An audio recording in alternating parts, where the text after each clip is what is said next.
Alright then. That's more like it.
Boop.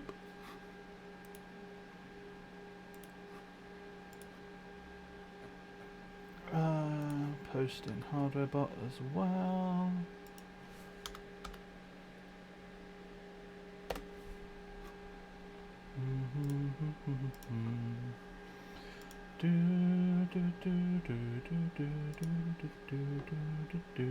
Hello, Jelly.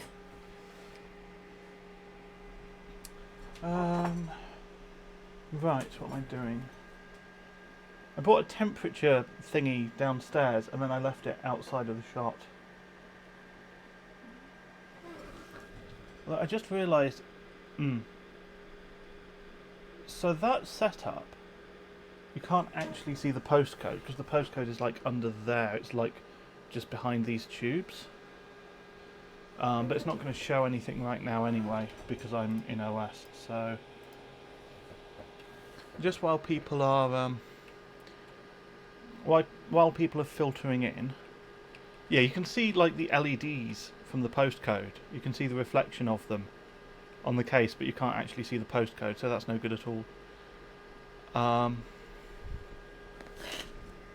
Jelly says, nice GPU cooler. Yeah, it's a passive GPU, and then I've got one of those PCI Express fan brackets here, and a fast 92mm fan, which is the noise that you can hear. Alice said, interesting fan layout on that RAD. Yeah, so this is the system that I built as a memory test bench when I was writing for Player. And at that time I was using an RX 6800 so that I could do gaming benchmarks and actually push the bottleneck to the memory, right? So I thought, oh, this is going to be great. I'm going to have a liquid freezer 280. I'm going to go push-pull. I'm going to have my RX 6800, my 5950X. It's going to be a really like proper high-end system, and it will be a perfect system to actually show the scenarios where the memory matters, right? Slight problem with that. The 6800 is a long boy, and it came to about here. So, if you remind me later, I'll in the Discord I'll dig up a picture. I have one somewhere, I'm sure. But yeah, so I had to remove this fan from the push-pull, but this one is fine. Other than the power cable does press on the memory a teensy bit. So that's the story behind that.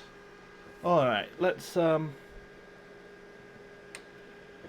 if I drop the camera down a little bit, move it across a bit more, I'm going to move it forwards as well. The disadvantage is that you can't see everything that's going on in the system, but the advantage... I'm not used to cards longer than the motherboard, said Alice. Yeah, I mean, you said only barely longer than the motherboard, to be fair. This is Meshify C, and they are not big cases. Yeah, you can actually see... Is there an angle I can move that to? Oh, that's much better. Okay. Oh, for goodness sake. I tried to remove the follower goal, but I just removed it from Streamlabs. So it's just a sample goal. Let me fix that. Is that temperature and humidity, asks Sean. Yep. That's the one that I have lying around.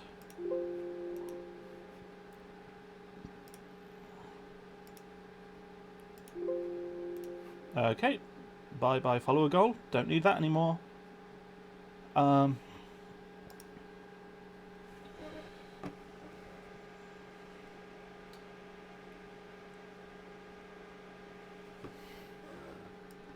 That's kind of the key information, isn't it? Is that a bimetal analog temperature sensor? Yes, and it's a bimaterial analog humidity sensor. It's not metal, but my understanding is that it's metal and paper. So the paper will absorb water when it's more humid and let it go when it's less humid. Yeah, hey tech tested. So, the setup that we have here today is a 5950X. There's Corsair, Dominator Platinum RGB DDR4 up there, and a 7750. It's a passive one, and I've got voltage control. I tested that pre-stream with hex edited Sapphire tricks. So here is Buildzoid's guide to the hex editing, and here is the download link from Sapphire's site for the tricks that I'm using. So step one here really is I need to tune the 5950X up a little bit. In particular, I need to figure out what the maximum F-clock it'll do is. So previously it was 1866 and no better, but that was on an old BIOS. So I'm going to loosen out to flat 16s. I'm going to go all auto for the RRDs for now. So memory clock shouldn't be an issue. And I'm thinking Vantage Physics. Alex asks, which cards does this hack work on? A lot of different AMD ones, no NVIDIA ones. But generally, like, if you've got a reference or a Sapphire AMD card, you've got a pretty good chance of it working. It depends, obviously, on the controller used. It depends if the controller actually supports that kind of software voltage controller tool. It depends on how it's set up. But a lot of AMD cards it will work on. I have an Asus 7770. I have no idea if it works on that. Alright, I'm going to use Vantage Physics, I think, as my sort of memory stability test. Tech Tested says I'll have to see if it works on my R9 270. Yeah, well worth a go. Also, I noticed when I was poking around in the hex editor, it already has a voltage cap for Bonaire cards, which is like the 7790, of 2 volts, apparently. That surprised me. I would need to actually test it on a Bonaire card to see if it really allows you to set 2 volts, but yeah, that's toasty. Oh, that's something I've been meaning to do. I don't like that desktop background. That's, hold on, personalize. What's a, because that's a kind of like player orange. That's more like it. That's nicer. Any chance it would work on a reference 5770? I'm not sure about the 5770s. It's worth a go. My understanding is there's a really rare power color one that actually uses Volterra, and that one will go to 2 volts or 1.9 or something in software, in theory, like based on the Volterra datasheet. The rest of them, the controllers, I think are actually limited to 1.3 volts in software just because of how the controller works, unless you do a feedback mod. That's my understanding from when I looked into 5770s. You might need to source an older version of tricks to work with the older drivers. Or you almost certainly will, to be fair. Alright, so Vantage Physics is the plan. Let's see if 1900 F-clock is stable to start out with. Because my understanding is Vantage Physics is about as heavy as it gets. Also, I have no idea how many threads it uses.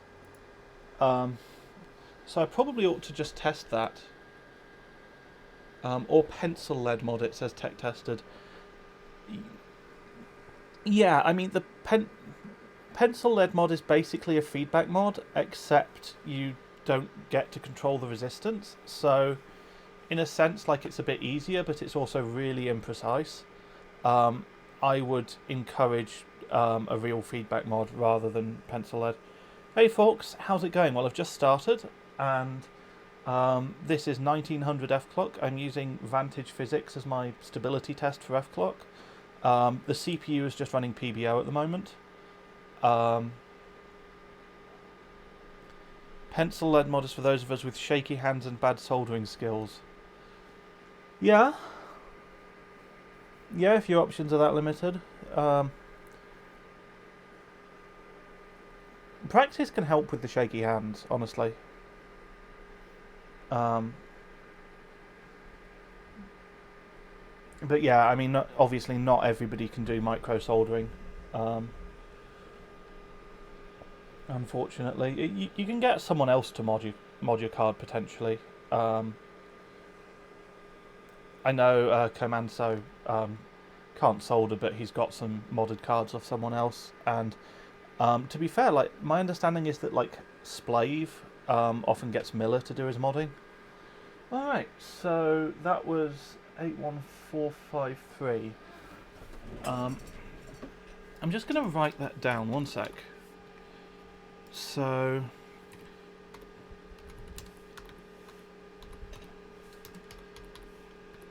because I have no idea whether I want SMT on or off, so it seems sensible to me that the first thing I ought to test is whether SMT needs to be on or off. I'm going to do that. I'm going to do that by disabling SMT now and rerunning. Now, there's something in the ASRock BIOS. From what I remember, it says you need a full power cycle to actually apply SMT off. So, where was it? No. Is it under... I think it was under AMD overclocking. Wait, that doesn't look right. Is it CPU configuration? Oh yeah, SMT mode. There we are. Oh, so it's to re-enable a power cycle is needed. Okay. Alright.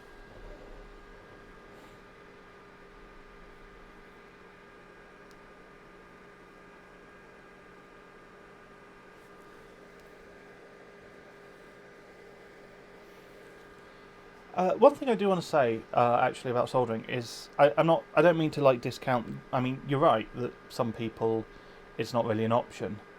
But if you have bad equipment, you will be left with the impression that you're no good at soldering. When the truth is that with better equipment, it would be fine.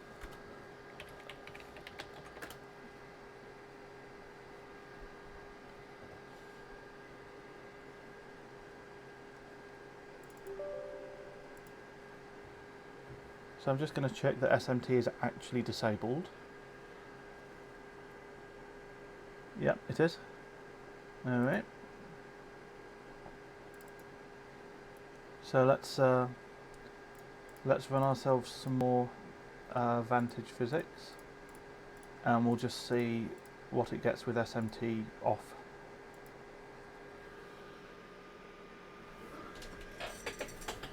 $75 on a half decent iron and 10 on a flux pen goes a long way, says Fox. Yeah, 100% agree with that. Right, while that runs, I'm actually just going to grab a drink from the fridge. One sec.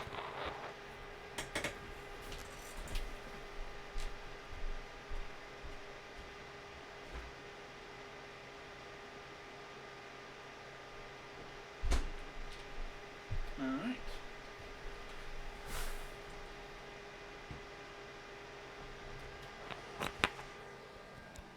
Yeah, I'm always in a little bit of a rush when I'm starting. That's just the nature of it.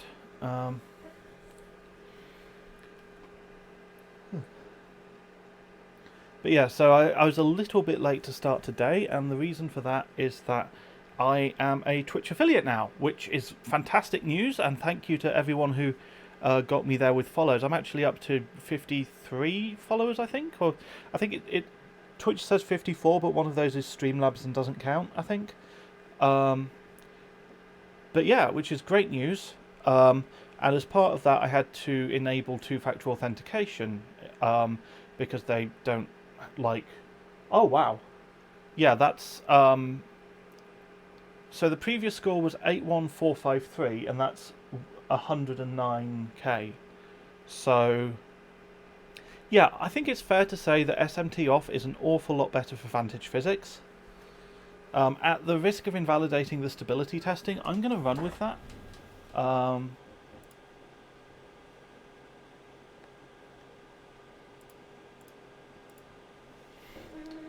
So we're at 1900 F clock now, synced of course. So let's see how much higher we can push.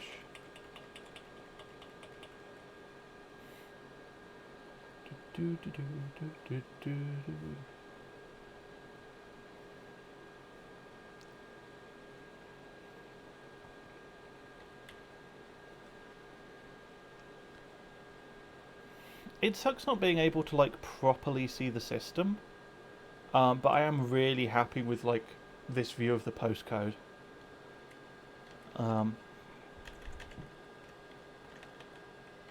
Is it too aggressive to just try and jump to 2000? Yeah, I'll find out. Yeah, it was.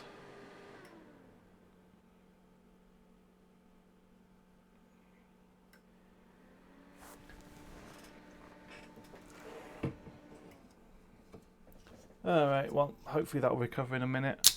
I can't remember what the X570 Tai Chi is like for recovery compared to the Unify X.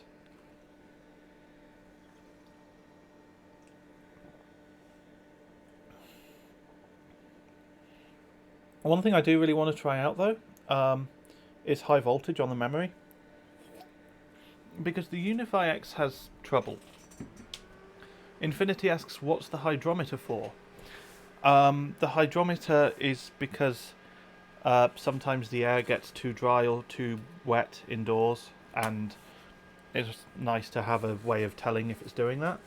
And this is the one like random thermometer that I had lying around, and it happens to also have that. The reason for having the whole thing is just to have a general idea of what kind of ambient the card is getting.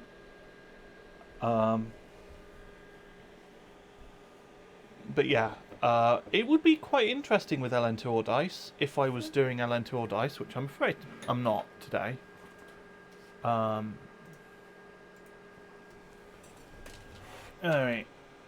so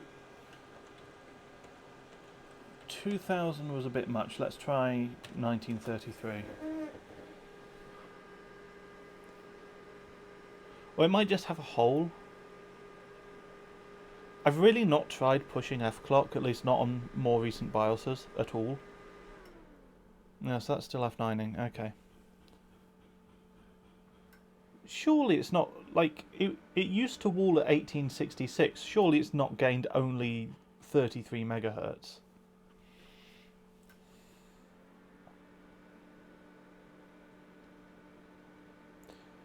You know, I can probably zoom out a little bit, can't I? And that's still... Does it show much more if I zoom out? Not really.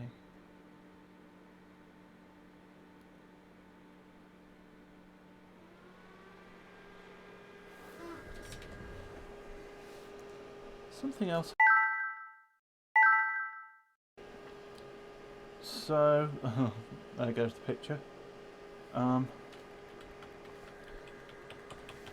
The camera should on it.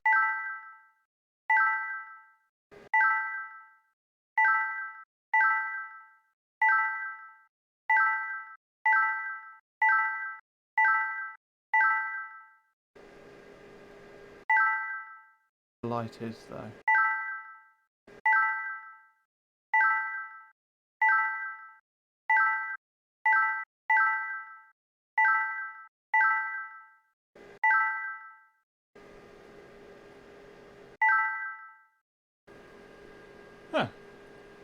It's a bit of a colder view, but maybe a bit clearer. Whenever the camera oh God, was it beeping? Oh, I'm sorry. Oh God, I'm sorry about that.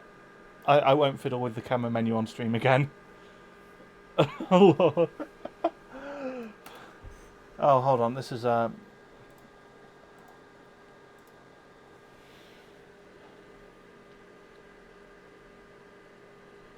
I'm sorry, everyone. The beeping was me. It's gone now. Oh Lord. Uh, you have to do that exactly as I say. The beeping has gone. Thank you very much for the cheer, Jelly.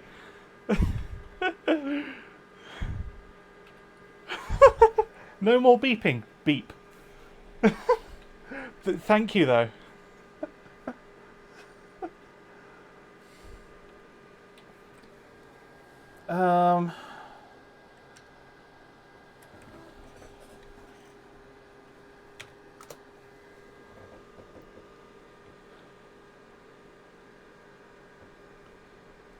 Right.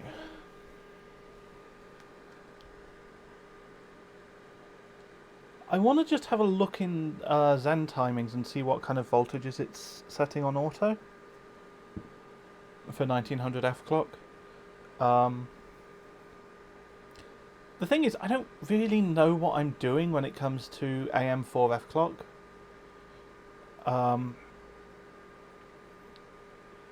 I'm okay with specifically the memory side of it. But, I mean, there are lots of people who are much better than I am at memory overclocking on AM4. If you're wondering, the password to this is not a secret. Like, it's not not a secret that I'm going to tell you, but it's not like a secret. It's not the same password I use for anything else. Right. What was I going to do? Oh yeah, Zen timings. So, it's setting 1.2 SOC, 1.1 IOD, 1.15 CCD.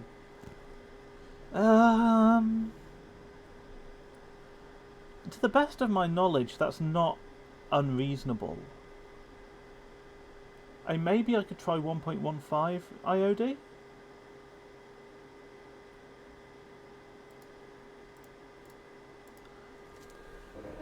We'll try that, and I've heard 1.8 volts helps, so I'll try that. Watching you on a laptop, the 4th gen Core i7 is really struggling, is it? What bitrate am I streaming at? I should know that. Hold on. Where's my Twitch, Mabob? Oh, it's only 3 megabits per second. That shouldn't be too bad.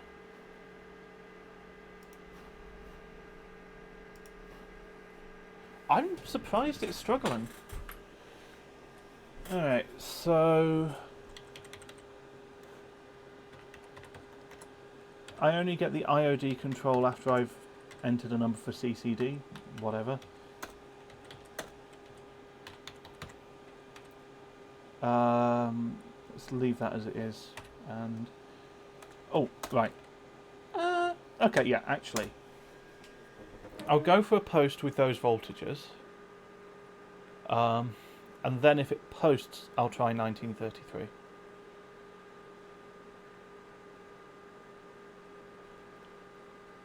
I'm really surprised your laptop is struggling, Alex.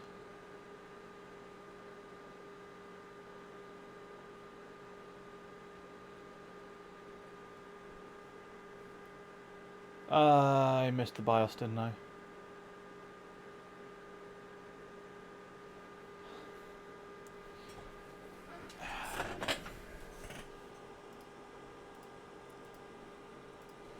I'll have to check my encoder settings, but I'm fairly sure I'm streaming at H.264.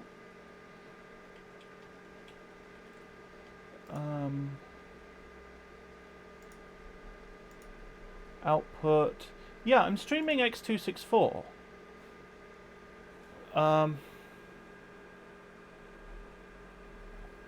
Infinity says, I'm surprised you have all the resolutions. I've got 12 viewers, which actually a little bit more than normal as well, but I guess it's a Saturday. But yeah, hey everyone. I don't know, maybe it's the category, or maybe it's just the time of day. There's not so many other people online.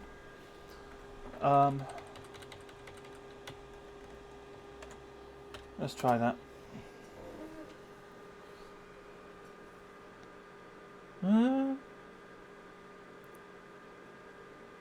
I mean, it's not F9 yet. I shouldn't have said that.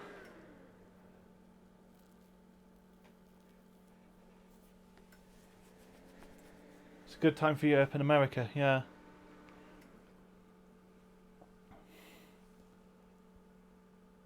Oh, Alex was getting Windows updated. I can't say that. That doesn't work. Like, because if I say Windows updated, that just sounds like, oh, he was getting his Windows updated. Fair enough. Like, whereas, like, if I had a problem with the BIOS, I'd say, oh, I was getting ASRocked, and that would make sense. But updated is already a word. Chrome is using 10% and Update is using 60%. Oh, no. That's painful. Microsofted, yeah.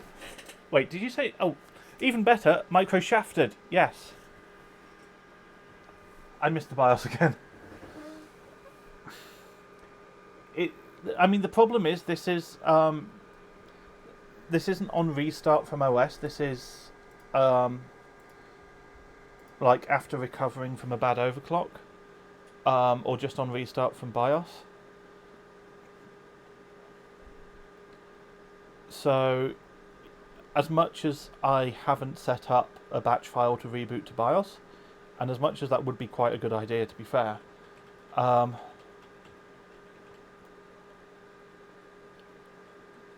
it wouldn't help in this situation. Right, so the other thing is apparently people have a lot of luck with the 1.8 volt voltage. Oh yeah, these are all of my profiles, by the way. 4G 1.1 volts is that's the one that I used for my reviews, because it's like 100% rock solid stable for this CPU and this cooling. DPOC, that's DP is for dark Pro there, as in like the team group memory. I think HV Oloy would have been, it's the Oloy bead I've got at high voltage. The other ones, I mean, I've got a general idea of what some of them are from the names, but I really can't remember. I don't know why I have one that's E and one that's E.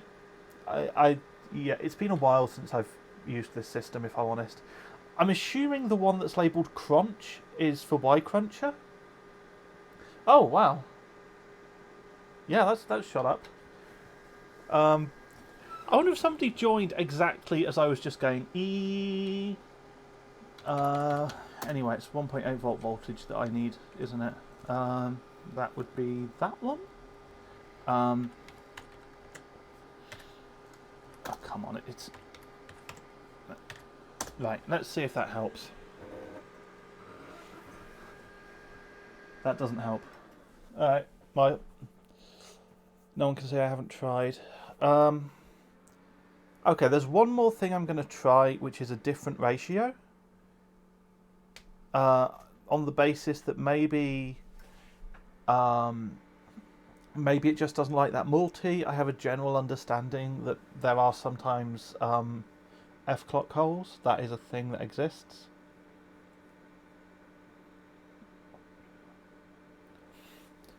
Tech Tested says we should do a live overclocking competition sometime. Yeah, I'm not sure what the logistics of that would be. It would be interesting to do. I don't know how busy Truffman is these days for MoCTV. Those guys used to host overclocking competitions.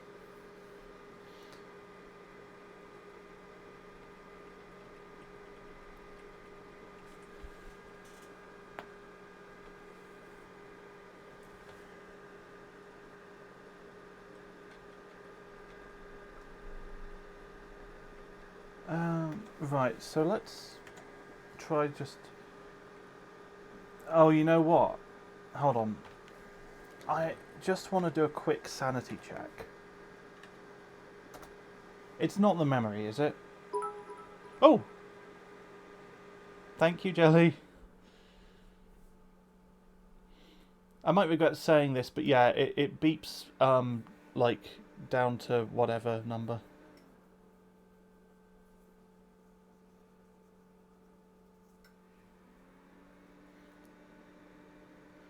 Yeah, take tested. I need to talk to Driftman at some point anyway. Because he's the guy who runs the overclocking team on Twitch, which I'm not in yet. But I'll ask him if he can think of like a good way of arranging that. It's the events that he's hosted before were actually in-person events. Hey Kubies, how's it going so far? Well, currently I wait, did that boot or not? Currently I'm getting distracted by chat and not noticing whether my settings have booted or not. But basically I'm trying to dial in FCLK on the 5950X because this setup I haven't touched in a long time. I played with it a little bit yesterday, but that was mostly just setting things up. So for example, I have the updated mounting on that cooler now. I had to use those thumb nuts and not the ones that it comes with. Those are the ones from the original Liquid Freezer. I got the mounting off of the Liquid Freezer 2 120 that I'm using for my daily system, which is not the same as the streaming system. But yeah, and I've got a big passive heatsink on the GPU with a PCI fan bracket thing here and a high-powered 92mm fan on it. The background on the login screen Infinity is just standard Windows stuff. Okay, so it's not the FCLK that's failing, it's the memory. Wonderful.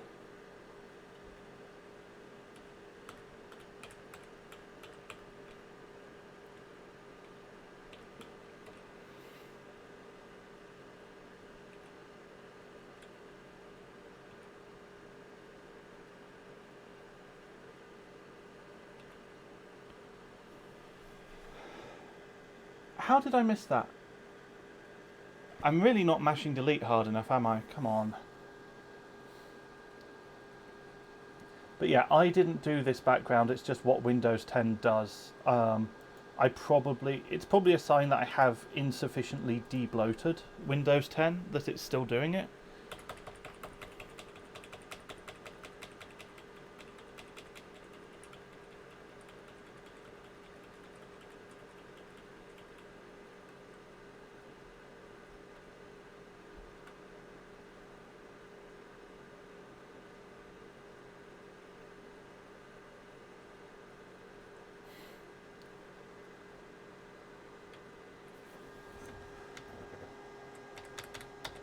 So, I feel like I'm not being unreasonable with the memory, but that row cycle time's maybe a bit aggressive.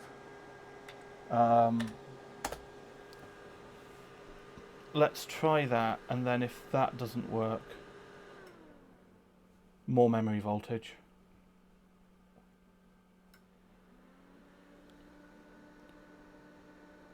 I did not think that the hard part of pushing 2000 FCLK synced was going to be the memory. I thought the hard part would be the FCLK.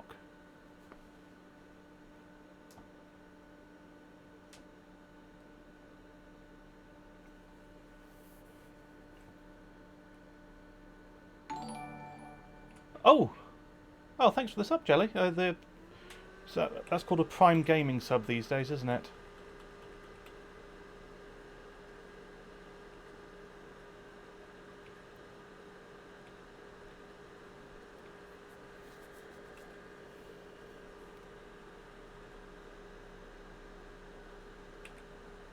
Something Amazon Prime, something Free sub, spiel, I don't know.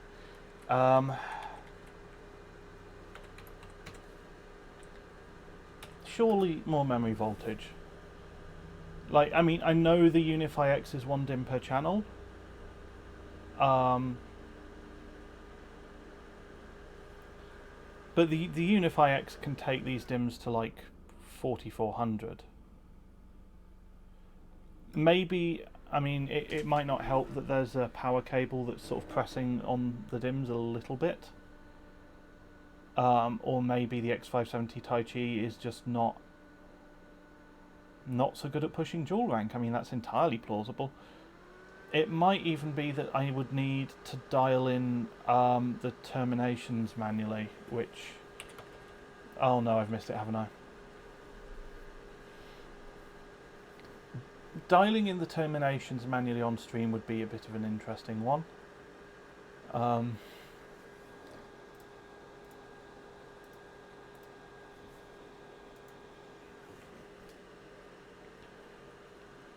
So something that I think I can maybe do is that one that's like disabled at the moment.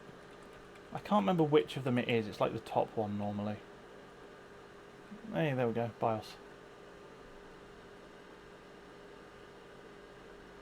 Alex says now that the update's finished, you're only using 10%. That's much better, thank you. Good to know. Right.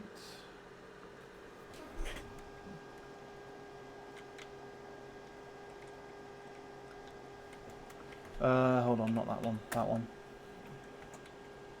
I think it was RT... I can't remember if it's Nom or Park. One of them's disabled at the moment, and I don't recall which. You know what, let's not faff around with this stuff.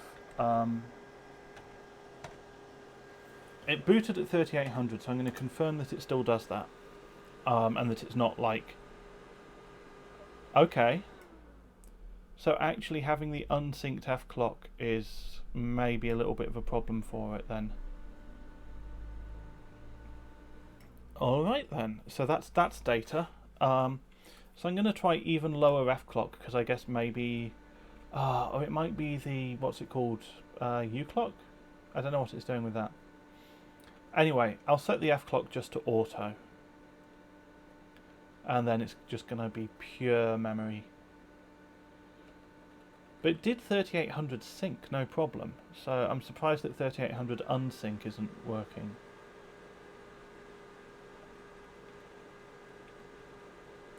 The other possibility is that my messing with the VDDG and stuff has actually made things worse. Which is entirely possible.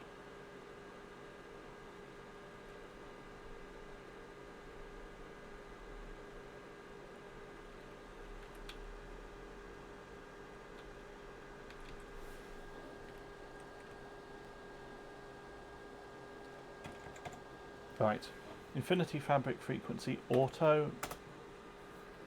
Maybe that's going to work. Nope.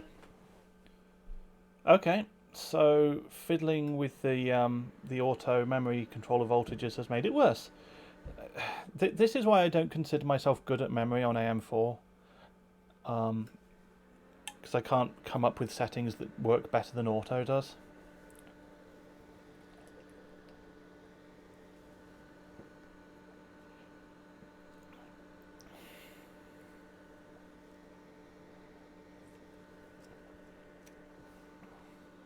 So,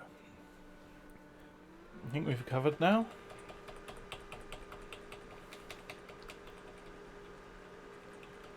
So let's get that into the BIOS.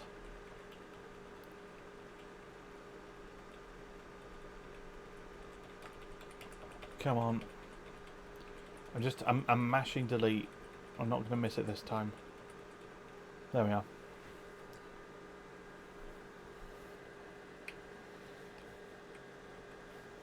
So let's put those back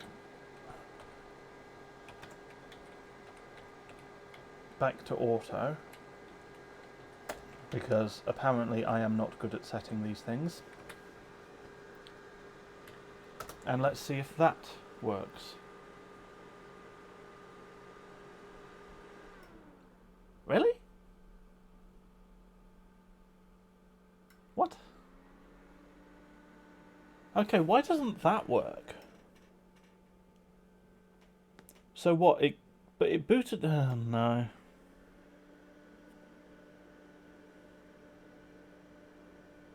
You know what it might be? This is behaving the way that the old BIOS behaved. I might still be on an older BIOS. That would explain everything. Alright. Well, we've been going for 40 minutes and not got anywhere. So, opinions in the chat, please. Should I, A, try and flash a newer BIOS? Or B, should I just dial in 3733 and get on with benching? So that's A, new BIOS, B, 3733, get on with benching.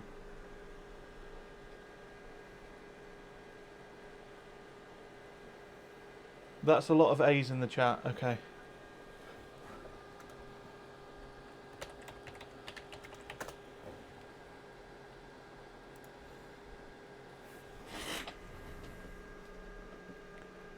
The tech test would be, understandably, because you've got to go in like an hour or something, don't you? Sorry, man.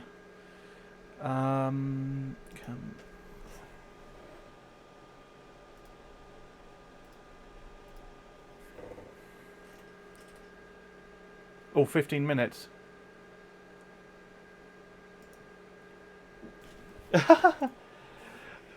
I'm trying to switch to the cam to like not show the network names in the local area, and then I forget to close it anyway. It doesn't actually matter.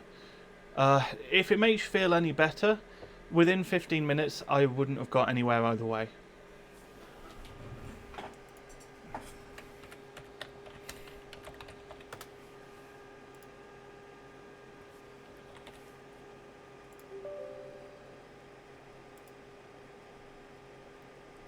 Let me just double check while that's all loading in. What BIOS am I actually on at the moment? So I'm on 4.1. That's relatively recent, isn't it? Okay. So not that recent.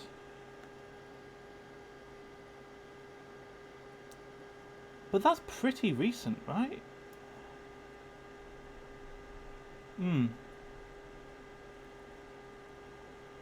I would have thought 4.1 should be fine.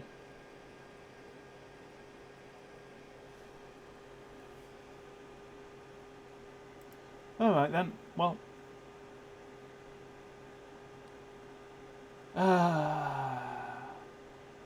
This is the relatively up-to-date BIOS that should have the F-clock improvement.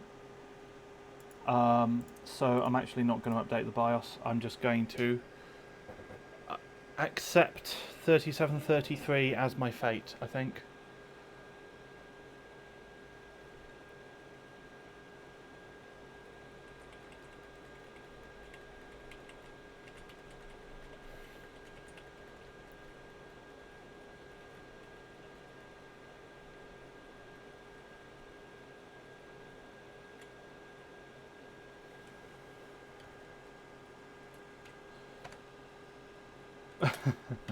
Part of me's like, oh, is 3733 going to boot?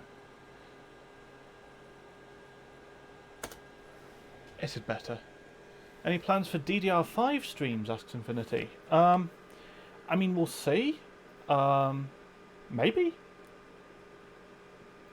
I have a lot of hardware already to get through. And I'm expecting Alder Lake is going to be very expensive.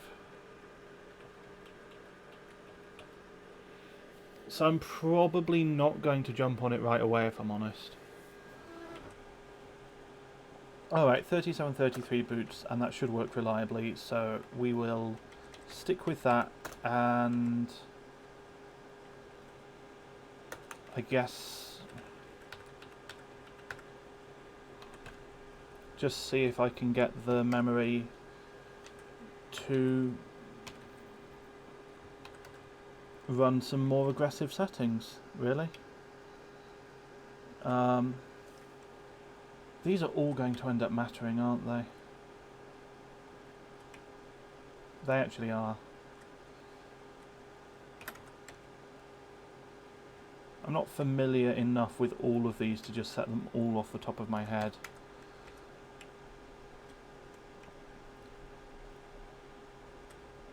But I think that's about a starting point. First gen DDR5, yeah, it's going to be quite expensive. Yeah, exactly. It's difficult, isn't it? Because it's like, on the one hand, if I basically drop a load of savings on it and dive in, then there's probably going to be a bunch of people who are interested in that, and that's cool. But on the other hand, it's a lot of money to spend. So it's it is a tricky one.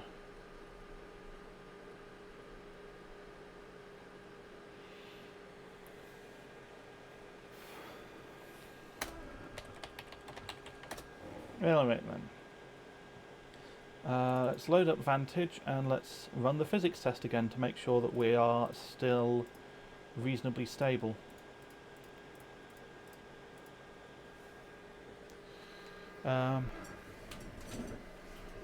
Mimosa says probably €300 for basic 16 gig, plus isn't flagship Alder Lake going to be 800 to 1,000? I don't know what the flagship is, but the general impression that I have, I think it's probably vague enough that I can say. It's not going to be cheap. Like, Rocket Lake was not cheap. And it's not going to be cheaper than Rocket Lake for sure. So, yeah, it's 800 to 1,000 wouldn't surprise me. I have not heard numbers. But it is higher than the price of an 11900K, so that's within the range that's possible. Yeah, it's €300 sounds a bit much, says Infinity. What were Team Group? Because Team Group have been selling DDR5 anyway. What were they selling that for?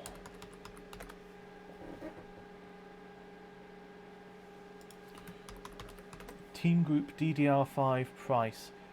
So Team Group are charging $310 for 2x16. Alright, that's finished. Nearly 11k, nice. I don't know about because with DDR4, one thing that you notice is the 4GB sticks are barely any cheaper than 8GB sticks now.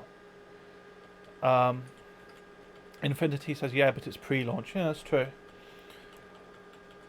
So what I'm wondering about, though, is I don't know, is an 8GB DDR5 stick, I mean, firstly, is it going to exist? Or is it going to exist in a form that's good? Because, like, they could probably do it with, like, X16 ICs, no problem, but that would suck. But if it exists with 8GB ICs, you know, in an X8 configuration, is that actually going to be cheaper, meaningfully, than the 16 gig stick stuff? Jelly says Brutus has some DDR5 sticks. I could ask what he paid.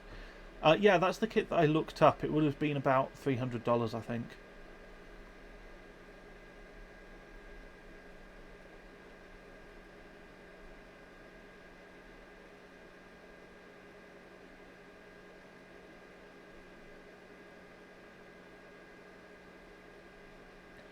Are there any good DDR4 ICs on 4GB? Samsung eDie. Samsung eDie is really good. I like it. I've actually, like, voluntarily used it for stuff. I've got some A2 PCB Samsung eDie.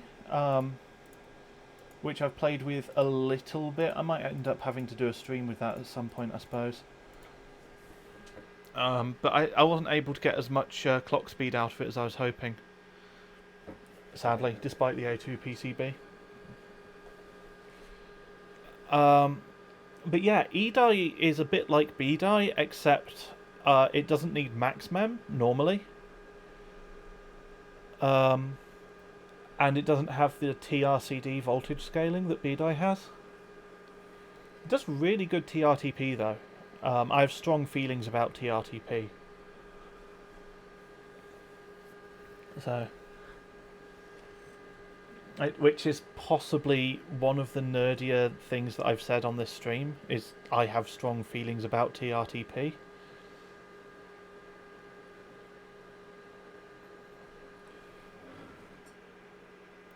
Alright, see you later, Tech. I might well still be going if I'm honest. Alex says, anyone got a clue where I'd find LLC in a 990 FXA UD3 BIOS? Ooh. That's a good question, because it probably does have it. But it's not going to be in the overclocking menu. It's going to be in one of the other ones, and I'm not sure which off the top of my head. Alright.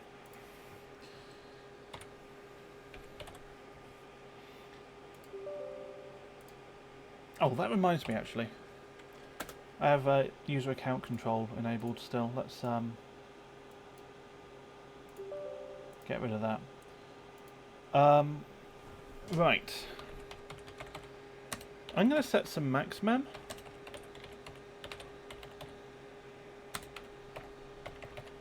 So I'm removing 16,000 megabytes of memory, so that's half of it. In this dual rank B-die setup. So still got plenty of mem. But hopefully it will take voltage. And I'm actually hoping I might get CL12 going. I've had CL12 work on this board before, but it's obviously not going to be an easy thing. But I'm hoping it doesn't have the voltage scaling issues that the Unify X had. So first I'm slamming 1.8 volts into the memory, and we'll just see if that behaves itself, see if it's happy. Because on a Unify X this would now be struggling. It would potentially have a bit of a problem just with running 1.8 volts memory. But that looks like it's posted, so I'm going to run this through Vantage Physics and make sure that hitting it with 1.8 volts hasn't hurt the stability. And assuming it hasn't hurt the stability, then I can try CL12 and see if we've actually gained from the high voltage. If there's one thing that you can say for this board though, it's that in my limited experience with it, it does actually seem to be quite good at slamming voltage into B-die and getting results. Whereas the Unify X, unfortunately, has not been great at that. And, you know, maybe it's just in some setting that I don't know how to tune.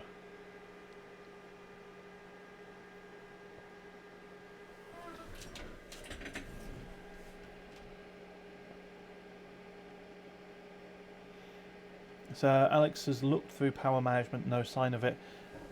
Honestly, I would just look through every menu. I don't know if it's going to... How good is Gigabyte's online manual going to be? Can I look that up in between runs? There's a bunch of revisions as well, so they might have slightly different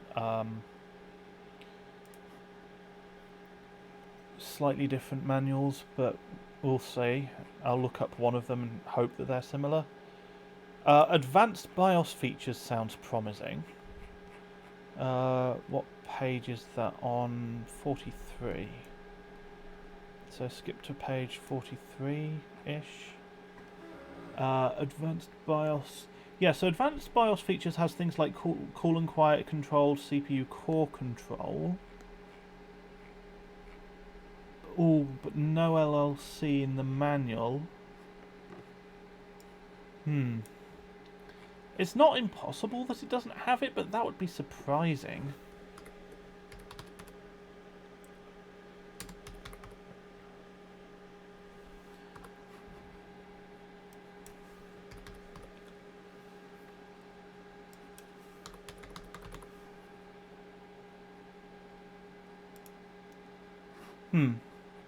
Yeah, I'm not sure. I've been through the manual a little bit with Control F and nothing obvious. Mimosa mentioned MIT, but I think... Oh, does it have MIT? That's like a newer board thing, isn't it? To some extent. Oh, no, wait. No, they still used that name on the old boards.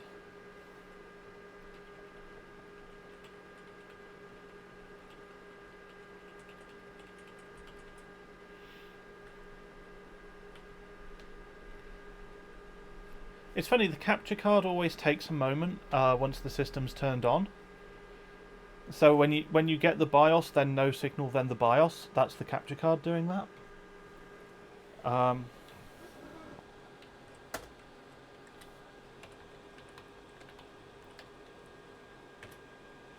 Let's try flat 12.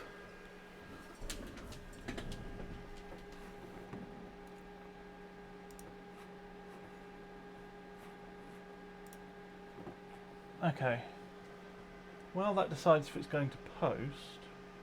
And it is looking pretty happy. It's not F9'd yet. Why did I say... Okay. I didn't curse it that time, but I should stop saying it's not F9'd yet. That's a really silly thing to say.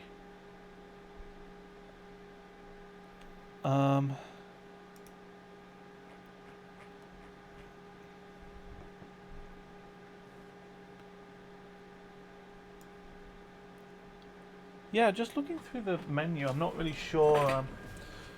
through the various options that are mentioned in the manual. What am I doing? I'm actually not convinced that it has LLC, which would be unfortunate. But you know what isn't unfortunate?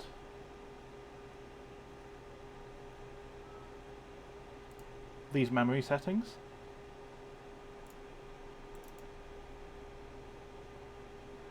We are now at 3733 CL12, which I would say is great progress. So let's run that through physics, make sure that it's still happy.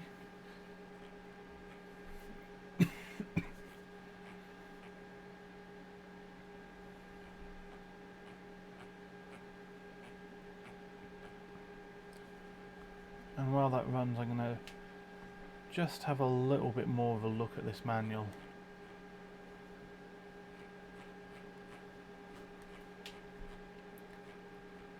I've definitely seen... Because, like, the 78 LMT USB 3, that has LLC control.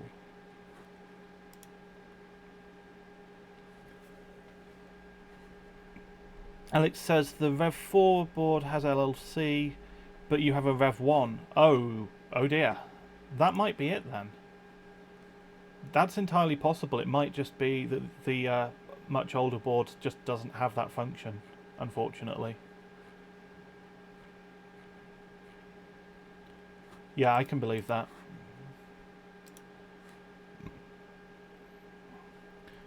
The Rev 4 has better VRMs, much better cooling, LLC, and yeah, so that very much implies that it's a feature that's been added.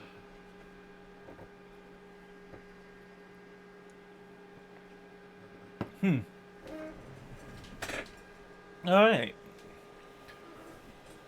So CL12 passes Vantage Physics, but has not improved our CPU score in the slightest. Alright. I guess it's fair to say that we are...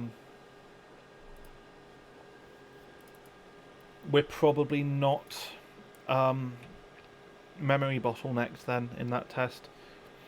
I'm going to throw a little bit of MemTest Pro at it. Oh, that's not happy. I'm just interested to see how badly it runs. The answer's pretty badly, it would appear.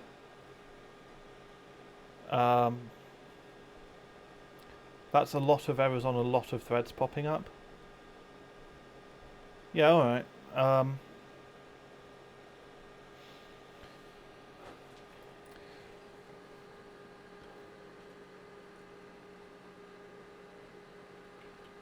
I do always find myself wondering if, like, somewhat unstable memory is actually affecting benchmark scores.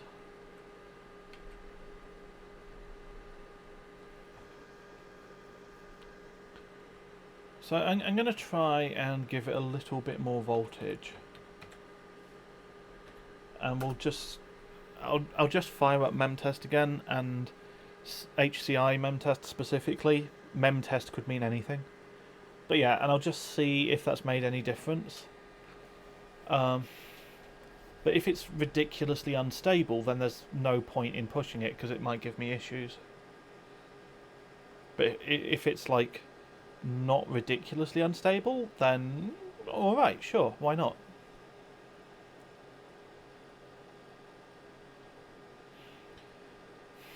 I mean, maybe it's unreasonable to expect to get CL12 like stable.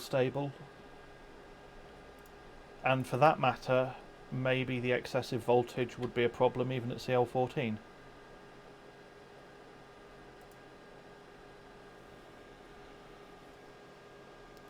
Although, oh, that's not vomiting errors yet. I mean, okay, it's vomiting some errors. And I'm not sure why the display was flashing there. I feel like that's not as bad as it was. We haven't... I didn't even get to finish saying we haven't blue screened yet.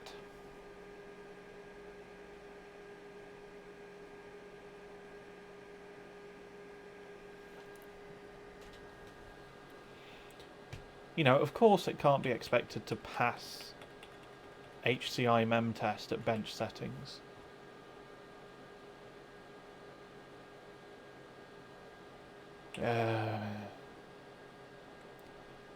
Because it's not making much difference for Vantage Physics, I'm going to drop back to 1.55. I'm going to leave the maximum on because it can't hurt.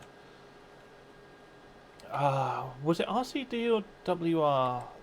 Was it RD or WR that goes low? I think it's WR that goes low. Let's try that. That can probably tighten up. If those settings don't work, I won't know why.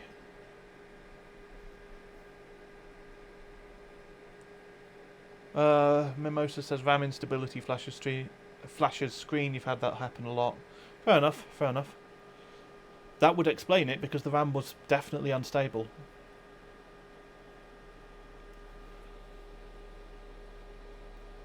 Slightly weird symptom, but makes sense.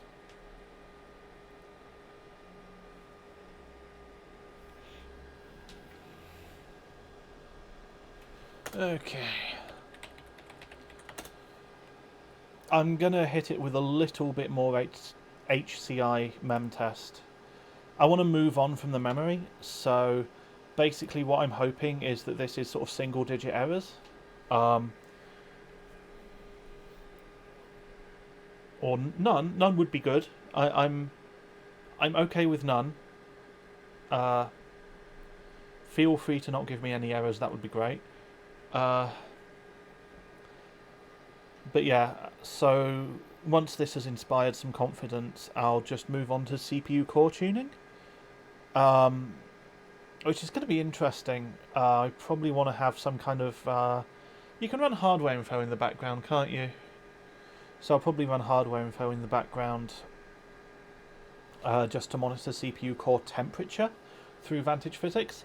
And I know Vantage Physics is going to be really heavy on the core, so that should be alright as a way of approaching it.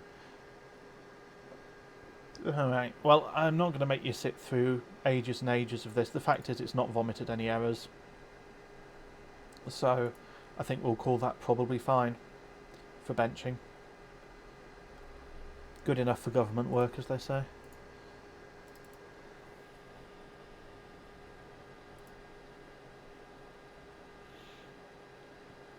Right.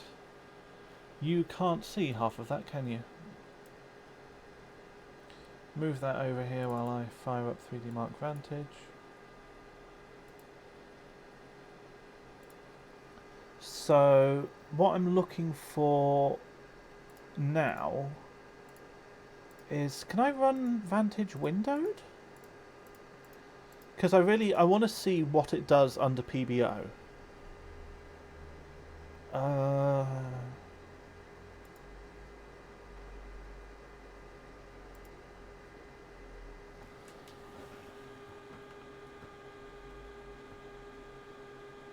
Super bloom, blah blah blah blah blah. Is there a windowed option anywhere? There is no windowed option. Okay.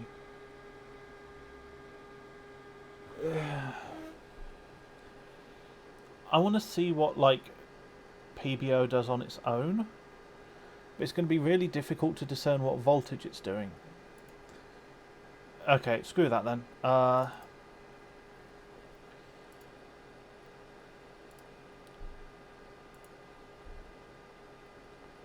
gigahertz, 1.1 volts. That seems like a reasonable starting point.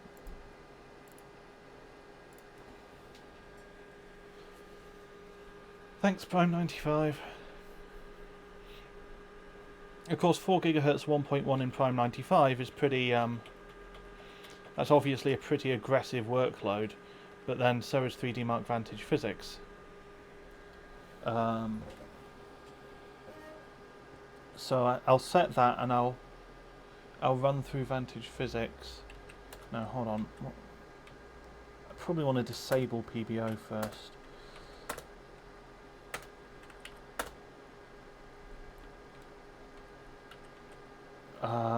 Right. Frequency and voltage change manual. 4 gigahertz, 1.1 volts. Yeah, let's be cheeky. 4.1.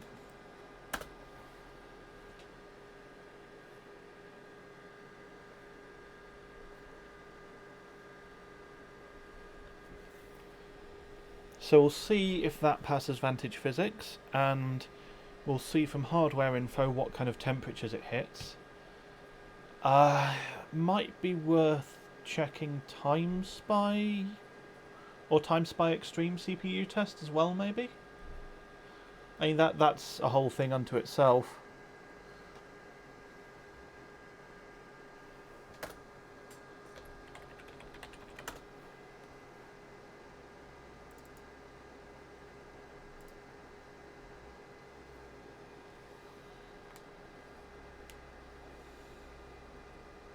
So, Vantage.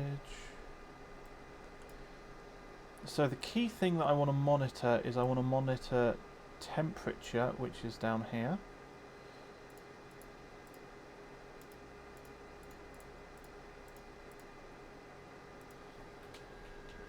So we'll see what temperature it comes back with. I've not exactly been blown away by the temperatures that I'm getting on this cooling setup. But then, to be completely fair, 5950Xs are not exactly known for being easy to cool.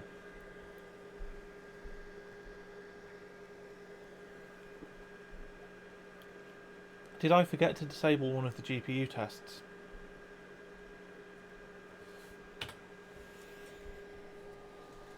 Let's fix that.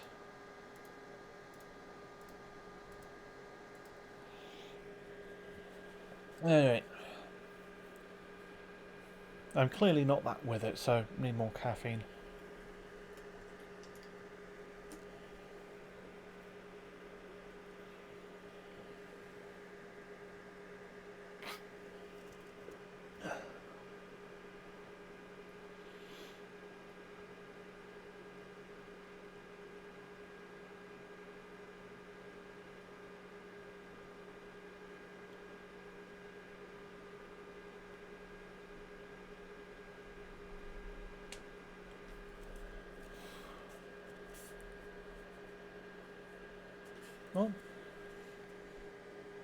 it's okay so far. I like that it says // warming up, like it's a comment. You don't see that kind of thing these days. These days it would say something like, hey, just so you know, this bit is the test warming up. Like trying to be like friendly with you. And it's I hate that stuff. Because like it's not friendly, you're a machine. Oh, wow. Okay, that did not get hot at all. That was ice cold. Let's try times by extreme CPU test, I guess.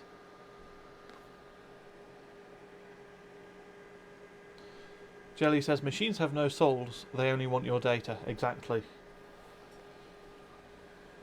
You know, it's like, I don't know what this is like in other countries, right? But here in the UK, if you are at a train station and a train is late, you get an announcement that it's an automated announcement, right, telling you that the train is late. And at the end of the announcement, the automated announcement will say something like, Virgin Trains are very sorry for the delay to this service. And it's like, you're not that sorry, are you? Because you couldn't even be bothered to tell me in person.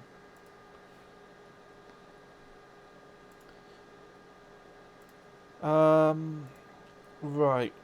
Times by extreme CPU test.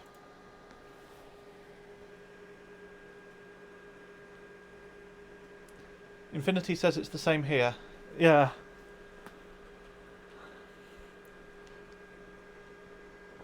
Like, I know, like, you expect automation to take people's jobs, but, you know, surely people did not foresee that automation would, like, take away the job of apologising. Infinity says it says, I apologise for inconvenience this may have caused you. Yeah. Jelly says, speaking of trains, the LRT in my city derailed. Wait. Which... I have it in my head that you're in Vancouver for some reason. The SkyTrain didn't derail, did it? I mean, I've never heard that called an LRT. You're in the capital of Canada. Yeah, that's what I said. I know, it's like, it's not Vancouver, it's...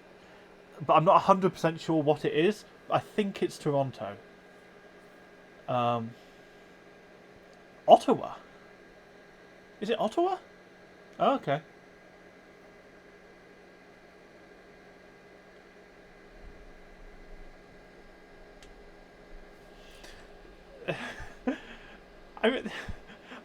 Because I know it's not actually Vancouver, but I really shouldn't have made the joke if I didn't actually know what it was. Jelly says we used the lowest bidder for the LRT. Oh, that's always the way, isn't it? It's got flat wheels, derailment, horrible noise, and a transformer box blue. Oh dear. Alright, well, what did that... Okay, that still only got to about 50. And that was 8.2k CPU score there. And now we're using the same company to change the diesel electric line over to an LRT as well.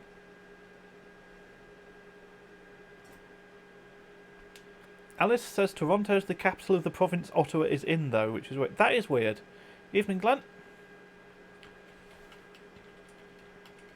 I've got some basic memory settings going, and I'm just dialing in my CPU clocks now. We're running with SMT off, so I've got a bit of headroom, I think. I've been using Vantage and Times by Extreme CPU tests. So this was only hitting like 50, so is 4400 at 1.2 a little bit? Am I leaving the voltage too low there? Let's try 1.25. I think, yeah, that's not going to break like, it's not going to break 70, no way. Might not even break 60.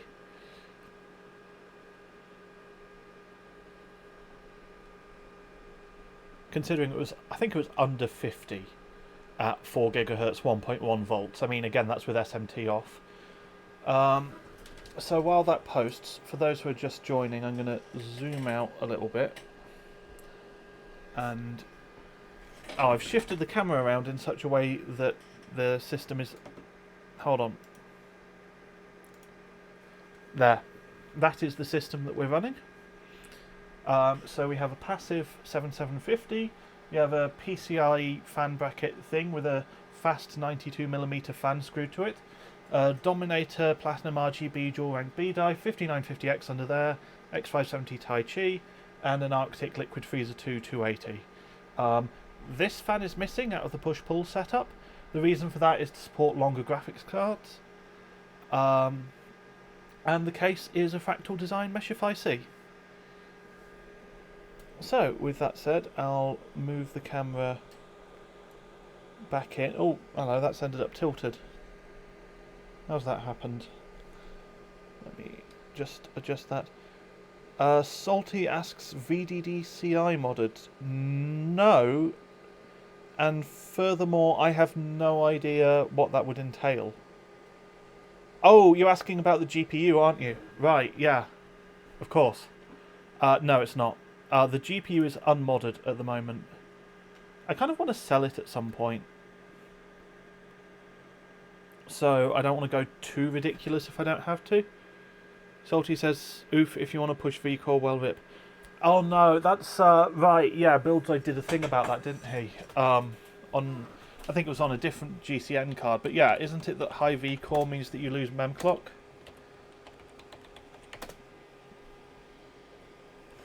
Yeah, that's going to be interesting then. Depending on how I do, I might or might not end up actually modding it.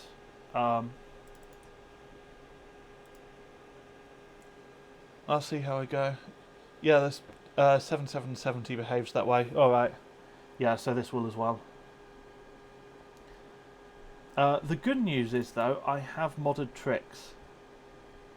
And it does have plenty of voltage range.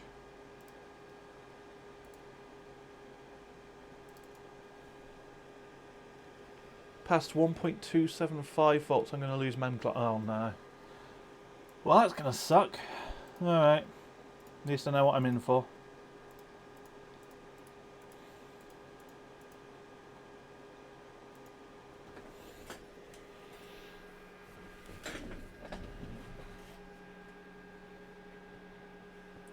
Also modded mem timings. Nope. It's a fully stock card right now. Well, I say fully stock.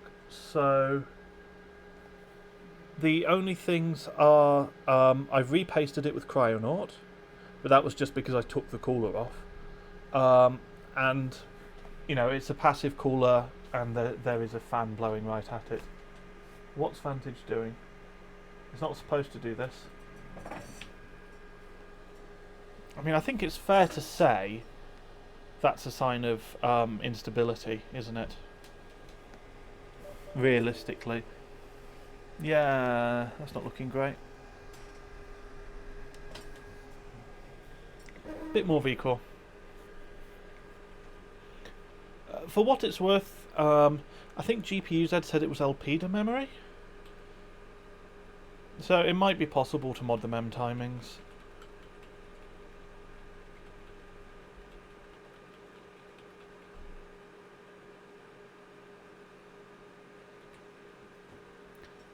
On the other hand, that does sound like tryharding, and the whole point was that I'm supposed to be cheesing here. How can I cheese if I'm hard modding the card and I'm doing BIOS mods? Alpida can run the 1000 MHz timings at 1400 plus. That does sound like a fairly straightforward mod, doesn't it?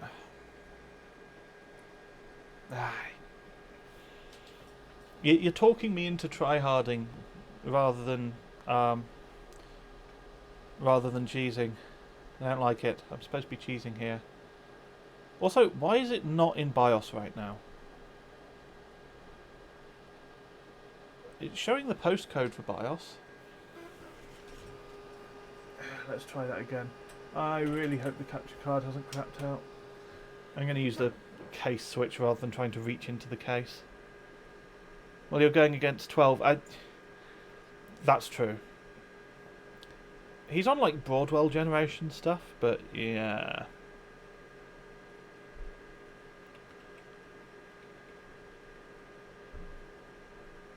Oh, thank goodness.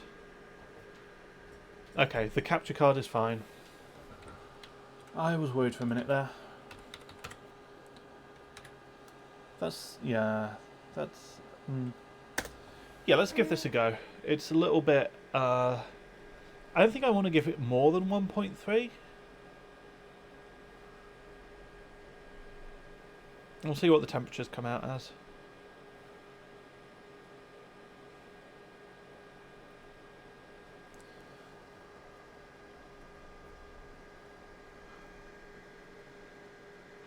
Yeah.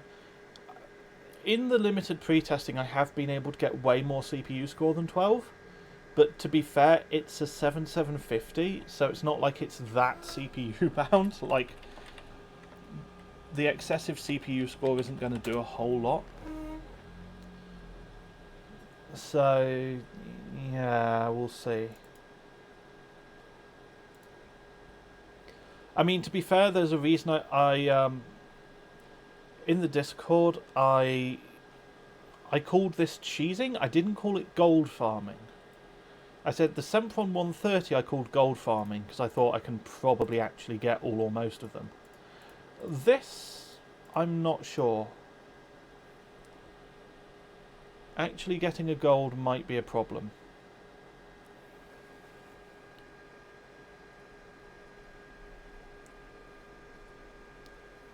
Oh no. I swear I disabled... Ugh. That takes forever to load. As well. Gosh darn it. I'm not with it today. I need to finish my drink.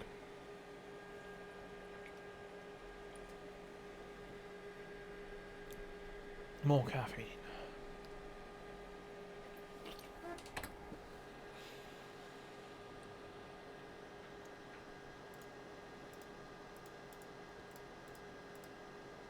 Oh, I disabled the CPU tests. Ugh. Alright.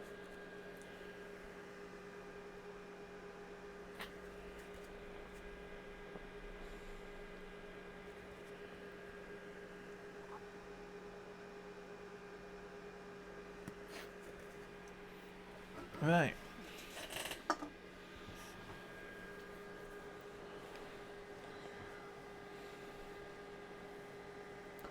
I think we're probably closing in on dialing the CPU in, which is good. Once that's dialed in, we can start on... I'm going to do Vantage first, I think. Because Vantage is probably one of the hardest, if not the hardest.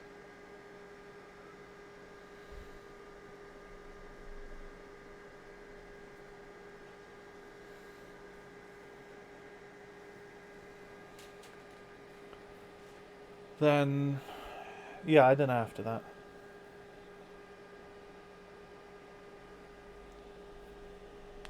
Actually, I've got all the legacy ones installed, although 01 doesn't want to work, obviously. It doesn't like working in general on newer stuff. The hardware but rules imply that they're all fine, which is slightly surprising to me. Alright, anyway. Let's see what... wow, so we're barely breaking 60 degrees.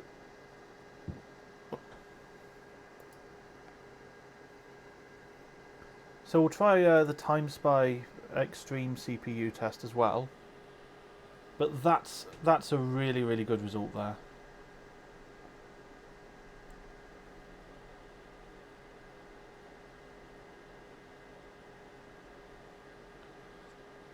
Jelly says, seems like a pretty decent AIO. Yeah.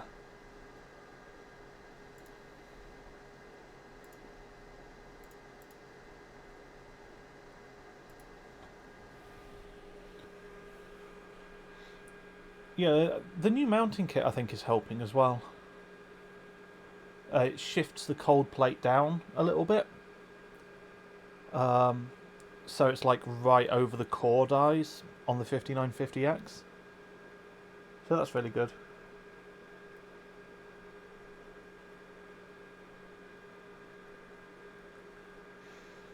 It's kind of, it's nice in a way that like I actually just have a system here. Like everything's built, even the fan that's sort of effectively zip tied. It's not zip tied. It's on like a proper bracket here. But even the fan that's been added to the passive card, like it's all like properly built. You could ship this system, you know. That's kind of nice.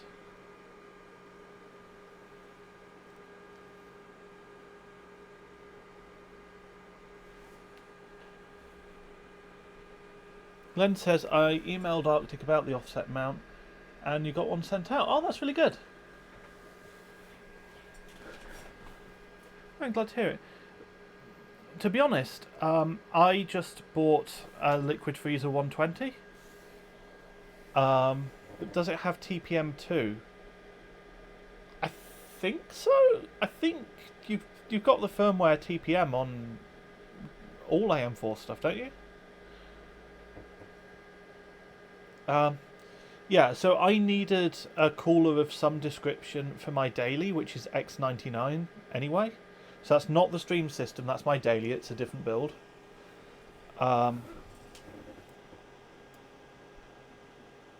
Yep, still no hotter. I think we've got a bit of room to push. Yeah, so I bought the updated Liquid Freezer 2.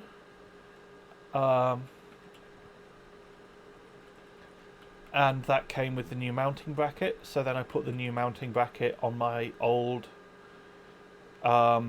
Liquid Freezer 280. The only hitch is that the thumb screws are the same for Intel and AMD, so I'd used the Intel... Oh! I'm okay. I'd used the thumb screws on the Intel mount, so I had to grab some old thumb screws from an old Liquid Freezer.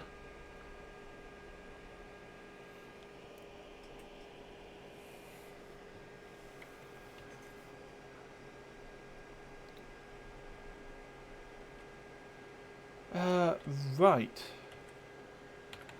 Let's try 4.5, I suppose. I think, was it 4.4 at 1.25 volts? Didn't work?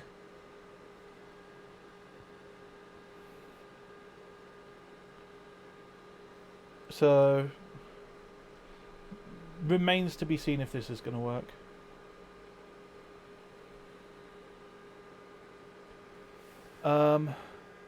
Infinity asks, will Arctic send you out brackets for new sockets though? I guess, I don't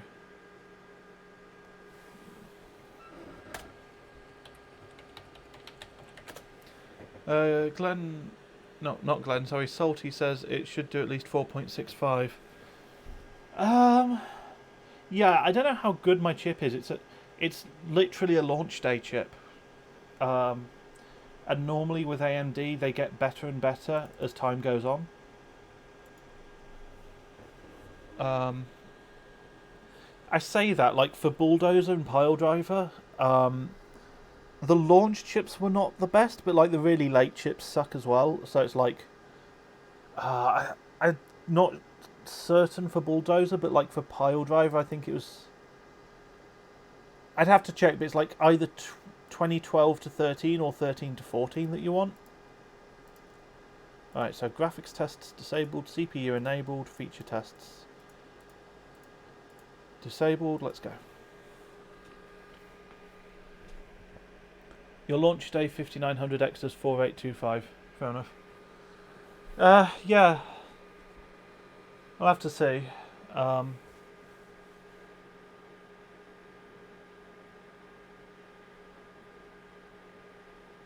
Yeah, it might not. Jelly says my launch day 3700X was DOA. That's unfortunate.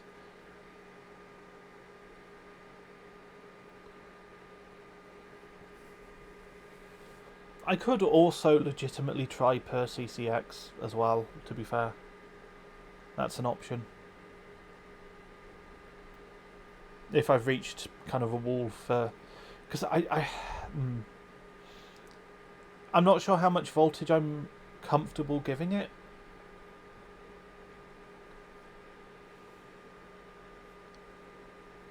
Maybe a little more than it's at the moment. I don't know. I don't think I want to go over 1.35 really, unless it's staying really cool. The thing is, this is hopefully going to be like my 3D benching platform for absolutely everything.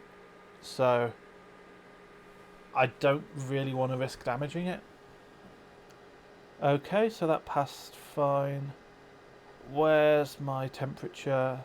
Well, that's barely gone up. Okay.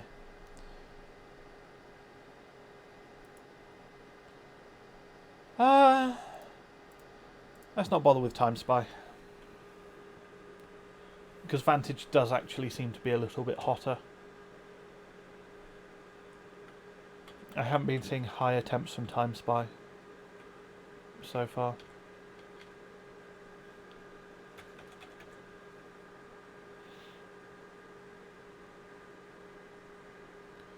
Salty's at 1.385? Yeah. Let's just try 4.6 and see what that does.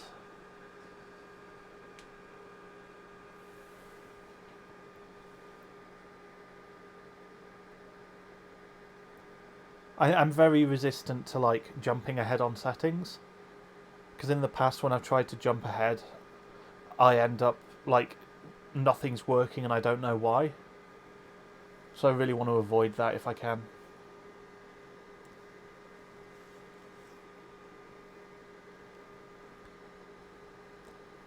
I don't want to just be like, you know, oh, this should work.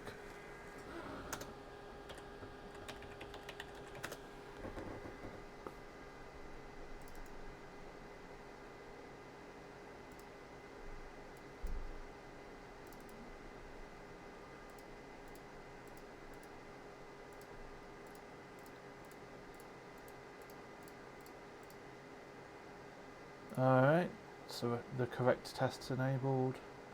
Scroll down to temps. Launch. So this is 4.6. Vantage physics is quite short, all in, so that helps.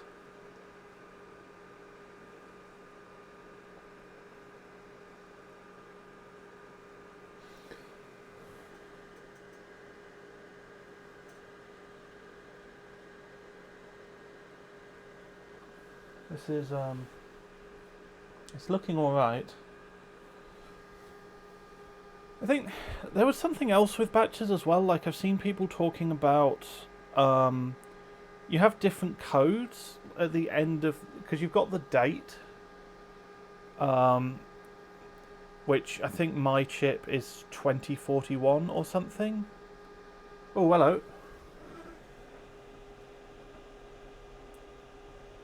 Application lost focus or display resolution changed. That's weird.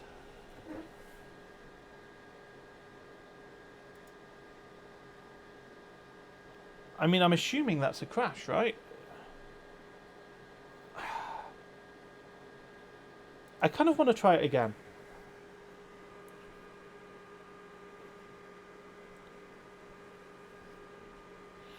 The other thing that this capture card does is you get these kind of like weird visual artifacts on screen. The fact that this is now back to scanning system tells me that it's crashed. It just hasn't realised it yet, so I'm going to reset that. And let's nudge up the V-core a little bit.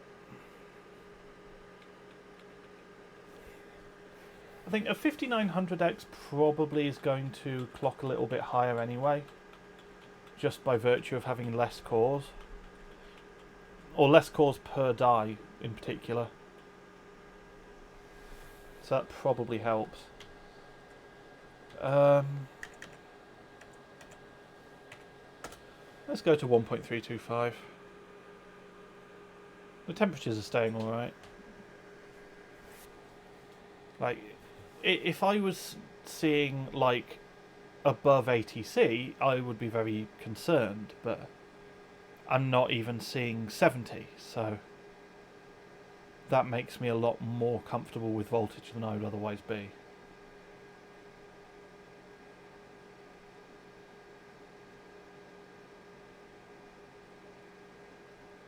You see,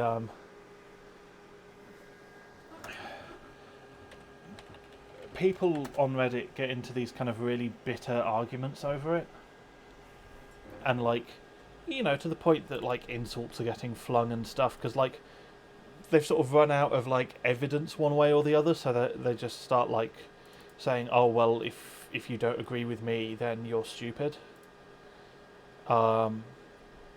Which is not a substitute for evidence, but yeah.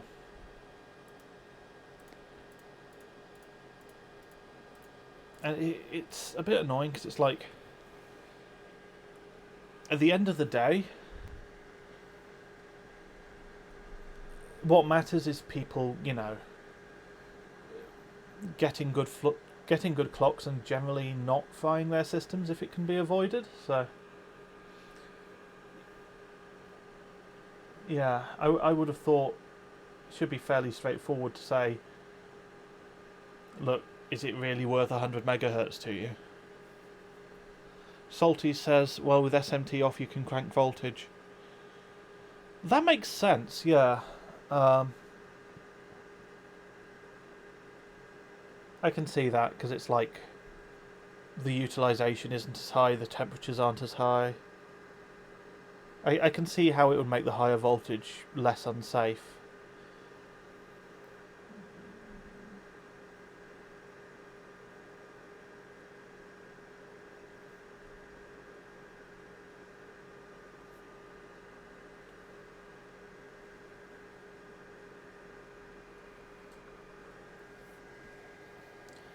I always found this test weird because, like, I can't really see what's supposed to be going on. It looks as if it's artifacting.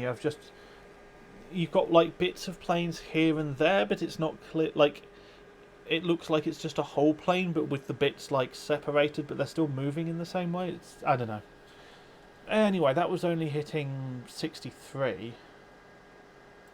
Should I give that time spy as well? Yeah.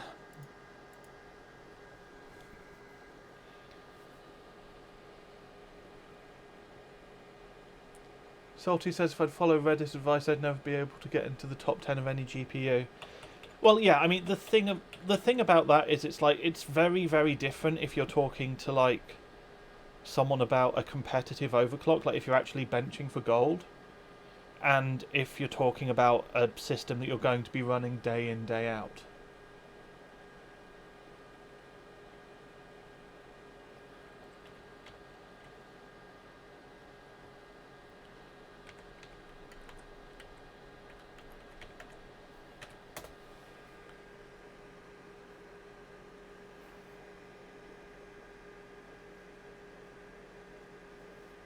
But I don't know, this system isn't necessarily going to see especially light usage.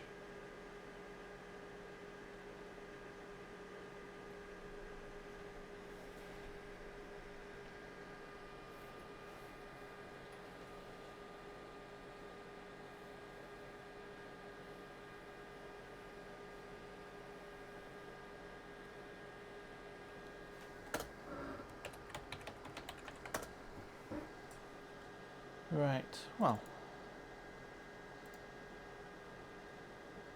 So that's what, 4.7 now at 1.35? It's probably still a bit droopy, but I'm comfortable with that.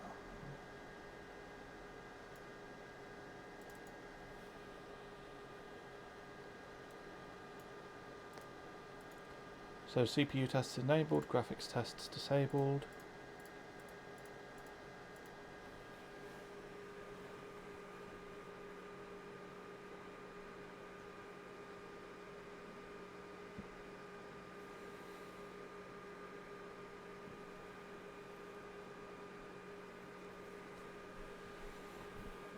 Infinity mentioned, reminds me of people from normie discords yelling at everyone that QVL is the way to choose memory. Yeah. The annoying thing is, sometimes it's not wrong. Like, at the moment, you have the issue that, like, a high-performance Micron kit will work fine on AMD and not Intel. But then a high-performance, like, DJR kit is going to work fine on Intel and not AMD, quite possibly. But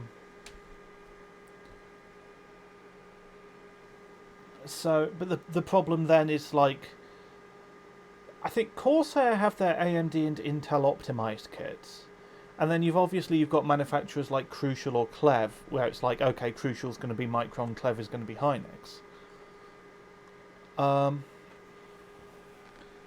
Yeah, I don't know. It's an easy answer, is the thing. It's very easy to say. Well, that's only 66. That's only 66 is very easy to say as well. It's very easy to say, oh, just look at the QVL. So I think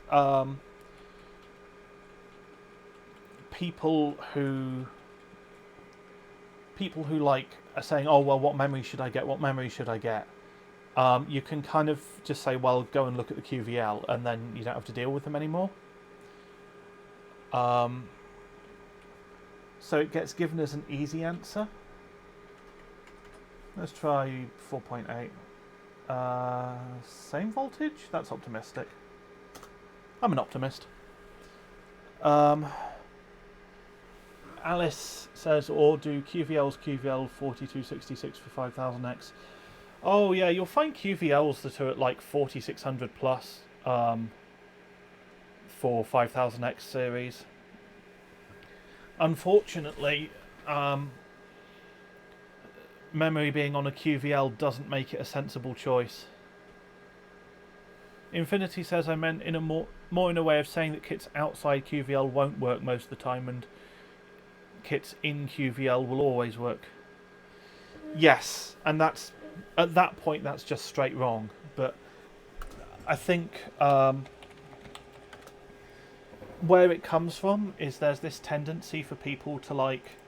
People will take a very straightforward, simplified answer, like, "Oh, just look at the QVL," and they will run with it, and they will like apply it as a universal law. I had someone a few days ago who said that they thought that like with memory you would have the same PCB for dual rank and single rank, which that happens sometimes. But most of the time, no. And they were saying that on the basis that, well, manufacturers, if they can, they like to use the same board design, the same layout, the same PCB for different products, which is true, right? They do prefer to do that. The thing is that, like, that's not a universal rule, and they were applying it as a universal rule. They were saying, well, manufacturers like to try and reuse where they can, and therefore they will reuse a dual rank PCB for single rank. And that was taking this sort of simple principle and applying it a bit too heavily, taking it a bit too far, and getting the wrong answer.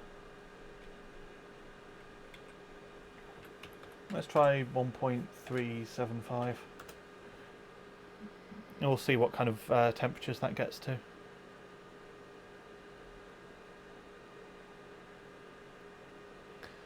But yeah, it's the whole, like, if all you have is a hammer, everything looks like a nail.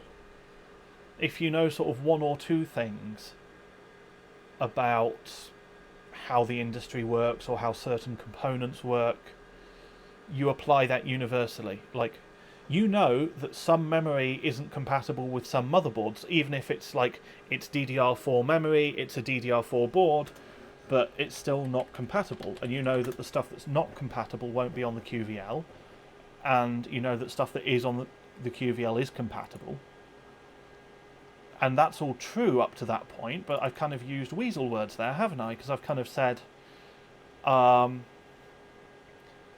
I've said that stuff that isn't compatible won't be on the QVL, but then I've said that what's on the QVL is compatible, which isn't the same thing as everything that's compatible is on the QVL. But I've managed to make it sound as if the QVL is the arbiter of compatibility, even when it's not. And that's what happens, is people hear stuff like that and they get that impression. And then they run with it. Because they don't realise that there's more to it. They don't realise that it's more complicated than the little bit of information that they have.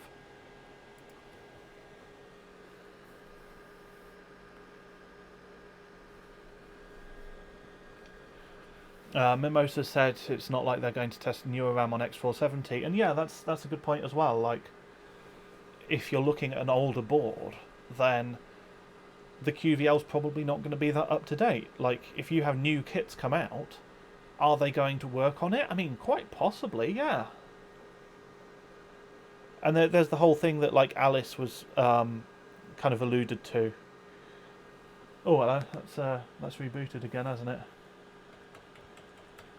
But yeah, the whole thing where, like, just because memory's on the QVL actually doesn't mean it's automatically going to work. And also, it doesn't mean that, like, it's a good choice. Do I want to give it more voltage to try and get 4.8 to work? Do I have a per CCX option anywhere? Probably an AMD overclocking or something. Let's try a hair more.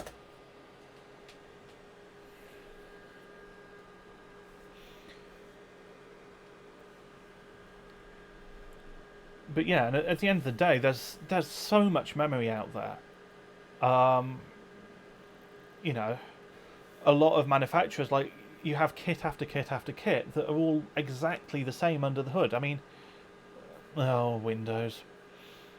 G-Skill's awful for this, right? G-Skill, they will put out a Ripjaws V kit, they will put out a Trident Z kit, a Trident Z RGB kit, Royal Silver, Royal Gold, all exactly the same kit, all exactly the same chips, the same rating. Literally all they've changed is the heatsink and I guess the RGB. But it's all the same stuff, and it's like 5 different kits. And then they've got like other series as well, like Sniper X as well. But that tends to be like slightly looser stuff. So yeah, you have this deluge of different RAM. I mean, obviously not all of that's going to go on every single QVL, even though it's all the same. And then, of course, you have the fact that, like, manufacturers sometimes, they'll test memory and they'll go, okay, well, this is compatible with this chip that they've used for this RAM that we tested. So the QVL will say, this RAM works with this, you know, board and CPU when it has this chip, right? And then people look at that and they go, oh, this must mean that this memory only ever uses this chip. Why isn't Vantage launching? Come on, Vantage.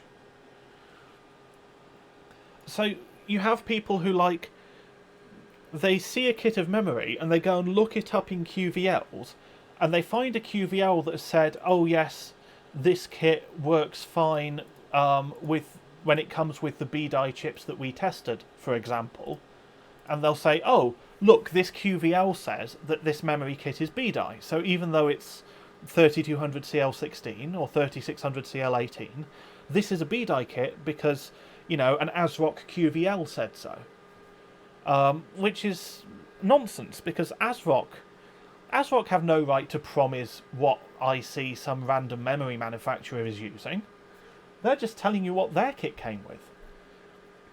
It's still a source of interesting information, because you find out, okay, well, let's say somebody's QVL'd like a DDR4 5000 kit, and you're looking at it and you're going, oh, okay, that's interesting. Apparently, you know, Micron Revision N is used in DDR4 5000 kits, or at least it's been used in engineering sample kits that were sent out for testing to motherboard manufacturers. That's cool. That's interesting information. So you can use it that way, but people like use it as like an IC list, like a list of what you can expect things to come with, and that's wrong. Hello, live bullshit. There's a name.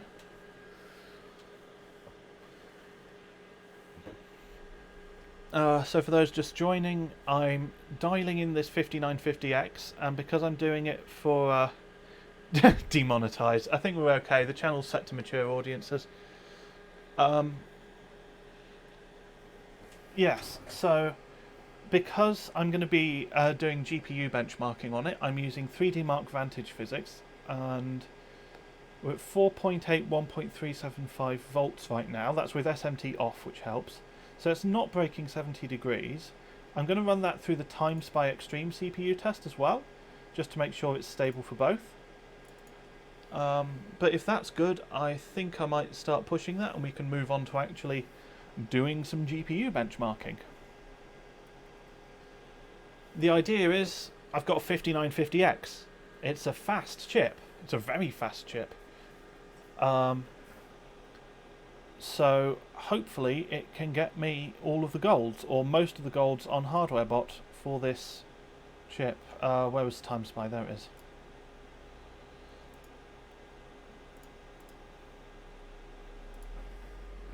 Yes, I have a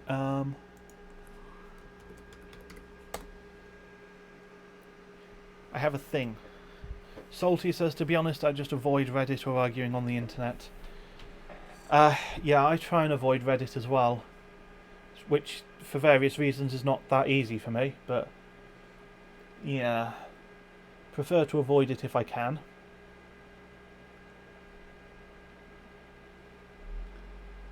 Reddit is such a toxic environment. Like, it's something about the platform. It's not the people. I think it's the platform itself. One of the things that gets me about it is... Oh, hello. Alright, so Vantage passed, TimeSpy less so. A little bit more Chemical V. Oh, I missed the BIOS. Jelly says I keep my arguing to friends and family. Yeah. Jelly, I don't think we've ever had an argument. Does that mean you're not my friend?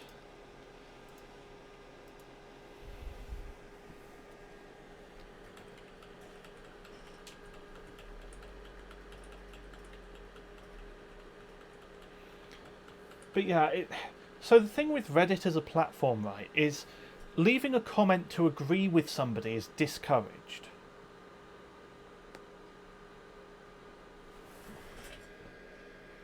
And what that means is that, you know, sort of to comment,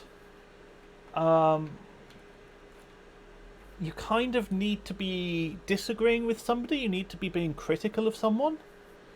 And that leads to a certain specific kind of user experience.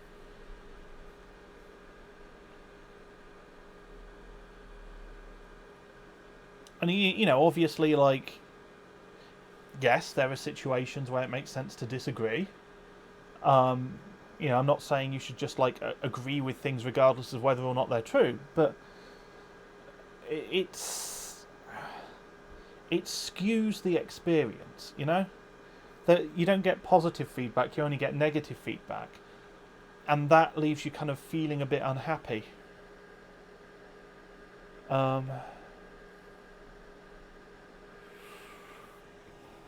So I think that's kind of the issue. Like, other situations, other platforms, like, you know, I can talk to people that I really strongly disagree with on a lot of levels, but I can talk to them, like, you know, just as fellow people, and it's a lot nicer than talking to people that I mostly that I mostly agree with on Reddit.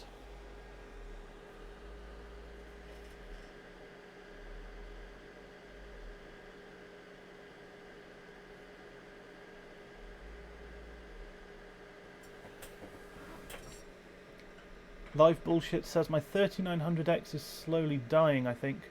All of a sudden it won't boot with SMT enabled. That's unfortunate. Oh, did I put I put 5950K in the system. Okay, I should probably fix that. Let me load up Time Spy Physics.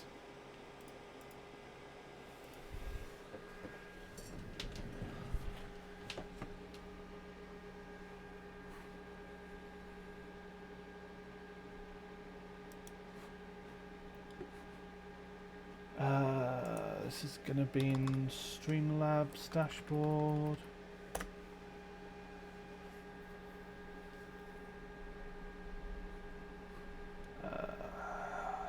CloudBot, command,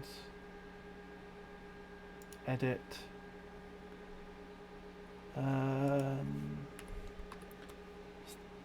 Is the rest of it spelt correctly? The rest of it looks okay.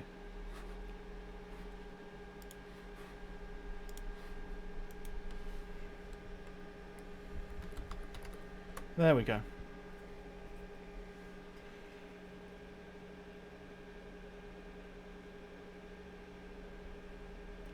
Jelly's saying their 3700X is slowly dying as well.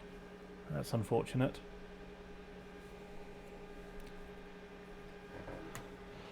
Yeah, I have... I'm not sure where I got this impression, but I have like a general impression that because Ryzen chips have so much like super fine control over the voltages and clocks, that as they get older and older, they feed themselves more voltage. I can't remember if that was like a conspiracy theory or something credible that I read, though, so you take that with a grain of salt.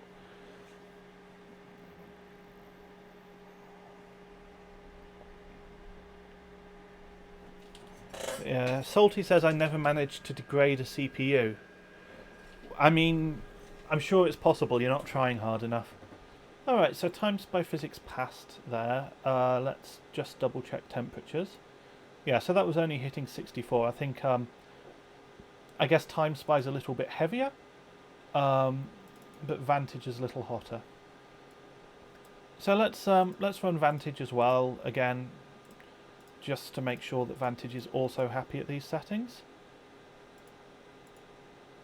And then we can actually start doing some real GPU benching.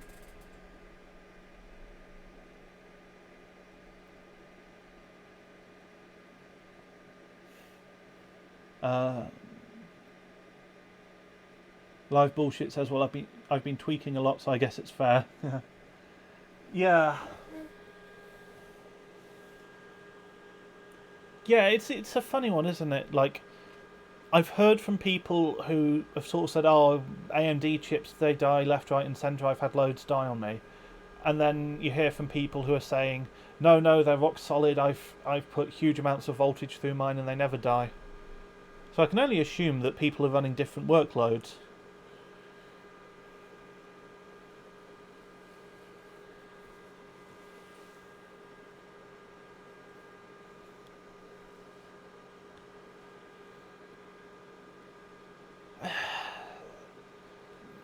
Part of me wants to try and push it a little bit higher,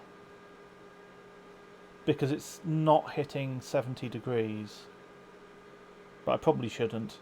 Not for this GPU. It's an HD 7770. I mean, for goodness sake. Like, I know the whole idea is that like an insanely high CPU score, we're at like 120k there in Vantage. The whole idea is that that is going to prop up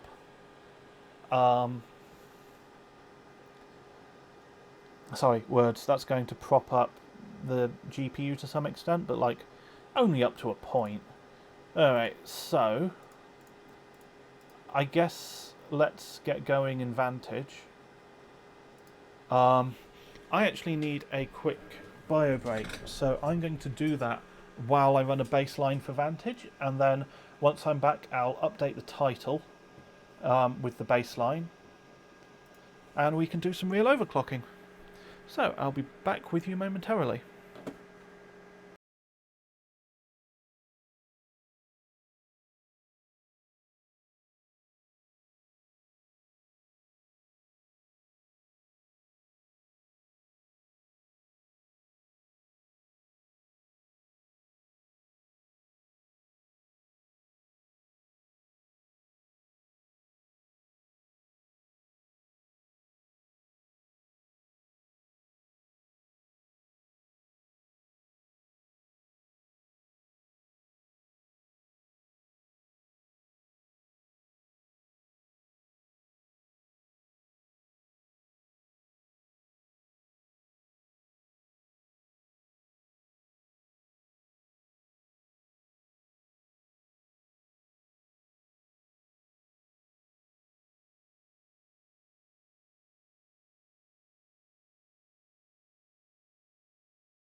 You know, I really need to change the size of that BRB text so that it sits a little bit differently on the no signal screen.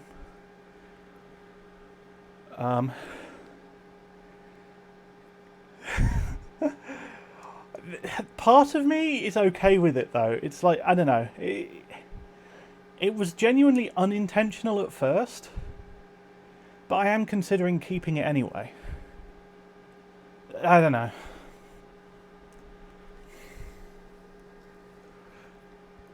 Also, I realised while away, I should have asked, is it live bullshit or live bullshit? I just assumed it was live bullshit because it's like, oh, well, that's what I'm doing right now.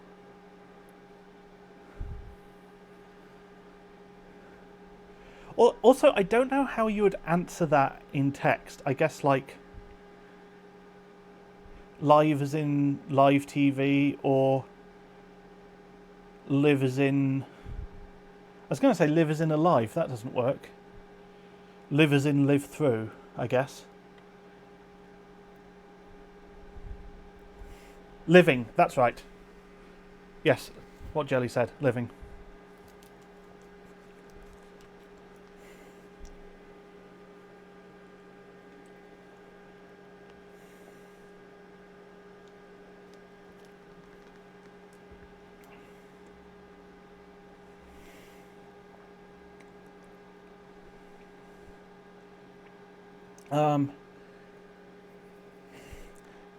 Jelly was saying it would be interesting to see some empirical data on degradation for AMD chips. Yeah, it is tricky, isn't it? It's different motherboards act differently as well, and it's difficult to know like what's actually degradation to some extent. Like there was the whole thing with Buildzoid's 3700X where it's like he thought it had been degraded, but there's some suggestion that like its PBO doesn't work on an MSI board or something. So it's like, well, is that just the MSI board or is that actually a problem?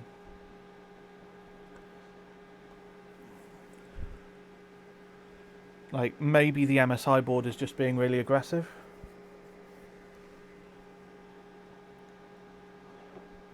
Infinity says it isn't Roman doing a long-term degradation experiment. I think he is, yeah, but I'm not sure how he's doing it. These things are always I mean, you can never please everybody, but it's very easy to do an experiment, but one that doesn't necessarily provide very meaningful results. There's that one Reddit post where, like, I don't mean this as something against the original poster, because they made it very clear what the limitations were. But basically, somebody did an experiment on voltage-induced oxide breakdown on Intel 14 nanometer.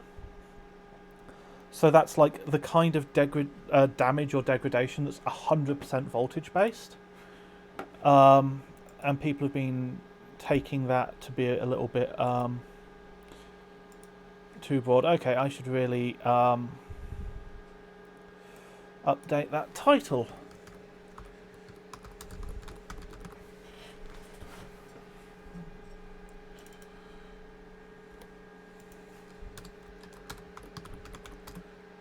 So, what is the current... Do I want to actually target gold, or...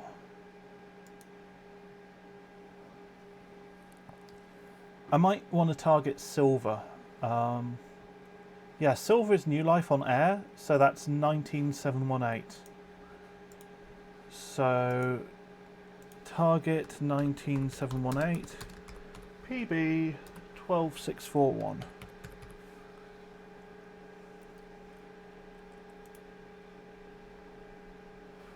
All right.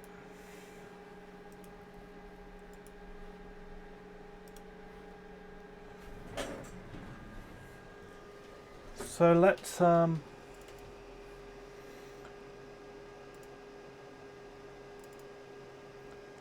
let's push GPU clocks then.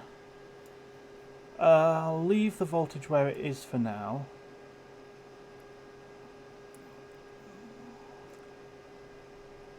Let's start with memory clock.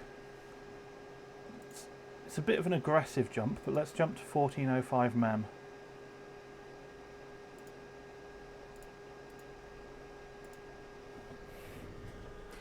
Infinity says, I've seen people reference it in cases of electromigration. Yeah, exactly. Yeah, so the original poster made the limitations clear, and yet you get loads of people who are sort of saying, well, if you look at this post, they showed that like this voltage is fine.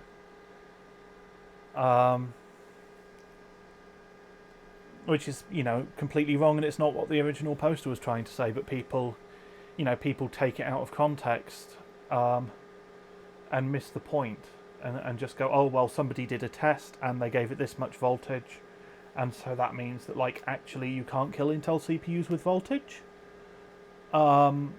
Which is like, I mean, okay, except that the moment you actually do anything, voltage causes current.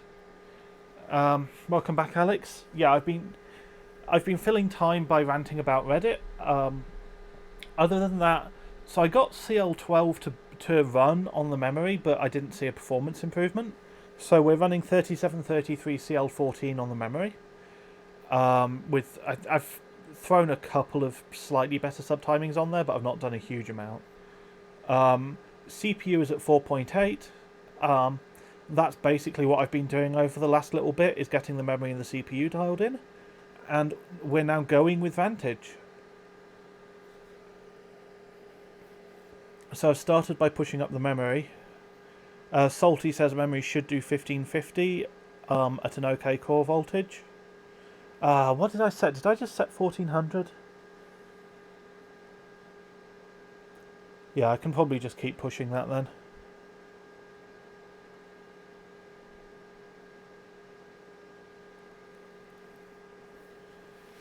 And yeah, I don't think I'm likely to be able to beat 12, because 12 has like a ridiculously good score.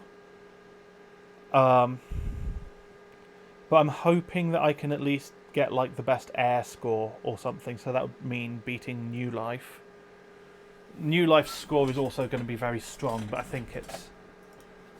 I should probably double check what he's running actually. Yeah, so New Life, just air cooler on the card, 3770K. I guess probably got a lot of tweaks going on.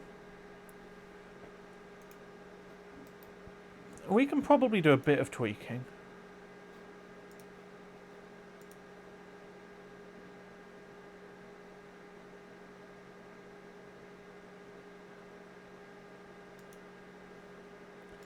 Alex says we're running on the 7750, right? Yep. There's the setup.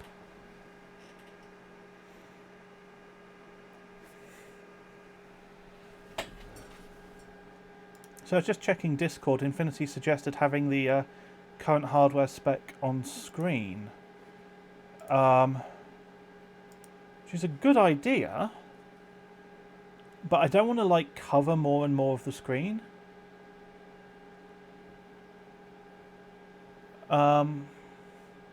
Alex says, how's the 7750 OCing going?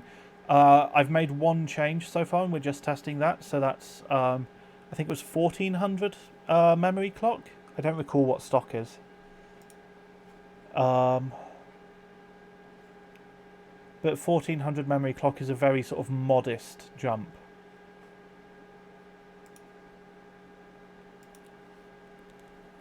No, you can ask. That's fine.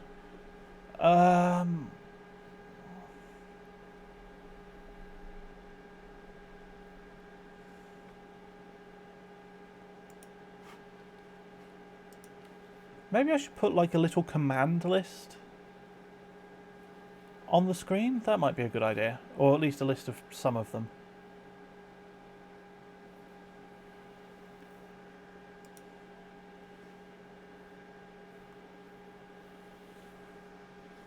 Yeah, that might be worthwhile. Text. Add a new source. Commands. Oh, this is just going to be appearing in the top left as I type, isn't it? Okay, well, whatever.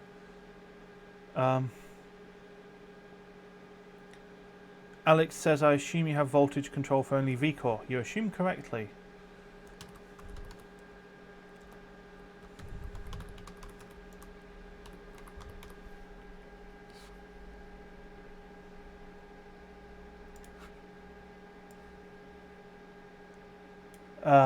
That's not really legible, is it?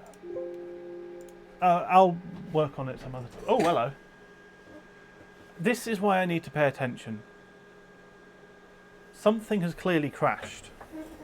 Because this isn't right. Where's my 3D Mark Vantage? Did it reboot? No, it can't have rebooted. Because if it had rebooted, I'd be on a login screen. So it just crashed. It just fully, like, crashed out of Vantage. Alright.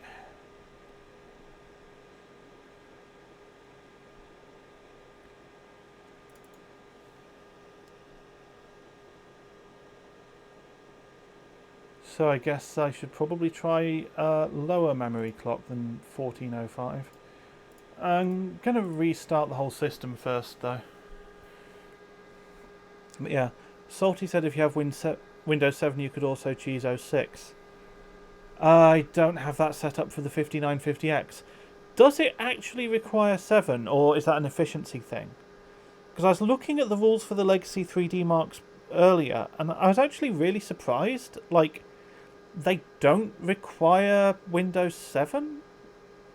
Like, even for, like, 03 and 01 even, it says no OS limitation, but I don't know if that's just a mistake. Efficiency, fair enough. I'm not going to be able to get that set up on an X570 board. Not very easily.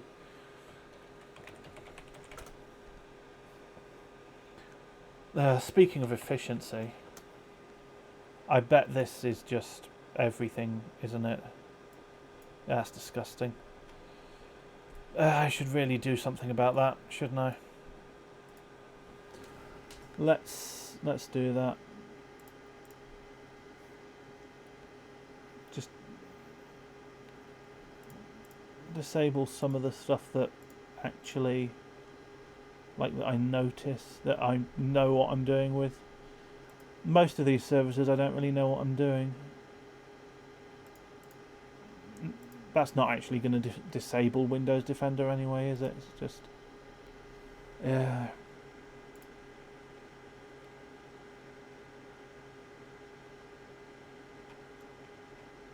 That's not going to have done much. I'm not even going to bother.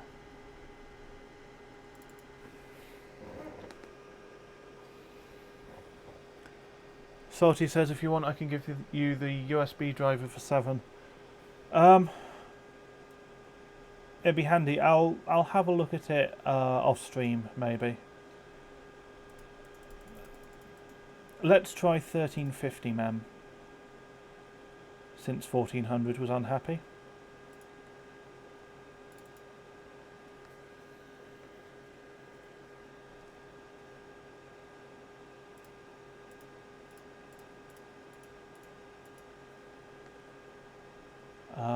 Yeah. I'm just thinking at some point, like, Vantage runs at 1280 by 1024, right? So I can probably try reducing the desktop resolution at some stage.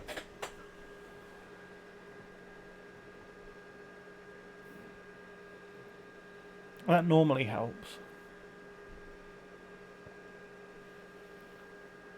Like, if the desktop resolution is exactly the same as what it's running. At least that helped with 05. It's not a huge thing, though.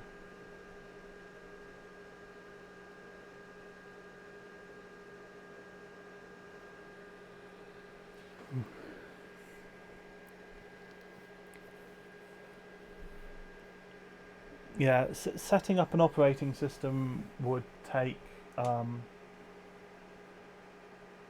It's not necessarily ideal for the stream. It would take a while and just be a lot of kind of frustration and a lot of progress bars. And at least this way, there's pretty pictures.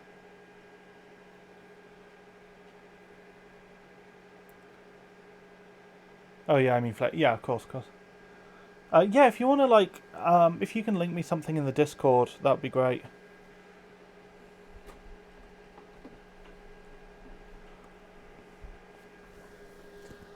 For now, I need to pay closer attention to what it's doing. You know, not ridiculously close, but like, I need to not be fiddling with OBS while I'm benching. Because I didn't see where it appeared to crash last time, so I don't know what it did exactly. I just know that like I was kicked to the desktop. You know, I look over and it's just the desktop.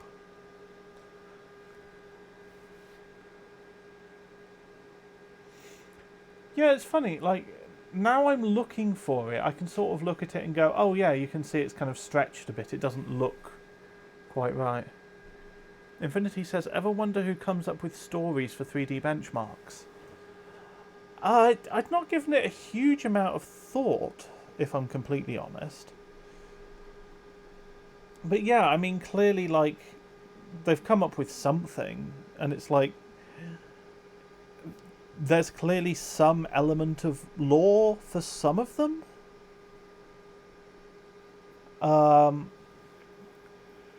Like, there's the whole thing with ProxyCon, where, like, I think in 03 you see, like, this station getting invaded and taken over and evacuated, and then in 05 and 06 you see Return to ProxyCon, where they, like, land on the station and take it back. There's obviously the whole thing with Time Spy. And I don't know if like the character in Time Spy is the same character as the character in Skydiver. Where they're like kind of doing and like they're kind of an explorer, and then you've got like the Guardian thing from Firestrike, which looks like it's related to the monster in Time Spy. It's, yeah. There's clearly something going on. I don't know if there's someone like whose job it is to think of that or what. Alice says, I wonder why nobody other than the ship and its pilot is moving in Port Royal. I have never benched Port Royal, so I don't really know what it looks like. So I unfortunately I can't comment.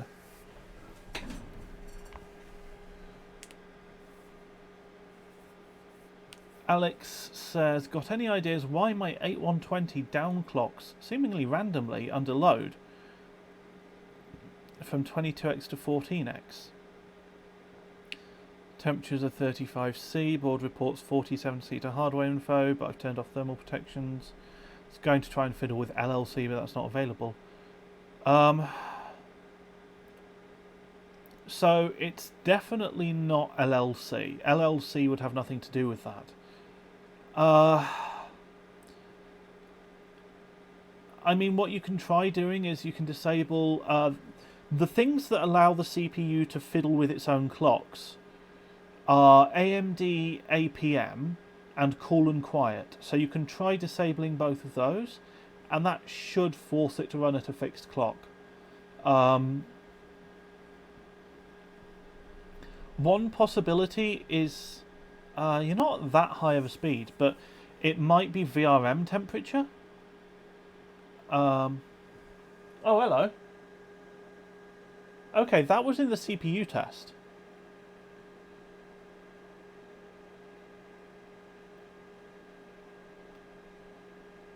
Okay. That was like right at the end of the CPU test. and it just crashed out of Vantage fully. That's really weird. Okay.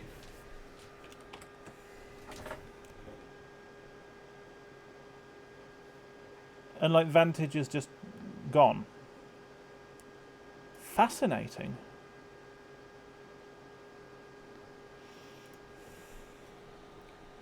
Okay, well something's going on there, clearly. That's really interesting. Okay. Well, I'm going to try lower CPU clock then. Salty says that's normal, give it a little more voltage.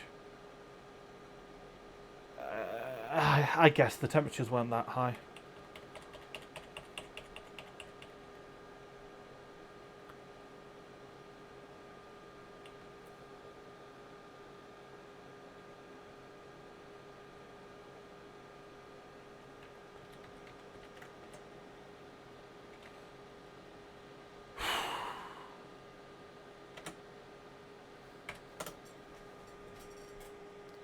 Or lower clock, that will also work.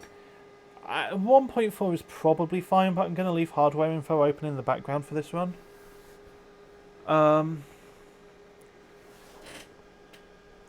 Alex said you've got a fan blowing 100% at the VRMs, but could be that. Yeah, it could be it doesn't like how much current is being pulled. It could be, depends on how the fan is set up or how strong the fan is. Maybe the fan's not doing enough. Do you have any kind of VRM temperature monitoring at all, Alex? You said a 22 multi, so if you're only at 4.4, that shouldn't be much current.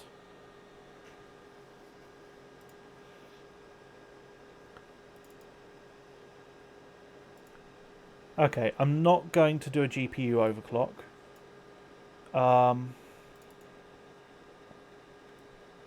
Because that would complicate things.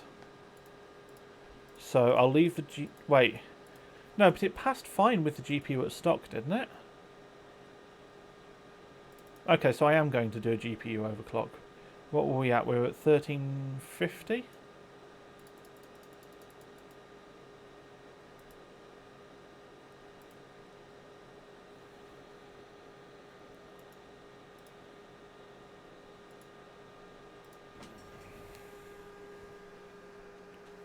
Alright, let's see how that goes then.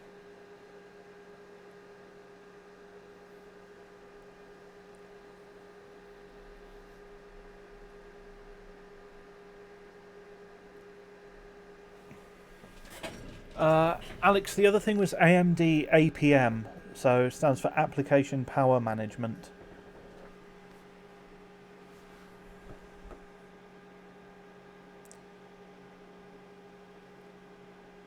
So he says GT1 is the GPU mem test. That's good to know. I definitely I got a full pass with a score though. So I want to replicate the circumstances.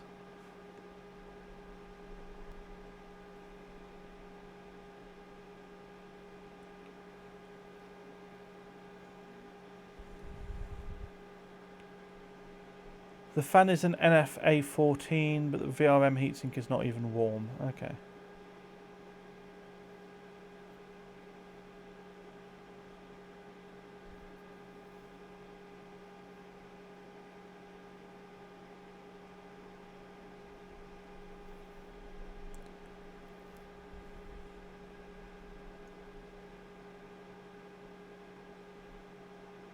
I mean, maybe it's just that the run that got a score was just a lucky run or something.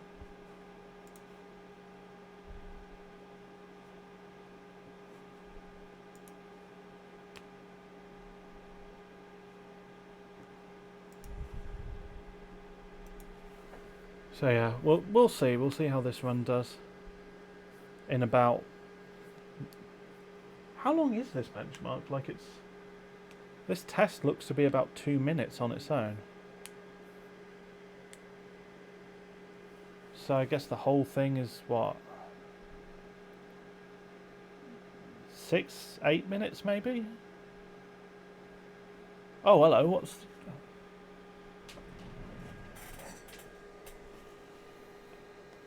Okay, full screen state lost. I feel as though that's mem. Let me double check what CPU temps I'm getting, but... Yeah, CPU temps are fine.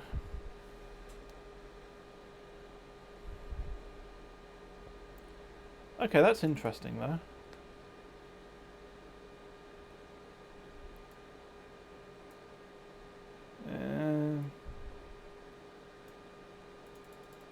Maybe it's memory clock.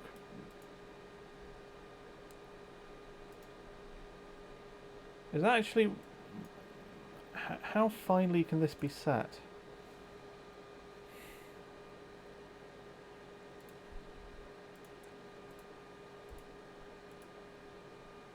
Is that actually... Yeah, okay, that's actually running. Okay, cool.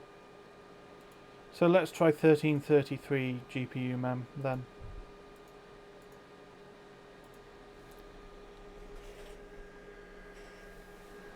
Salty says, if it's mem, damn, HD7750 has garbage LPDA. Yeah.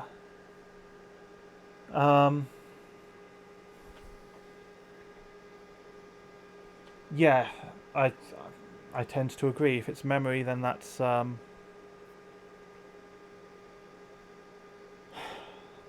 bit surprising. But I don't know, like, what else to make of it. If it still doesn't pass, I can go and drop CPU clock, I guess. Your worst 7770 ran 1575. Wow, okay.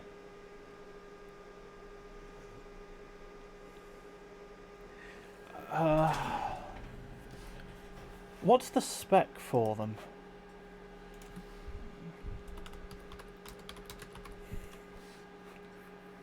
List of AMD graphics processing units. No, not Radeon 7000 series. HD 7000 series. Memory. Oh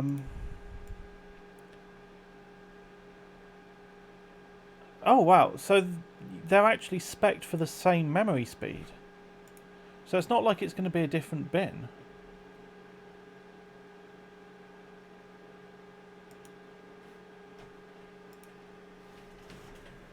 Yeah, that is weird.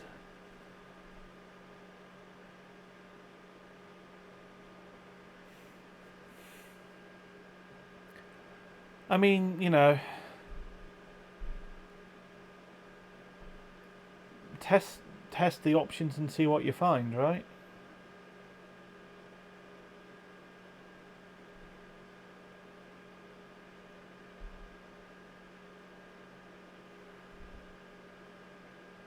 But yeah, it's surprising. What have I done with this card before? I don't think I've done anything as heavy as Vantage.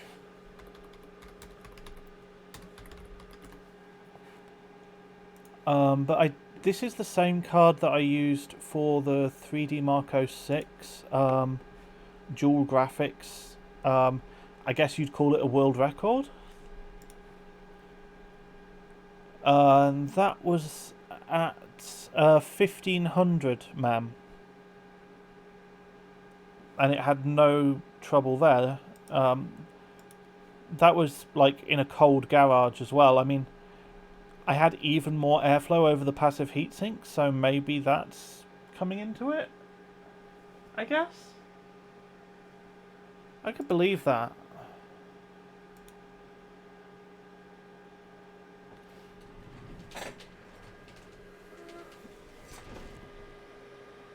Because, like, there's one fan and it's just here, and you've got, like,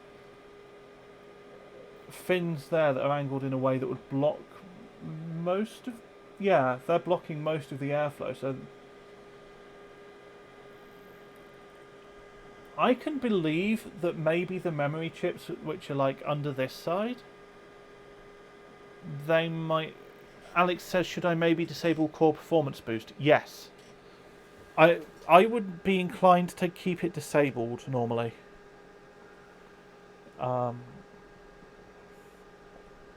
Yeah, maybe the memory chips are just getting too hot. That's not impossible.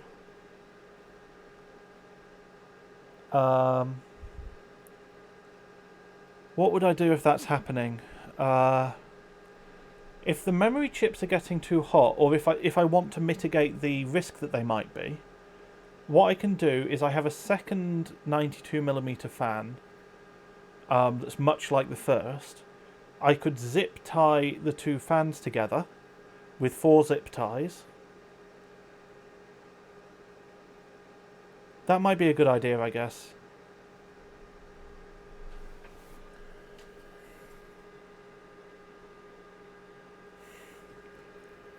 I'll see how we go, but there's no harm in doing that. Yeah, but I think I'm settled. I'm going to do that, and while the benchmark runs, I'm going to get the other fan, unplug it from the setup it's currently in. Couldn't find AMD APM anywhere in the BIOS. Isn't in the manual either. Okay. I guess the board doesn't have that implemented then. You could try updating BIOS maybe, but... Right. What do I need? I need a screwdriver. That's on my desk. And where did I leave the zip ties? I have zip ties. I've got some giant zip ties. They're no good. They're probably a bit too thick for this. Where are the normal ones?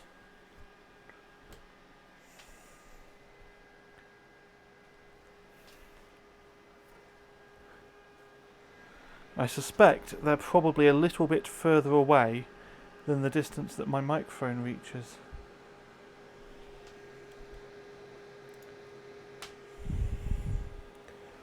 Well, that passed. The fact that that passed implies it's memory. And the fact that it's memory implies that things are getting too hot. So, here's what I'm going to do. I'm going to update the title. I'm going to turn the system off. I'm going to find the zip ties that are actually a reasonable size. Oh, that's barely an improvement.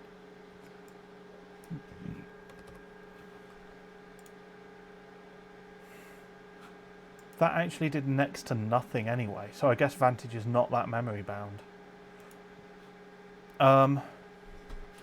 Yeah, I'll find the zip ties and I will attach this fan shortly.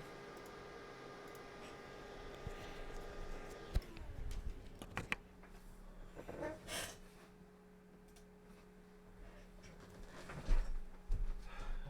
swear they were down here somewhere.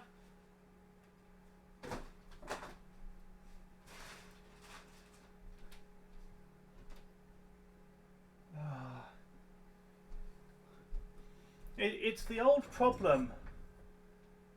See you later, Salty. It's the old problem where it's like, you know, I know for a fact that I have a pack of zip ties upstairs. Do I run and get those? Or do I look for the zip ties down here that I think I have but I'm not sure about?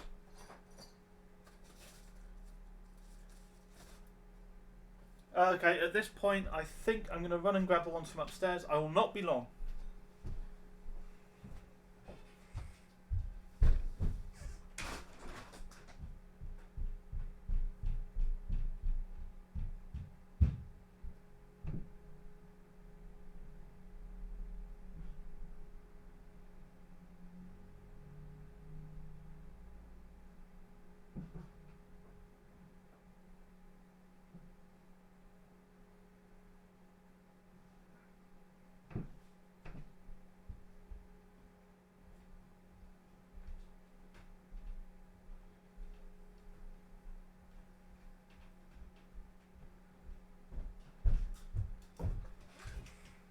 ties.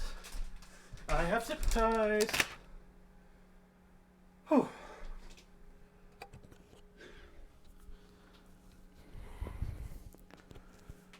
Just use duct tape. I have the zip ties now. Also, I don't know where my duct tape is either. So that would bring its own problems.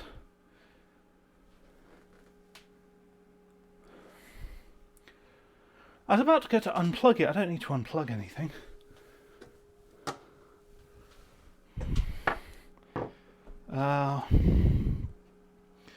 Move the camera up a bit and angle it down again.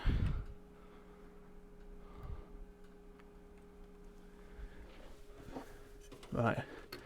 Okay, I need to unplug that. But that's it. So these are... Where'd that go? Come on, out we come. There. These are interesting fans. They're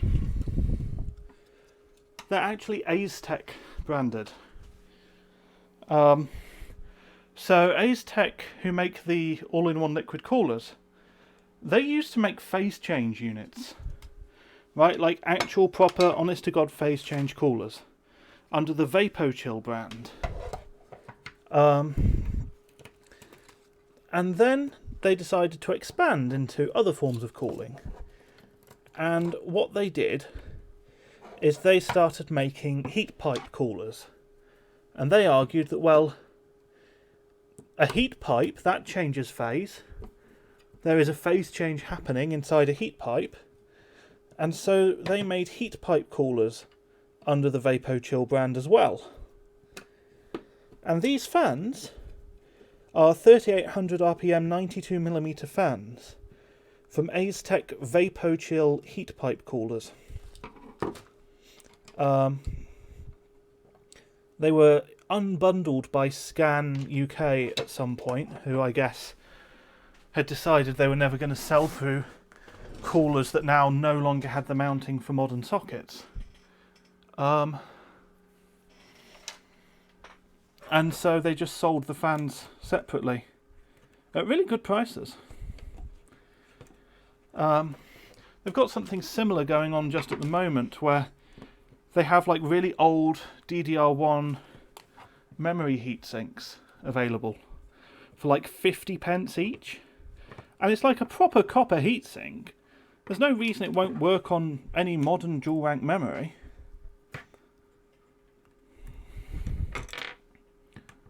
I've been considering buying about 20, but I've just not got round to it because I don't have anything I actually need from Scan.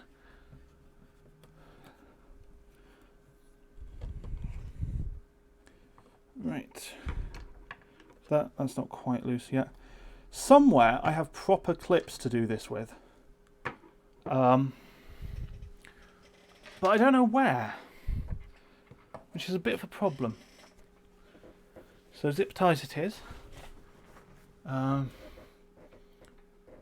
Move the camera back a bit and fix the angle so that you can actually see what I'm doing a little bit better. Move the Wi-Fi antenna out of the way. I'm not even using it. I'm going to put the I'll put the thermometer just barely out of shot so that I know what the limit of the shot is, because I'm really bad at keeping things in frame. And I'll take a swig of water because my throat's getting really dry.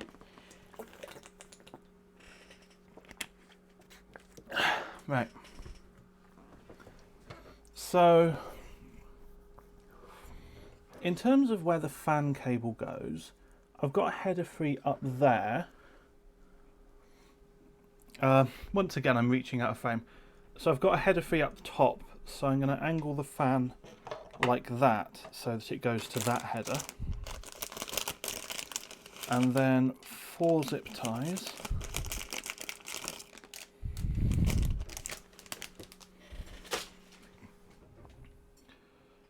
So I think step 1 is probably... Actually, could I just do this with 2 zip ties? Let's try this with 2 zip ties first. So step 1 is to get the zip ties through, and then step 2 is to tighten them up. If I tighten up just one side before I've got the other one through, then the result might not line up as well. Okay, so that's one side through.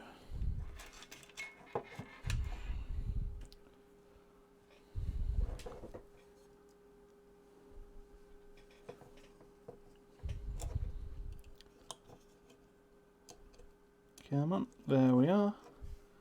That's the other side through.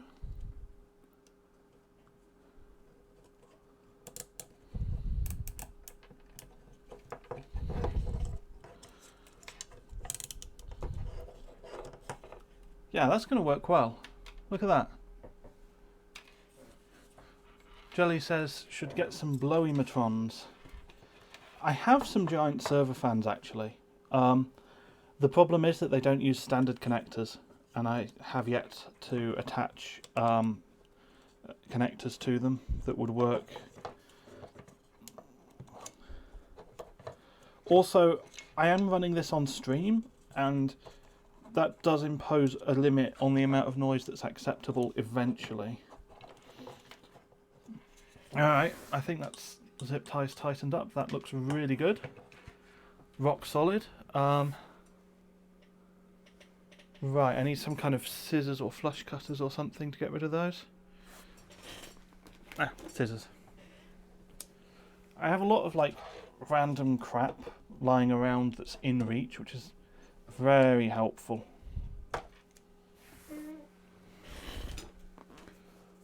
More noise, more better. Only up to a point. At a certain point the stream is unwatchable. And the thing is, I do actually like when people watch the stream. It's nice when people talk in the chat. Because I try to keep talking. I feel like if it's just silence, that's not worth watching. And I want to put out something that is worth watching. But then to make it worth watching, I have to keep talking. And it's a lot easier to keep talking if people are watching, which is a bit of a chicken and egg problem, really.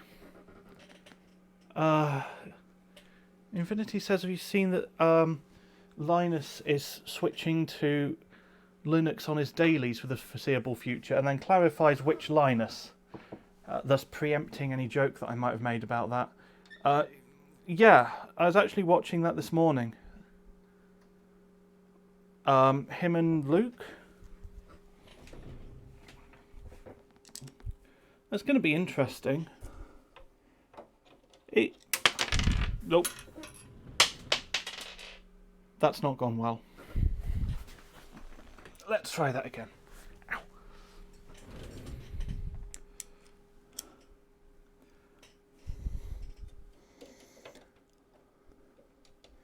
If they actually do a good job with that content, that could be really, really good for, I think, for everyone, really.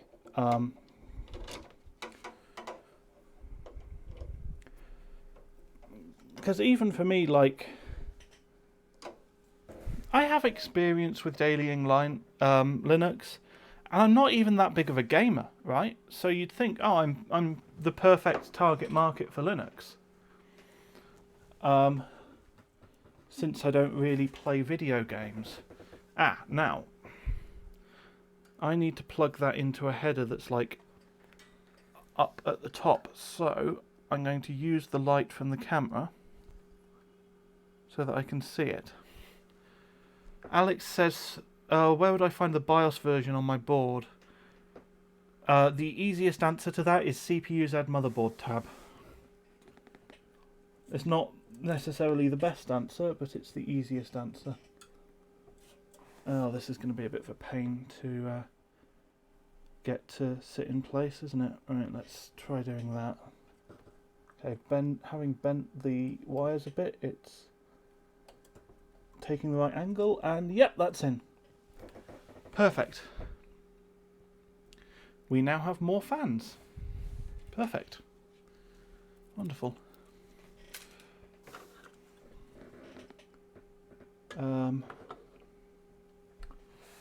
I'll pull the camera back out a bit. I don't mind having it this close in, actually. The main thing is that it can see the postcode. So it's so tough because it's like I want to be able to see the postcode, but I don't want a load of dead space just here either. So if I push it even further across, and then I turn it to the right, and now the dead space is on the other side.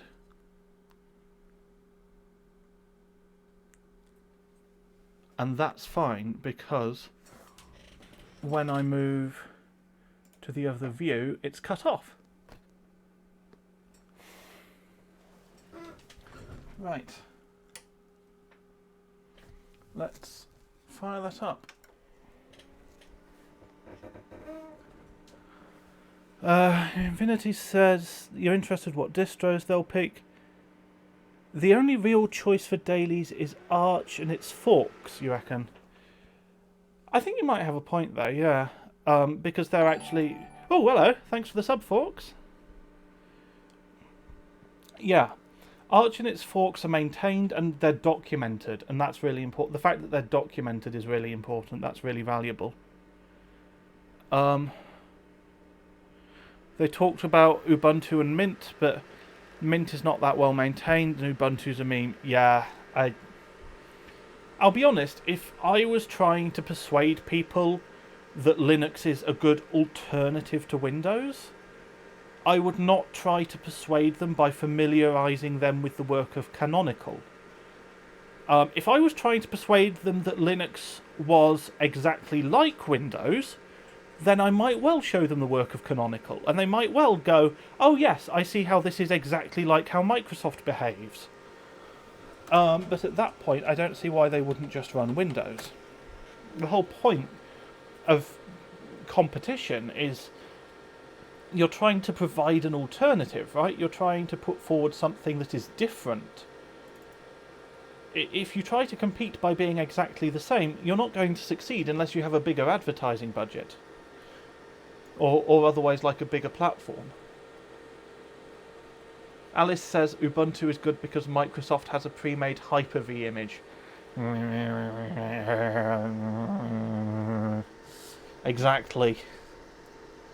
Okay, now that we've got more memory cooling, I'm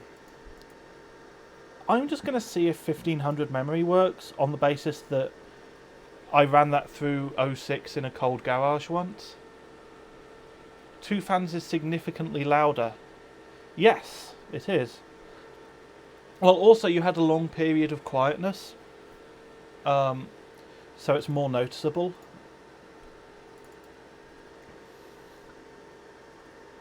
But yeah, there's a temptation to go, yes, it is twice as loud, but that's not true at all. The way that perceived noise works is you need 10 times the source of noise to perceive something as twice as loud. So like 10 fans would sound twice as loud as 1 fan.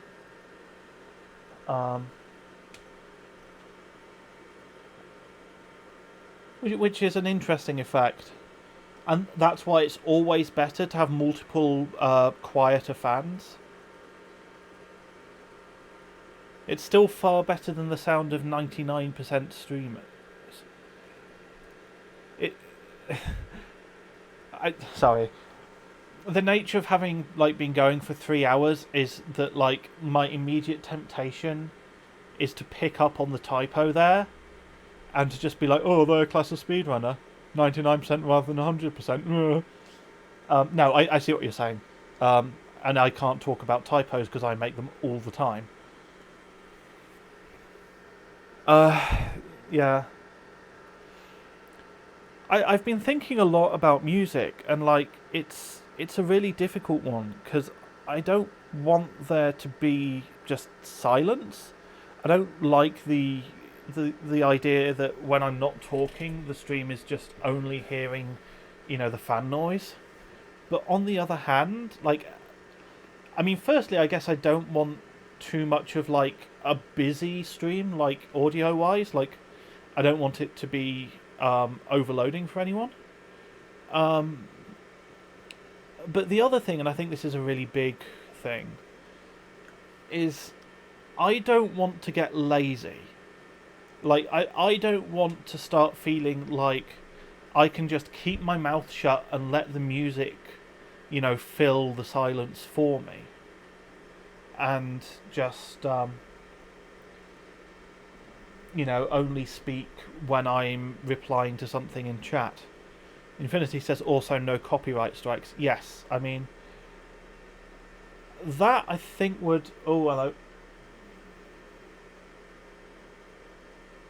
Okay. So that's a no on 1500 mem, I guess. I'm going to rerun it and see what happens, because last time I reduced the memory clock and then reran it and it passed. So this time, I mean, we'll see. Okay. 3D Mark says no. I don't think so, Sunny Jim. Alright, well...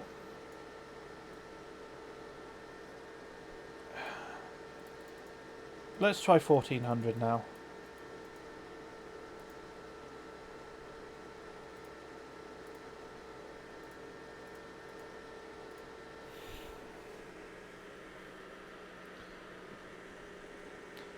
Yeah, so one thing with copyright is, like, there are people who make music that is explicitly like, I've seen people say stream safe, or is like, they say, well, it's free to use as long as you give credit. But on the other hand, I don't know. I'd never do anything like song request or anything like that. That would be a minefield. There's a couple of musicians that I like who are actually small enough that, like, I could legitimately just email them. Like, there was this one guy by the name of Mitchell Ems, who's really good, by the way. He was on, like, BBC's The Voice a few years ago, and, as is the nature of those shows, has no career now. But he makes really good, like, rock music. And,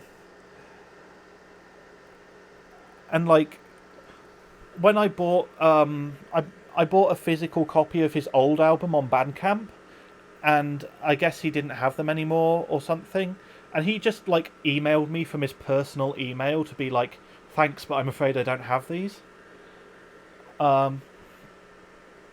So, like, I could totally just email him and be like, can we sort out a synchronization license? And I assume he wouldn't ask for that much.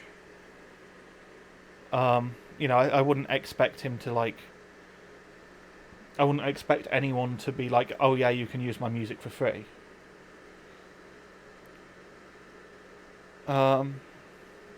Infinity says, my work PC is up almost 24/7, so I'm used to noise pollution. Plus I have tinnitus anyway. Yeah. It's a funny one, that, isn't it? Chicken and egg. In general, it's healthier not to be in loud environments all the time. Ideally, you want some peace and quiet as far as possible. Being in an environment where you've got just a lot of noise, whether it's traffic noise, whether it's like a loud air conditioning unit, a loud fan, a loud PC, being in that environment, like, all of the time is potentially really bad for you. But, this is... I think per the schedule it's supposed to be about 8 hours of streaming a week. I can't... Am I scheduled to go until 10? I think I am. And in practice, I think it's more like 10 hours sometimes. So, loud fans for that long is fine, and like loud fans and loud music are they have the same problem where it's like lots and lots of noise all of the time is stressful, and it can actually be quite harmful to your mental health.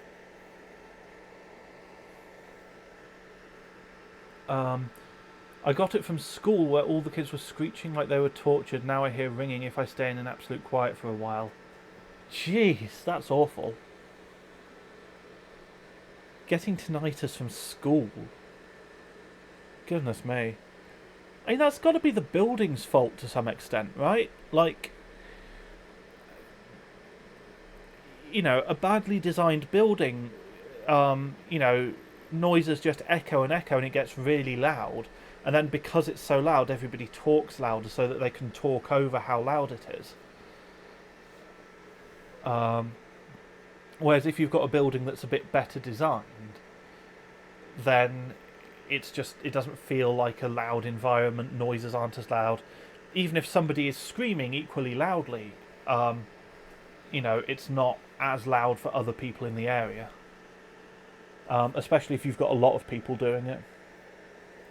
What's Alex saying? So, according to hardware info, I'm drawing 116-ish watts and 85 amps, about 1.45 volts. VRM heatsinks 5C on the F4 BIOS, no explosion protection. Try updating maybe. I mean, with boards that old, my understanding is that you can roll back really, really easily. Certainly with my Gigabyte FM1 board, I tried every single BIOS on that board. I was constantly flashing forwards and backwards and it was fine. So there's absolutely no harm in giving a go to the new BIOS. The board should have a built-in BIOS flashing utility. You can literally just put every BIOS version on a USB stick and use the built-in flashing utility to do one after the other and just see how they all work. That's what I would suggest as a way of kind of troubleshooting it.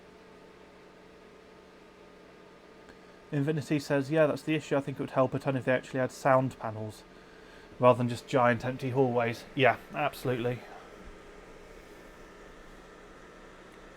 It's... I think one of the noisiest environments I've ever been in was this big, I don't know what you'd call it.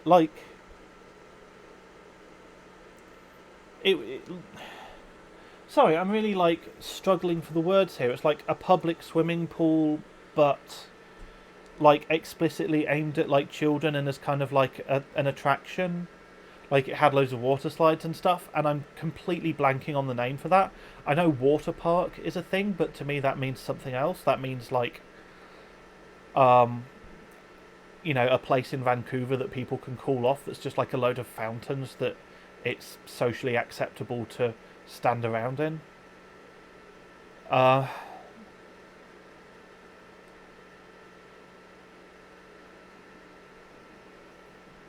don't know. Anyway, 13901. That's definitely a title update.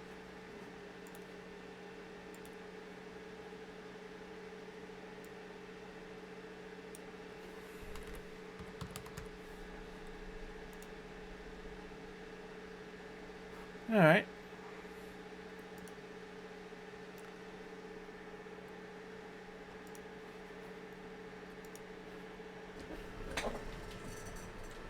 Oh yeah, for the people who have subbed, I think I mentioned this on the Discord. Oh, speaking of which, this is very much midstream. I should do a Discord plug. There is a Discord. You can join it if you want to see me talk about the plans for streams, and if you want to get pinged on Discord when I go live rather than Twitch notifications or whatever. Anyway, I am working on a sub emote. It's going to be garbage can as opposed to garbage cannot, and it's going to be like a trash can flexing. My partner's actually doing the drawing for it, and she's doing a really good job actually. Hopefully I'll post at least drafts in the Discord tonight, but we'll see. Depends how she's doing on it. But it's looking really good so far. I don't want to like push it out to Twitch until I'm really happy with it, because I don't know how easy it is to change them. It's probably quite easy to change them. I don't know. But yeah, so I'll see if I can do that at some point.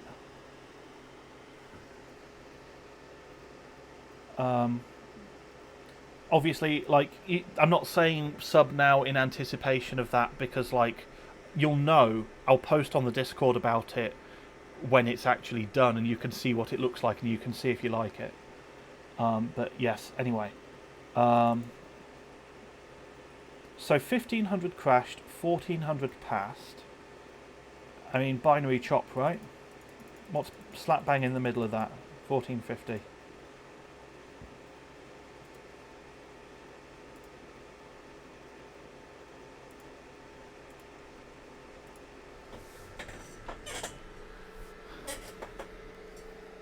People should sub for that first flare. I think it's the first 30 people who get it. I mean, I'll be honest, there's 12 people watching right now. So if it's the first 30 people who get it, I don't think there's too much of a rush on. Like, there's 28 places left. I think you guys are okay for a little bit.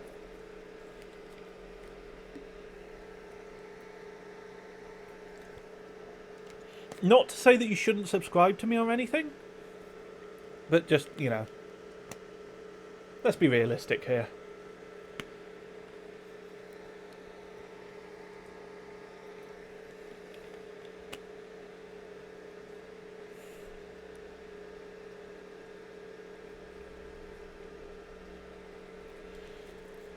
Sub to Pew, I mean McCoulty.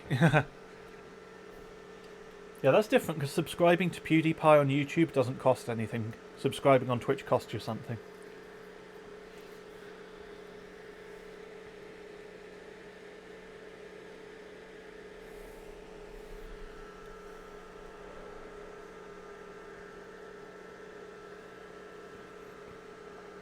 Honestly, like, I'm not like too bothered. Like, I am financially secure. It's not as if like I need people to subscribe to make rent or anything.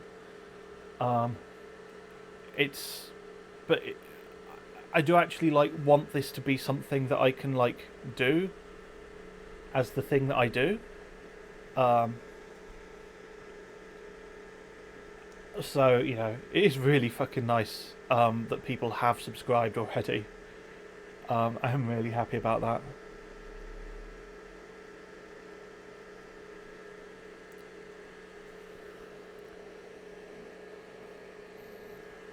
Infinity says I'll sub at some point this month. Can't get my card right now, and PayPal's suspended for some reason. I hope, just in general, I hope you get the PayPal sorted out, because that's that sounds inconvenient. But I mean, don't worry about it. What I will say is, you'll have noticed the founders role on Discord, or I think that's what I called it. I think I called it something like founders. Yeah, founders. So basically, at some point, eventually, I'm going to make either the whole Discord or... oh! Hey, Tech Tested! How was the stream?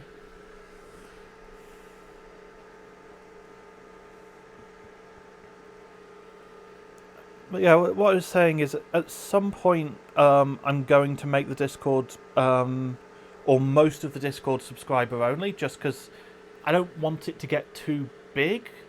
I don't like Discords that are too big, but that's not going to happen anytime soon. And when I do that, everybody who's already in there is going to have the founder's role. They're going to always have access.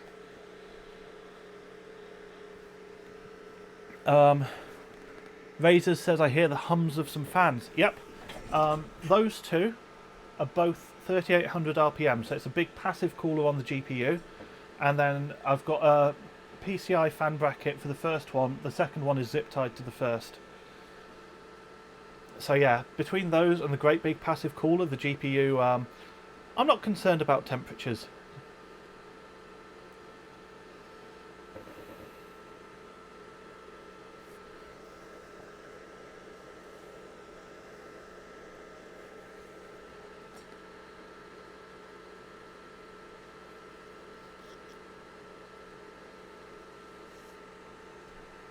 With that said, I haven't even pushed core clock yet. How's the overclock going? I was having a really low memory clock wall. Like, the memory was just not clocking. And that's why I added this second fan. And the memory's overclocking a lot better now. Good luck, Alex. Good luck with 5 gigahertz. But yeah, I have not... So 1500 memory clock crashed. 1400 passed. I'm at 1450 now. And we're going to see how that goes. I'm kind of glad I've had Salty in the chat. Because if it wasn't for Salty saying, like, no, the memory should be able to do way more than that, then I wouldn't have realised there was a problem, and I wouldn't have attached another fan. But I'm really glad I did, because it is working a lot better now. So it was definitely the right thing to do. But yeah, have not touched core yet, so very much in the early stages. I also haven't saved any screenshots yet.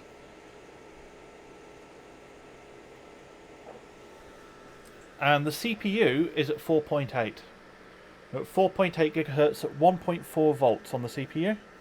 So it's a little bit more voltage than it needs, but it's staying pretty cool, so I'm comfortable with it. I'm comfortable enough with it.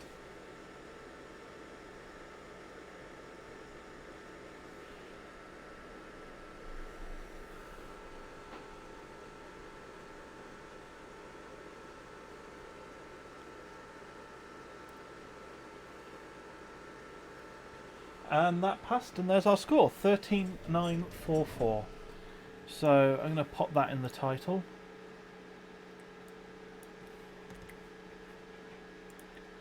I think I'm going to move on from memory now. Let me just double check. Where would that drop us in the... That would drop us absolutely nowhere. I don't think it's worth saving scores until we're over 16k. So let's get over 16k.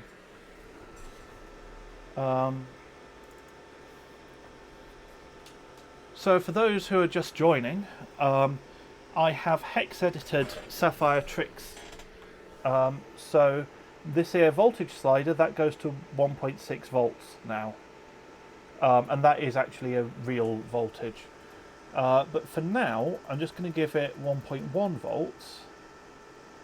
And let's jump up to 1 gigahertz on the core. That should be no problem at all.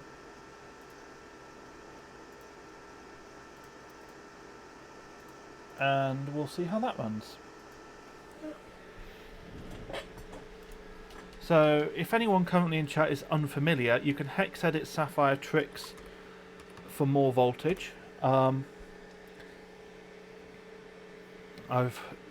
dropped the link in the chat to the video about how to do that. And it's an early AHOC video, so it's actually quite short and to the point. And there's the link to get the relevant version of Tricks, because the latest version of Sapphire Tricks, which is 8 point something, is literally an RGB control utility, and it doesn't have any overclocking functionality whatsoever. Which, to be fair to Sapphire, AMD have very good overclocking controls in their drivers anyway. So I guess they don't want to replicate that in Tricks. So that's understandable. But it's also completely useless for our purposes.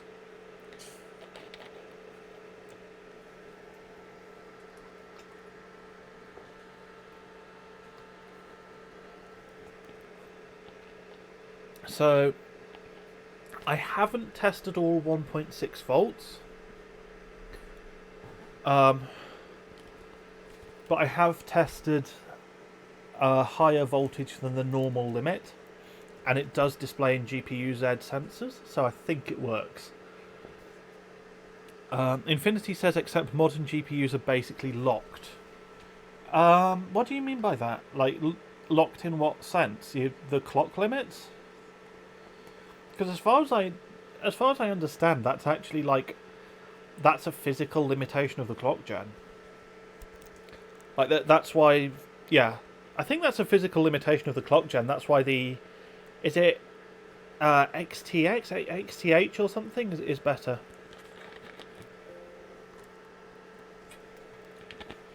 Oh. Oh no, that's fine. That's... Wait. Did we do physics already? Oh.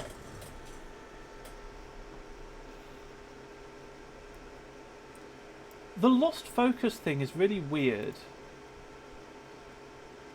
Like, because is it a background application? Like, I don't think anything else is running.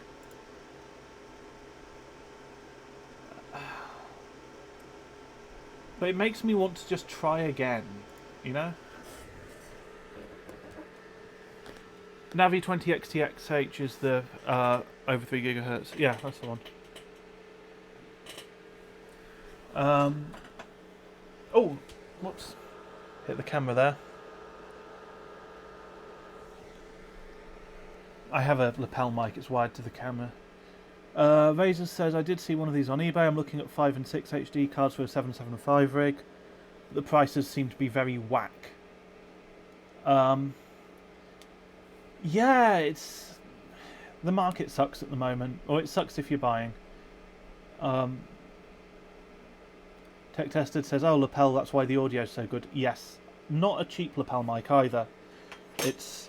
I'm not 100% sure how you pronounce it, but it's one of them. So that's from Scan UK, and it cost 70 or 80 quid, I think. It was not cheap.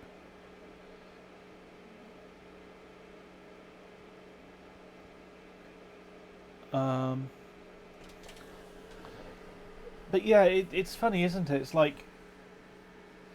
Because at the end of the day, if people can't get a new GPU, then they go, oh, well, I'll get a slightly older one, I'll get a 290X or something.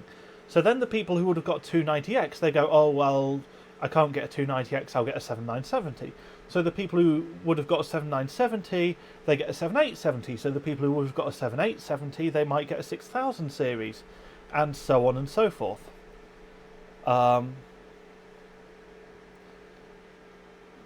Yeah. Someone wants 80 quid for a GT220 and 120 for two 8800 GTs. That's just insane. I don't know what's going on with that.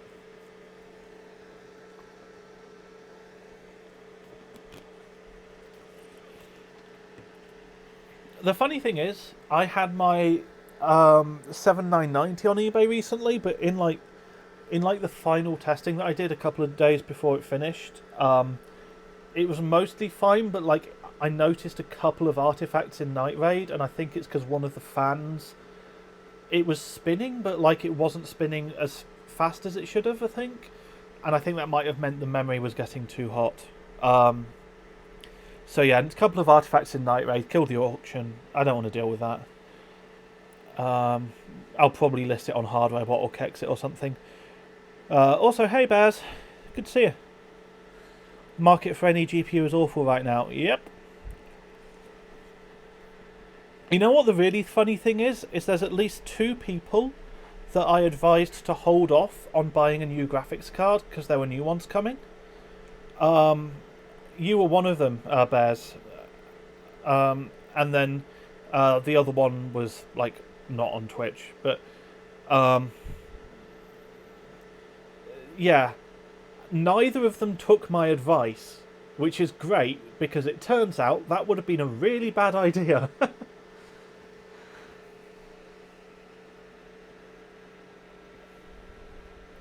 Razor says, in August I got an X1950 Pro for 9 quid and they're now going for 30-40. Wow, yeah, that's excessive. I think to some extent there's just people who are like... People are setting higher prices for buy it now, you know? It's not necessarily... No one's necessarily buying at those prices, but yeah. Sellers are just looking for dumb buyers to scoop up these listings as sold listings are a quarter of asking. Yep, that sounds about right. Bear says, I've got a client who wants something super basic, can't even get a 770. which is only marginally better than onboard. Yeah, that's yeah. Oof. Told the guy to wait until next year. That's probably sensible. Yeah. Hey, thanks for the follow, Razors.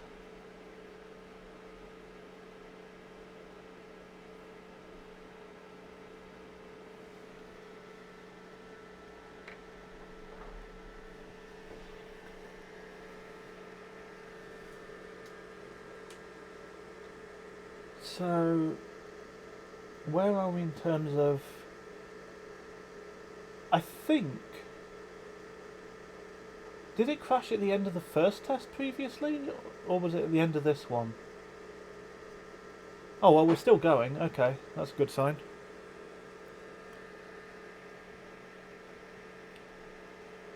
Bear says my wholesaler's like everyone's out of stock. Everyone's out of stock. Sucks to be you. I nearly said sock there. Everyone is out of sock. Our feet are very cold. Yeah. Yeah.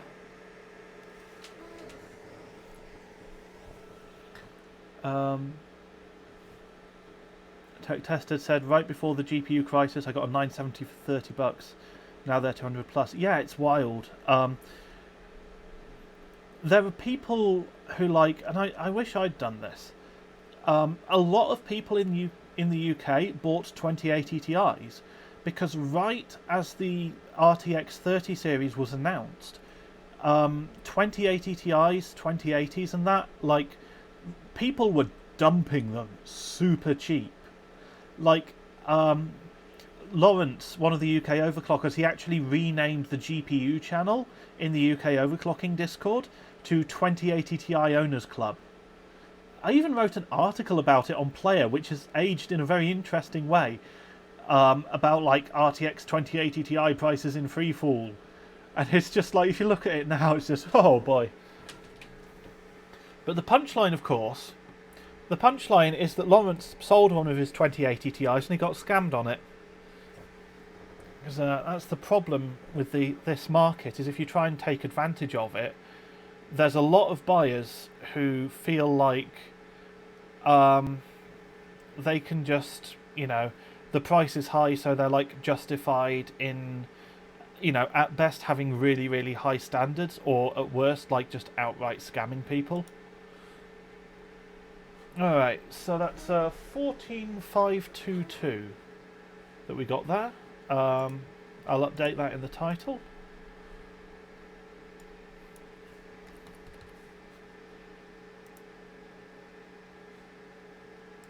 Think the chip shortage will let up soon? Oh boy. I don't know. Like, I don't know.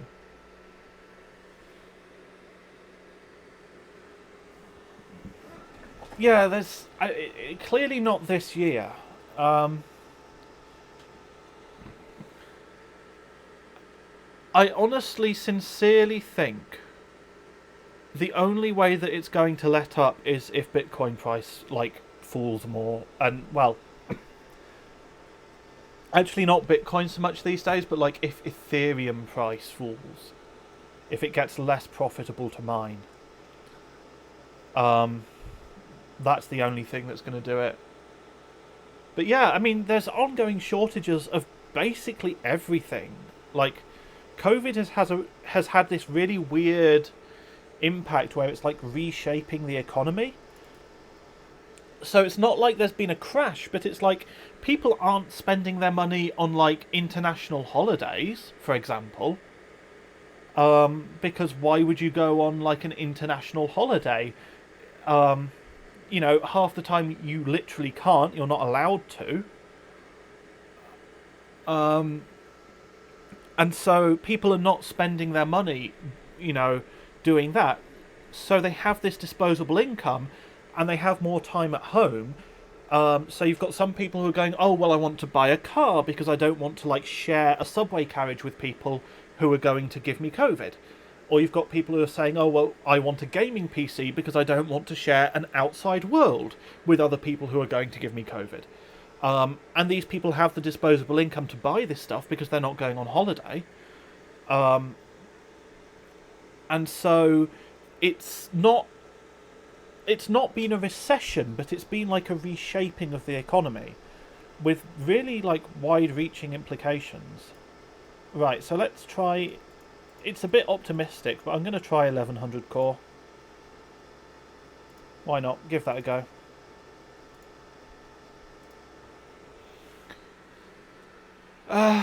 So yeah,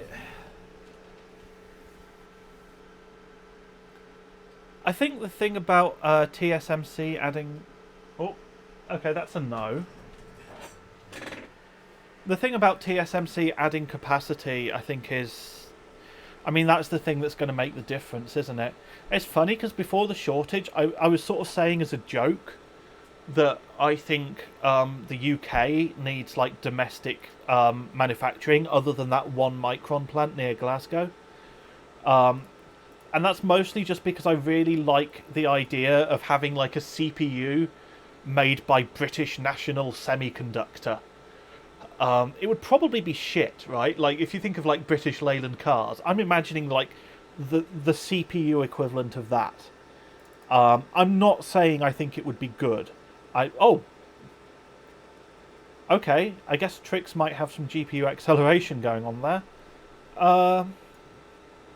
Let's try 1.15. Yeah, nearly there. There we go.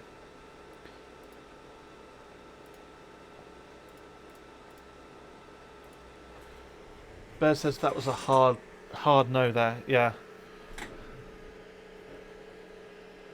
Can you imagine the reliability of a CPU that has the same reliability as a British car? Depends which British car. But that would be interesting. Yeah. If you're like a lot of British car manufacturers, they're kind of like two blokes in a shed somewhere near Leicester. And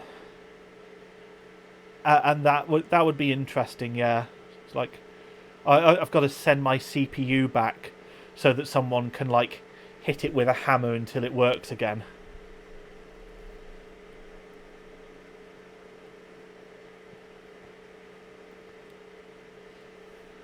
Yeah. CPU reliability of British railway system. The railway system's not that bad. I mean, I guess that's coming from a European, I suppose, so, yeah. Yours is probably better, I can believe that.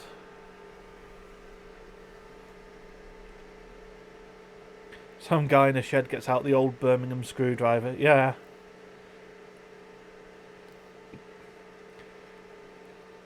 Just like getting out like a really small chisel and just like tapping at it. You know, just going at it with the old...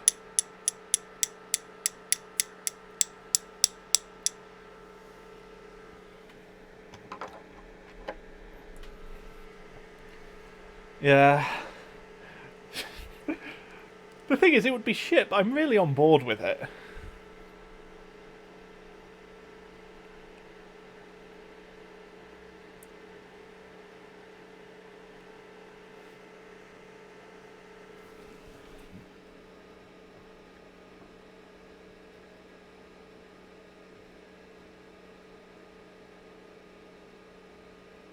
Every British CPU comes with a spanner pre-included.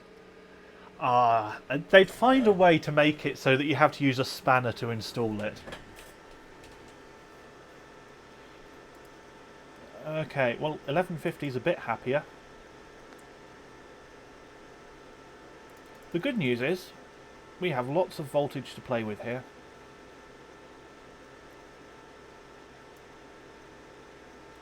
Yeah, let's try 1175. Why not?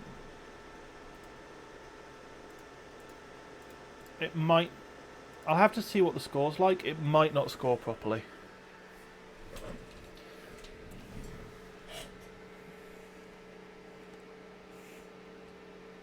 Tech Tested said if you buy a British CPU, though, hold on to it. It'll only raise in value despite its flaws. Yeah.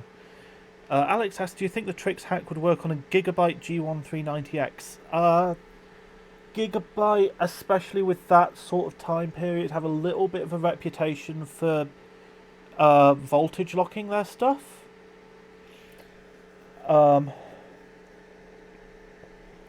So it's possible that there's just no voltage control possible on that card. If voltage control is possible, then the Trix hex edit might work. What I would say is download Trix. I'll drop the link again. Download Trix and give it a go. See if it has voltage control. If it has voltage control at all, then the other thing is it's got like a special... it's got a separate thing for Hawaii, rather than like the default voltage cap. But yeah, basically just give it a go. You'll find out. Razor said, what they would do is give you an LGA board where you need a metal flat plate and a tiny hammer to tap all the pins into place. And then you can put the CPU in. Yeah, I can see it. Yeah. Just like getting the motherboard out of the box and like under the backplate somebody's written Baz Wazir.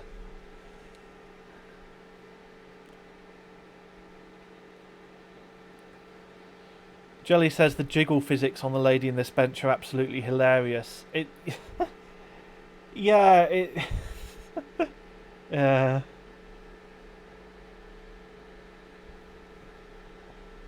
Infinity says that this reminded me of the Russian CPU. It's shit. At least they're trying.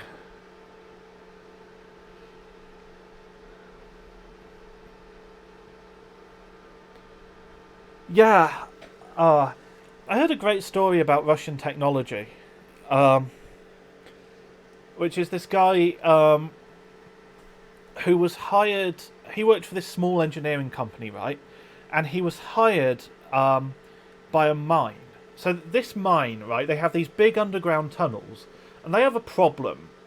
And the problem that they have is that they get around these tunnels in cars. But the drivers were driving way too fast, and, you know, because it's boring driving through a tunnel, right? So they were driving way too fast, and then they were getting into accidents. So the solution that was tried at first was they just, like, removed the gear stick, right? Like, you only get first gear, you can't go above first gear. But everybody still drove too fast. They just drove too fast and also wrecked the engine. So this mining company said, okay, you know what? We're going to get self-driving cars. So this guy was hired by them to make self-driving cars for this mine. And the way that he describes it was, it was really fucking fun and easy. Elon is a fucking slacker, and they worked great. So he makes these self-driving cars. They only have to drive around tunnels in a mine, and all of the software to do this kind of thing is actually open source these days. Like, there's open source self-driving car software, so you just use that. It worked great. Right? The mine, they tried it out, no accidents, no incidents, works perfectly. And so what they do next is they cancel the entire project because they've decided that actually the self-driving cars are a bit expensive and it's cheaper to just pay the compensation every time that somebody crashes and kills someone.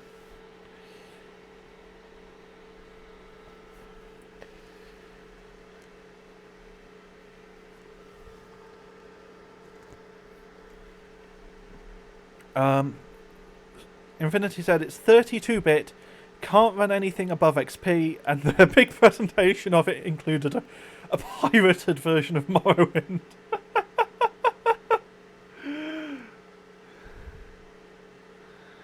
Yeah, that's... It's not a good sign, is it? Like...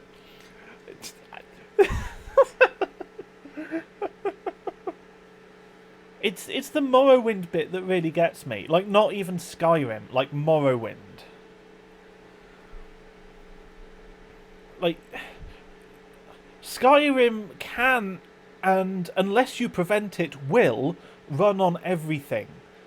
You know, Todd Howard has made that his personal mission. You have no choice. If you have an electronic device, Skyrim will run on it, whether you want it to or not. And yet... For a Russian CPU, it's Morrowind. I love that.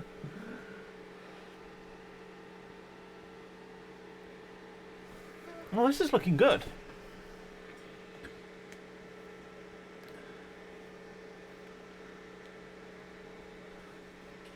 He's trying to change it from can it run Doom to can it run Skyrim. Oh, right, yeah.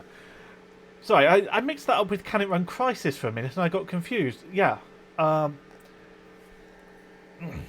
Yeah, that cartoon that's like the difference between a computer scientist and a computer engineer. They discover an alien computer, and the computer scientist is like, "Oh, we can learn so much from this," and the computer engineer is just like, "Check it out! I got this thing to run Doom." Right, 14553. That's not a big improvement. Are we CPU bound? SMBC comic. Yeah, that sounds right. We might actually be CPU bound here. That would be a problem. What are the people above me running? So there's Samba is at lower CPU clocks but has Haswell E. Sorry, lower GPU clocks rather. Also Windows 7, I bet that makes a difference. Because it's Vantage. I might be a bit limited in terms of what I can get for Vantage. But I'm going to keep pushing it anyway.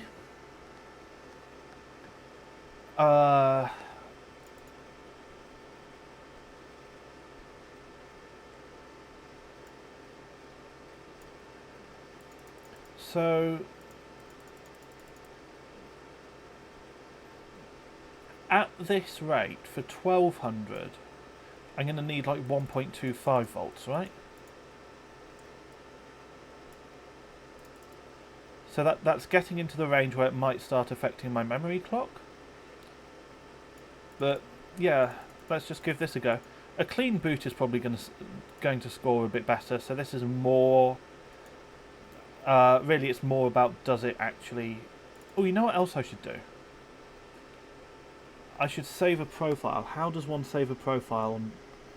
If I just click 1, is that going to reset everything? What am I at? I'm at 1200, 1.25, 1450. Okay, yeah, so I can save that as profile 1.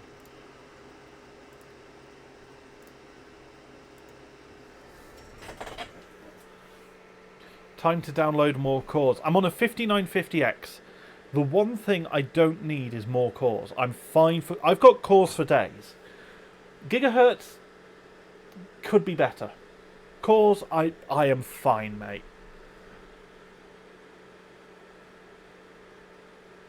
Well, that's not instantly crashed. Unlock more processing units. I don't think... I'm actually not sure if that's possible on a 7750. Probably not. Also, this card doesn't have a 6-pin. And the VRM's not great, but like it seems to be scaling with V-Core, so like it clearly isn't that bad. Stuck on an i5 4570. Ooh, that's unfortunate. Overclock the PCIe bus. It's 3.0 x8. I'm sure it's fine. Didn't this have a 2-phase VRM? Yes, it's a 2 plus 1 plus 1 plus 1 across the entire card. So you've got 2-phase V-Core. V-Core's actually, it's kind of interesting. It's got quite a lot of input filtering. There's like a whole bunch of multi-layer ceramics on input filtering duty. But yeah, 2-phase V-Core, then 1 phase each for, is it VTDCI, the memory controller? And memory and, is it PEX, the display drive and PCIe and stuff? Razer says it was an upgrade 2 years ago to an 880K. Yeah, fair enough. But luckily, you've got a job now, so 3700X and 5700 XT might happen. Yeah, good luck, man.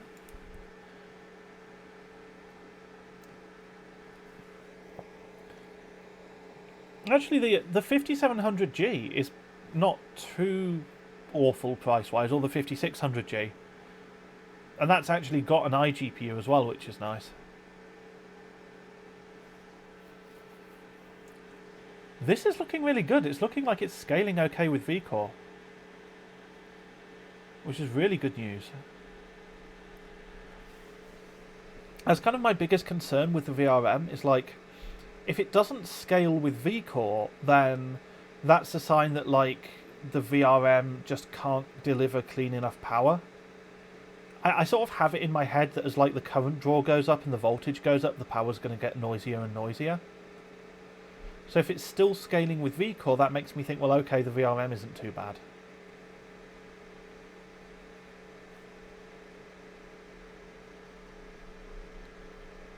And yeah, like this test is running. When I bought a 960 in 2016, I got posted a 1060 and a seller discount. How did you manage that?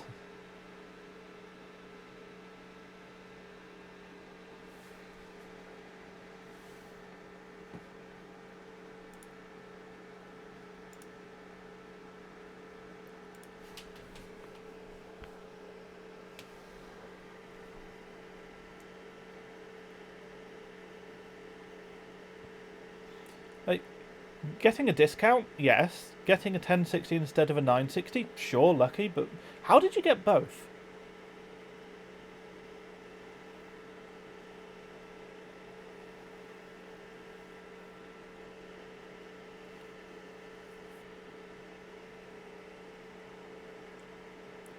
No idea it was part of a pre-built PC.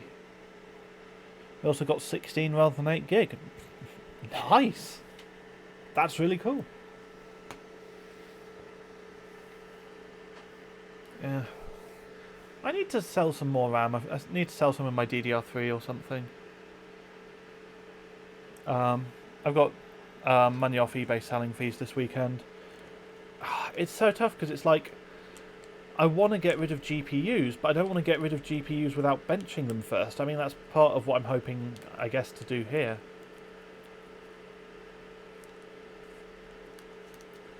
It's why I'm a little bit averse to modding this card, right? Is I actually don't want to keep it long term.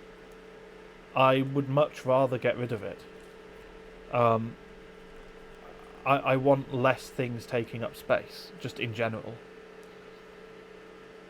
And I have a lot of GPUs to get through.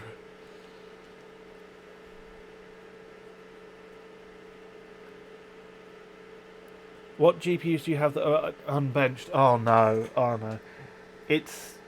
I can't remember all of them. There are far too many to list.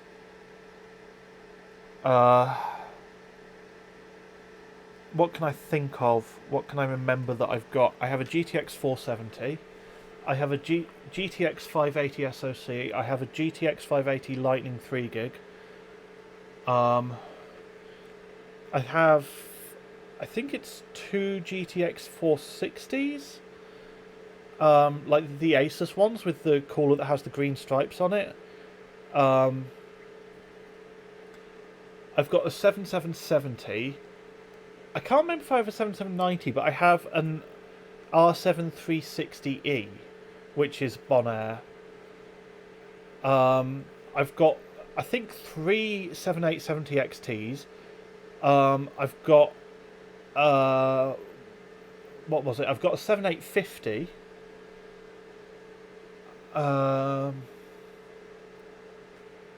I've got 3 5770s, if I remember correctly. I've got a 5970, I've got a 7990 that I was going to sell and then I bailed on because it didn't pass night. It had a couple of artifacts in Night Raid.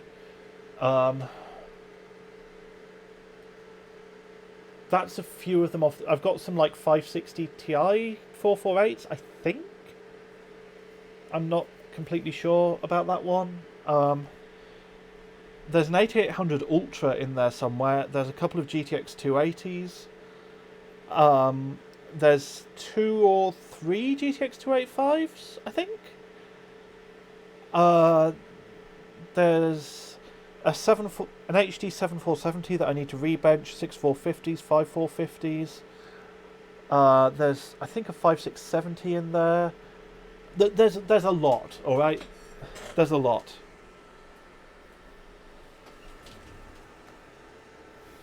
Alright, well that passed. That's 14567.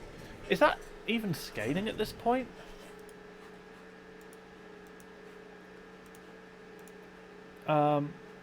Barely scaling. That's hardly any more points. Okay. That's interesting. So, if it's just not scaling in Vantage,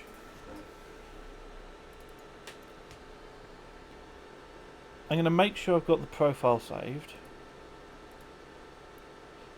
I'm going to try just rebooting. I want to see if that's part of the problem. But my worry is that I'm just CPU bound in Vantage, that I'm just bottlenecked by the single threaded performance.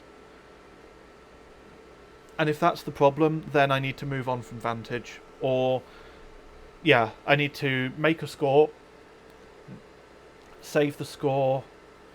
Being on Windows 10 probably isn't helping either. I seriously doubt that Windows 10 is the most optimal operating system for Vantage.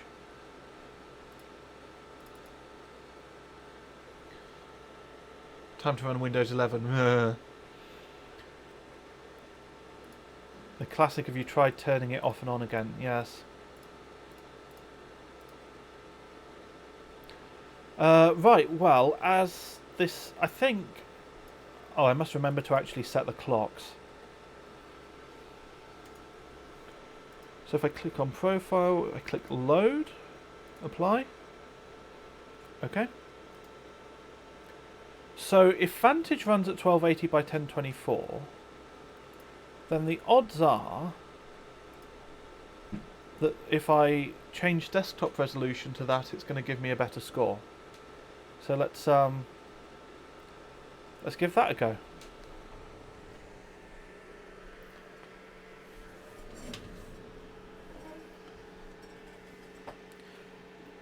Yeah, I strongly suspect that Windows 7 would work better if I could get it set up. I mean, I'm clearly going to have to revisit this. My schedule has me running for another 2.25 hours, which I'm probably good to do.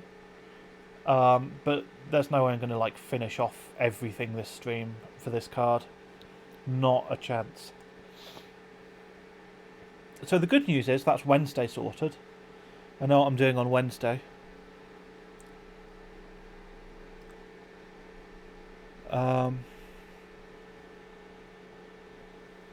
But yeah.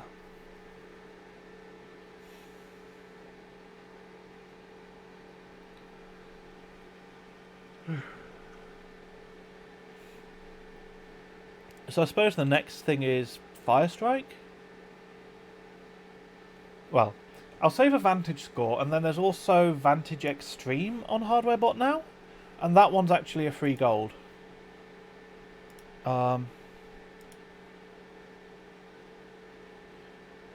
However, I could really do the bio break, and yeah, so I'm gonna run off and do that. I might be a few minutes, so I'll let that finish, but I might still be gone once it's finished. We'll see how it goes. I'll try and be quick.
Right then. 14583 we have. So what were we on before? We were on 14567. Alright. So no magic scaling from the reboot, sadly. But something, either the reboot or the resolution change, has given us a little bit more score, so that's nice.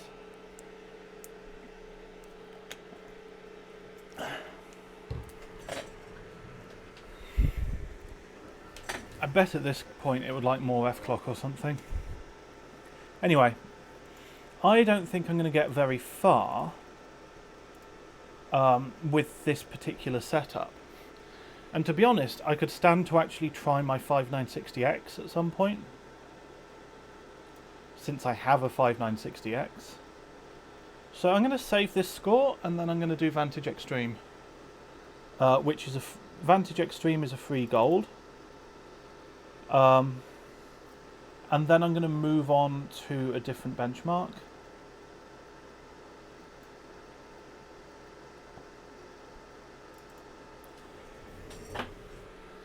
I'm just going to open a random score. I just need to double check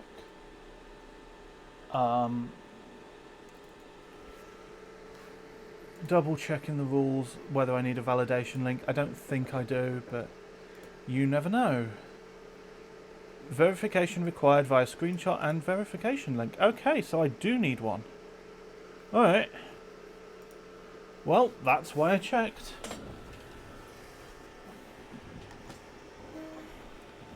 I'm surprised, but it is what it is. I have no idea why the text is displaying so weird on CPU-Z.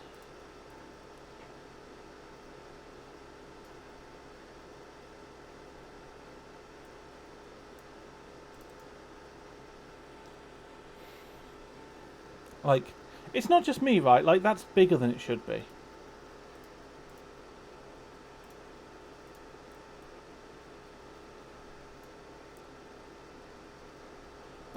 I can move those windows around a bit, can't I? So I'm not covering anything. There we go.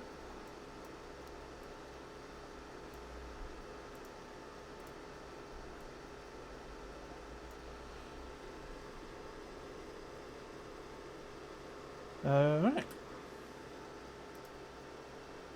Screenshot.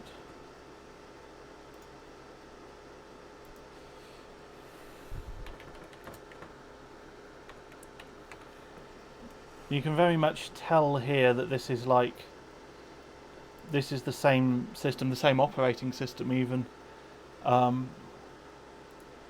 I used for memory reviews and stuff. So, save results.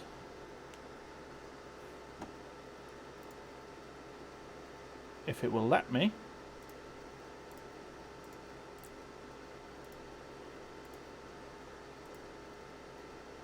Okay, there we go. I'll save that in pictures as well. Vant 14583. Am I happy with that result? No, but that just means I have to revisit it, maybe on a different platform. Okay. So the extreme preset, that's 1920 by 1200. Okay, so no messing with desktop resolution then. And then I guess moving on to 3D Mark 11, I suppose. Did you say you had a 5960X? Yes, I have the Haswell thing, not a Ryzen thing. JBatch as well, which I understand is good. But yes. And as we know, I have an X99M Fatality, which I still have. I've not lost that. I bet it against BuildZoid, but I kept it.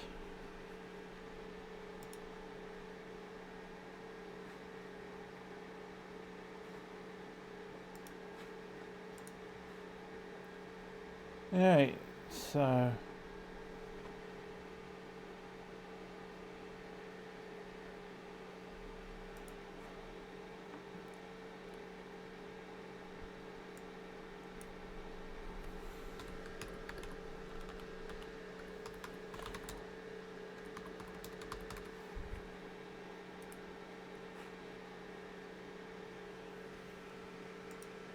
What's next after Vantage?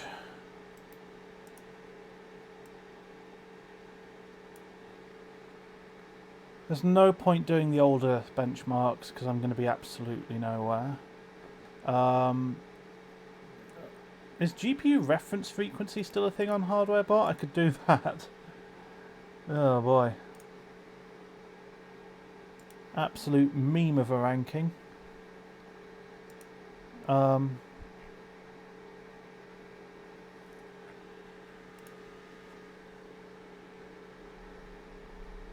That is actually a thing. Okay, that's...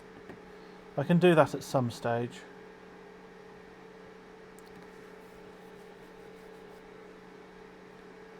Uh, 3D Mark 11, we have Entry, Extreme and Performance. Those are all rankings. I kind of want to focus on Extreme. So 12 has a score in Extreme, so my target's going to be probably about 1500, which is below 12's score. But it would be second place. So yeah, I'll probably aim for that.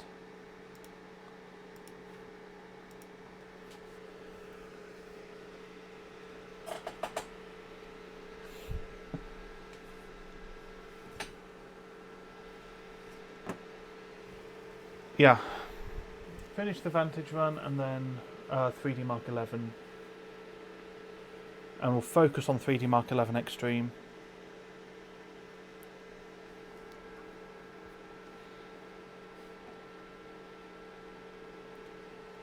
The funny thing is, I saw the viewer count like drop way down and then jump back up again, so I hope everybody else had a nice break.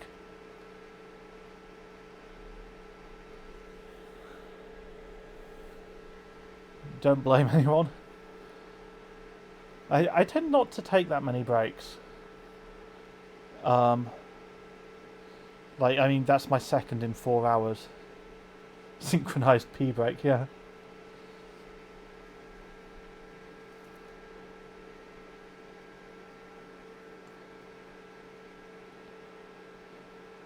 I mean, if anyone ever needs a recap of a bit that they've missed, don't be afraid to ask. I don't want to make anyone, you know, hold it back unnecessarily. Since everybody's back now, I'll mention again that I've got a Discord server.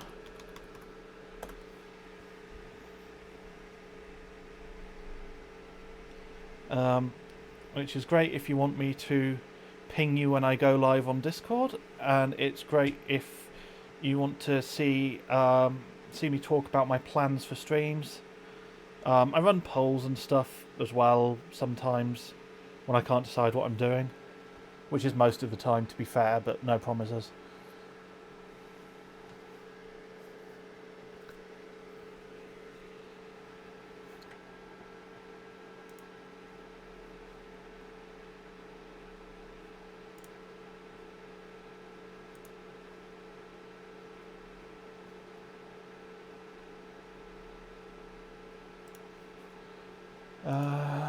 Yeah.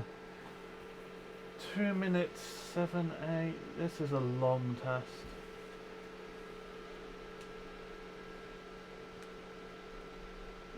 I feel like I had things to talk about before, but I don't now, because it's like I've had a context change, and like I'm back, and it's like, wait, where was I? What was I doing? What was I saying?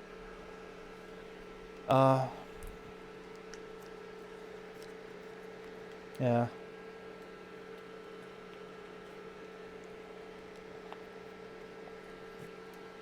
My thread has been lost, but don't worry, I will get it back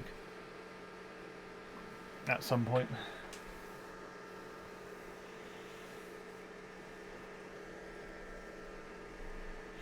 So once this is saved, I'll probably just dive straight into 3D Mark 11, assuming that...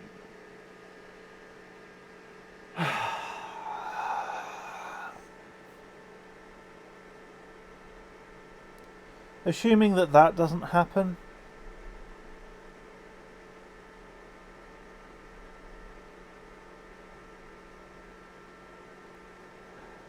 RIP run.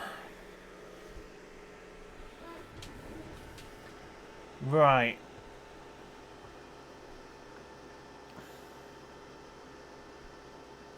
I'm just going to fire up hardware info just to see how warm the CPU is and if there's still like room for it to cool down. So it's at 41 now? 38 now, sorry. Is there still room for that to drop? Okay, it's still dropping a bit. Not really, though, is the answer, I think.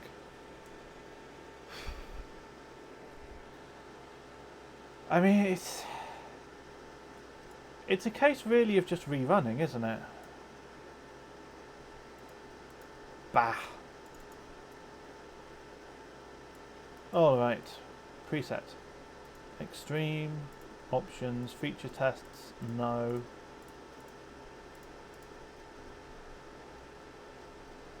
Let's do that again.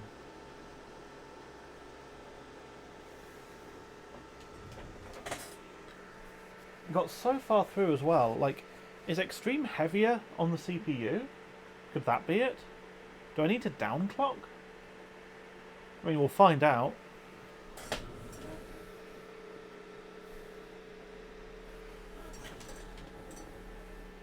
If it crashes again, I guess I'll just downclock a bit. Jelly says, any way to run Vantage via CLI seems like a bit of a pain to constantly fiddle with the settings. Yeah, I don't know if you could fiddle with a shortcut or something to make it behave differently. Possibly. It doesn't take that long. I mean, compared to how long it takes to run the sodding benchmark, the time that it takes to, like, click the buttons is pretty insignificant. I don't know if LOD works on AMD at all. Like, it's Vantage, it's DirectX 10, so I don't think TESS is going to be a thing. But I don't know if there's other, like, driver fuckery that you could do. I mean, obviously on NVIDIA you can LOD the crap out of it. But I don't think that's an AMD thing.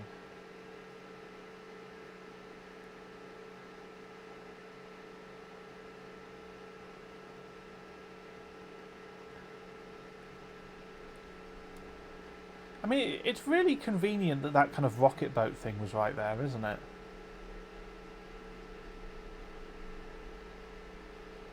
Like,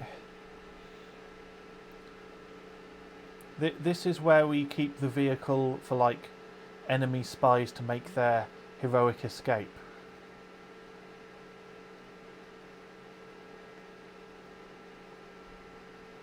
Not off chugging.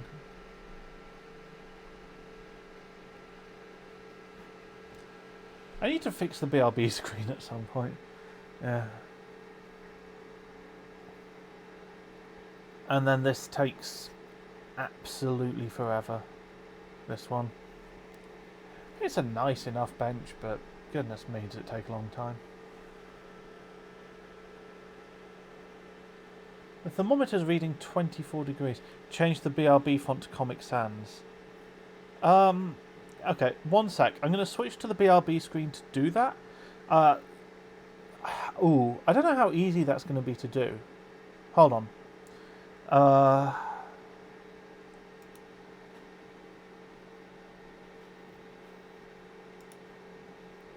don't want to cut off the sound because then, like, there's a change in the background, so that's not ideal.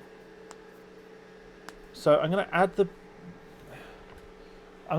BRB text to my current scene, and then I'm going to see is there a way of editing that? I don't think there's a way to edit it. Is there? No. Oh, here we are. Open the source properties, and that has a font family thing, so I can change the font there to... Wait, what? Oh yeah, there it is, Comic Sans. Okay. So if I switch to my BRB screen now, so, you know, brace yourself for the background noise to disappear and reappear.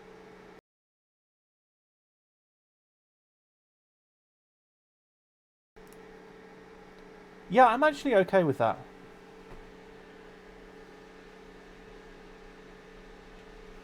I'm content with that. What I really need to figure out is I need to figure out a way to keep the system camera in the top. I feel like it's missing a doge now. I need to figure out a way of keeping the camera so that the system is still there. You can still see the system, but without keeping the microphone feed. Because the reason that that disappears is because I don't want the microphone feed. But I don't know how to do that other than manually muting and unmuting, which just takes longer.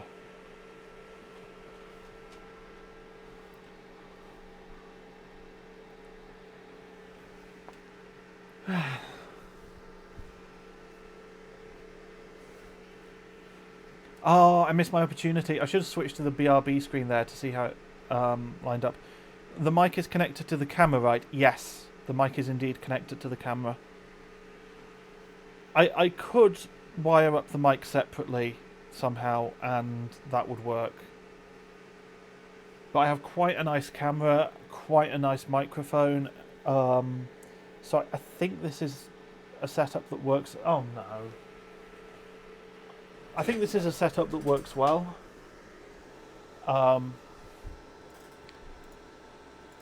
Like the audio quality, as far as I can tell, is pretty good.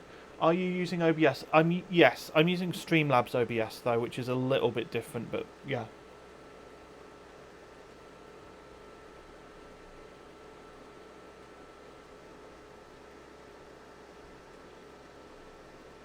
I'll fiddle with it off screen at some point. Who doesn't use OBS? Valid question. I'm just going to drop CPU clock to 4.7 for this.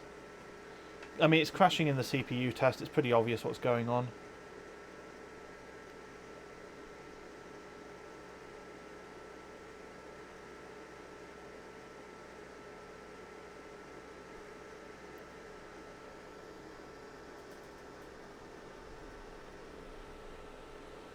Right-click camera feed, copy, go to BRB screen, right-click, paste as duplicate, not as reference.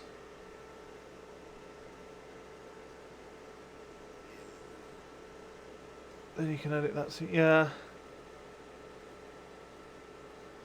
I'll have to look at doing. Yeah. That's the right thing, isn't it? Is like I just need to add. I need to add it as a separate source. Like I need to have like the camera as a source that's like not the same one that I use for other scenes, and then mute that source. That would work fine. Yeah.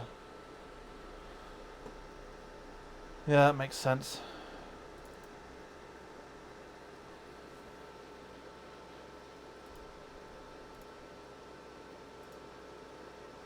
The funny thing is, I'm not even using the extended voltage range right now.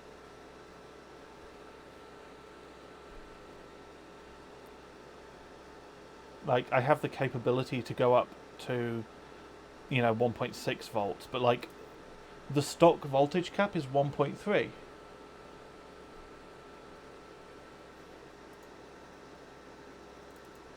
I don't work with slobs.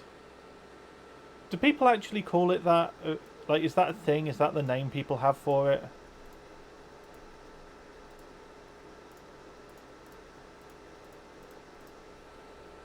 That's actually what... Oh, no. Okay.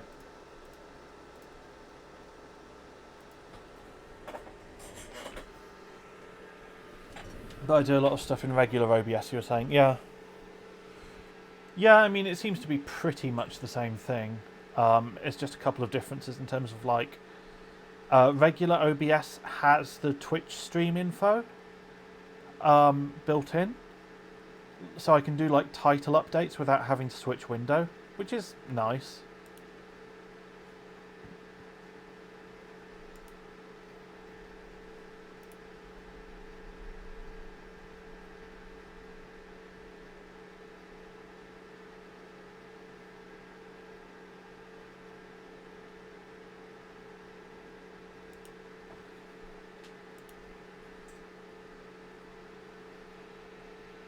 Well, time for another 5 minutes of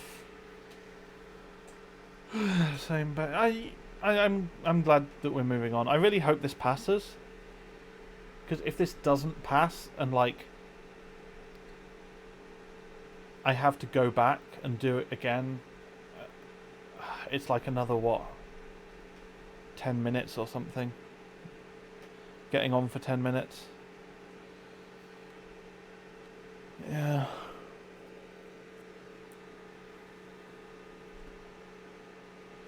Streamlabs removed a lot of the advanced features to try and make it less scary to newcomers.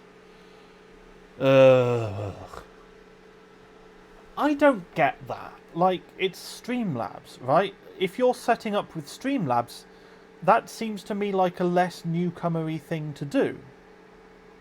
Right? Like, surely what you want is you want to have a situation where there's like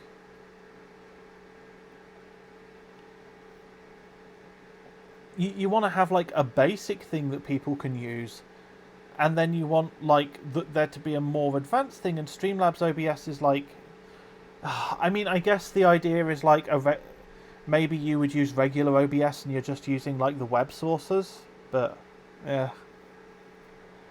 I mean, to me, having all of the web sources and integrating Streamlabs stuff that way seems like a way of making things not work as well. I don't trust that kind of thing, you know? I don't trust having, like, random window capture. Maybe it's secretly doing that in the background anyway. I don't know.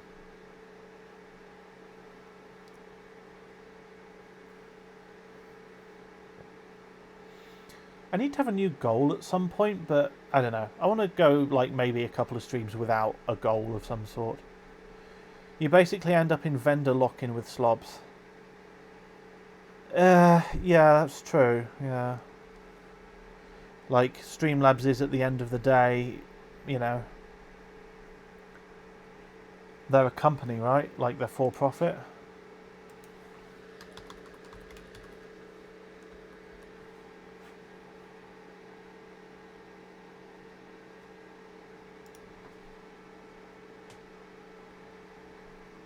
Founded in 2014 as Twitch Alerts.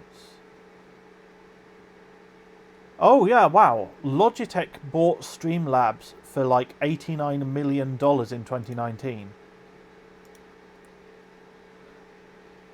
So technically it's less slobs and more lobs. It's Logitech OBS that I'm using. Oh god, I feel dirty now.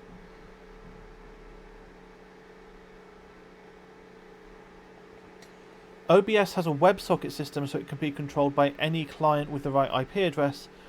Streamlabs OBS removed that and made it so you have to use the Streamlabs phone app to remote control it. Ooh.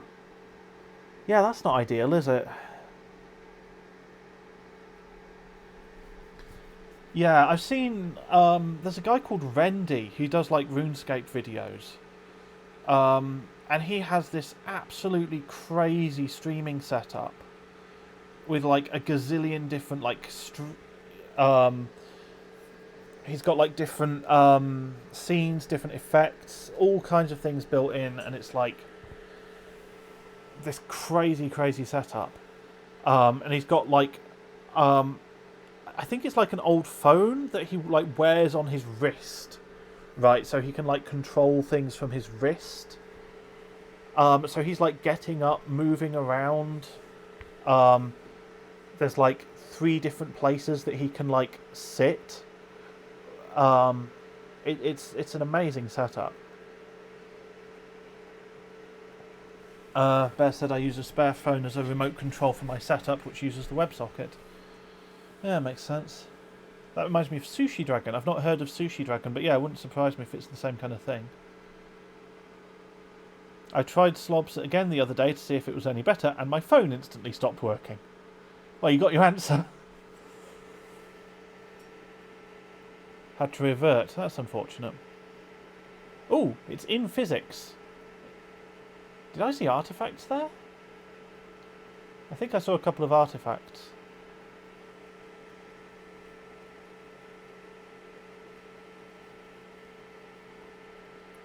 Oh, Crash and Burn is running. Massive artifact lines, yeah. I can't tell if it still has artifacts or if those are like part of the scene, like kind of the roofs over stadiums.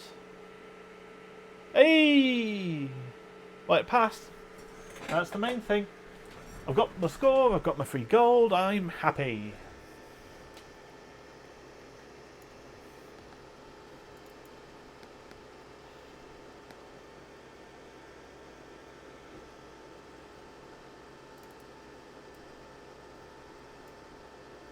What kind of setup, like, artifacts in fucking physics?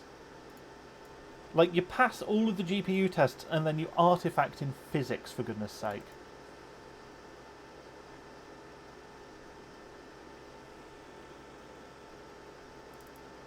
Well, doesn't matter, does it? It passed, and that's what matters.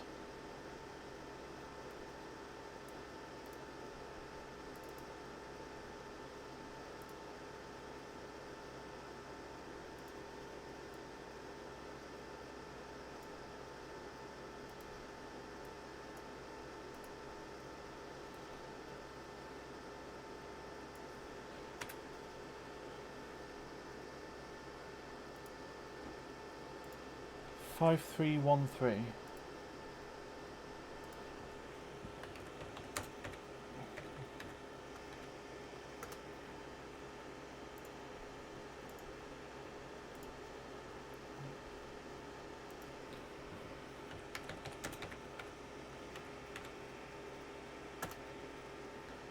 Okie dokie. Right then. That is Vantage done and dusted. If it will ever close. So, 3D Mark 11 next.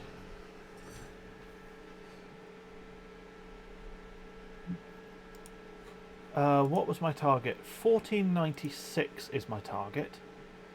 So, let's update the title briefly.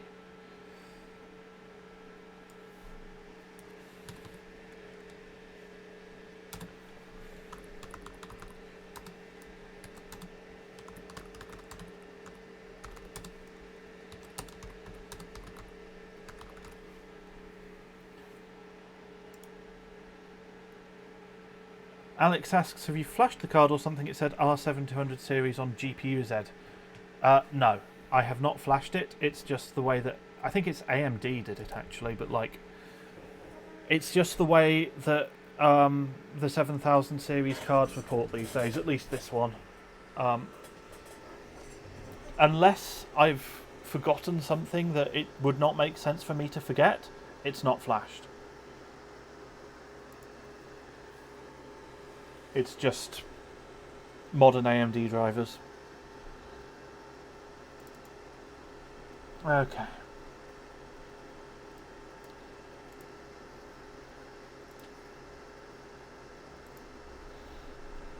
Right.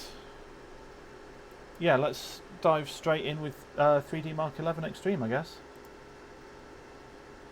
The CPU is still 100 megahertz down. So I'll have to remember that. I might need to clock it up at some point, but one thing at a time. Yeah, the funny thing is, I think the detection for Unigine superposition is a little bit smarter.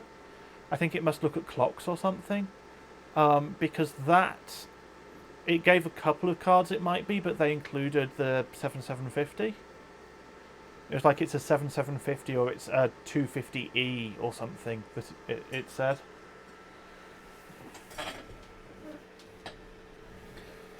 White Shark says Unigine detection is stupid as fuck.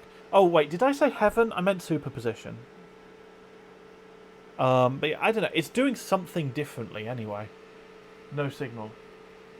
Oh, okay, that's just between tests. Good, good, good. We're fine. I'm used to, like, vantage length tests.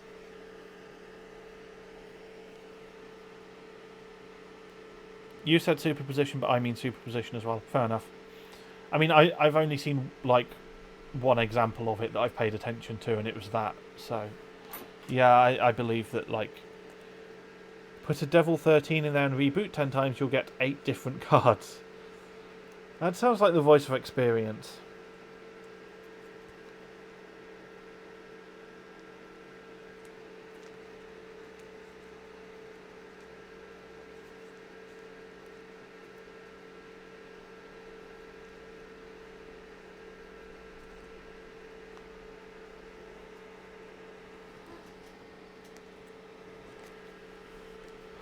This benchmark's progressing like really fucking quickly.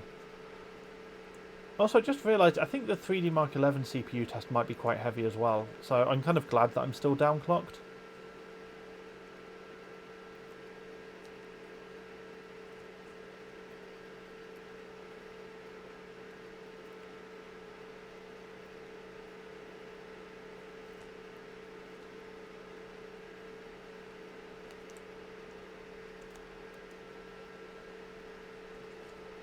Oh, hello.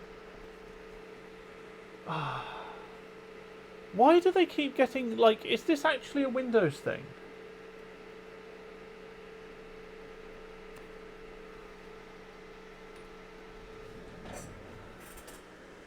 Because I've not seen these errors before, and it's like, oh no, we've lost exclusive access to the display or keyboard. Like, is that just Windows fucking me? Yeah, I'm gonna redo this. Alex says Devil 13 is 2 normal 290X cores, right? 4 gig each. My understanding is that there's a dual 290X version and there's a dual 390 version. Jelly says blame the capture card. I don't wanna. Wait, do you actually think it's the capture card?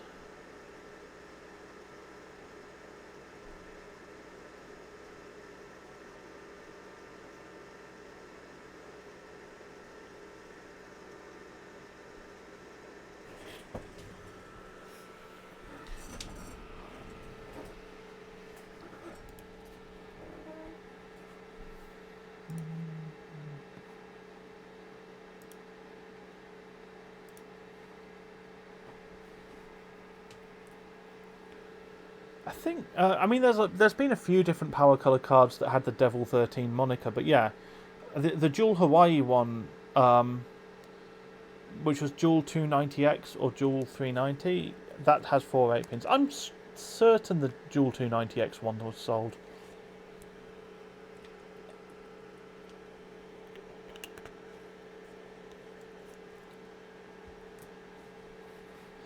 I'm pretty sure I remember seeing it listed on overclockers.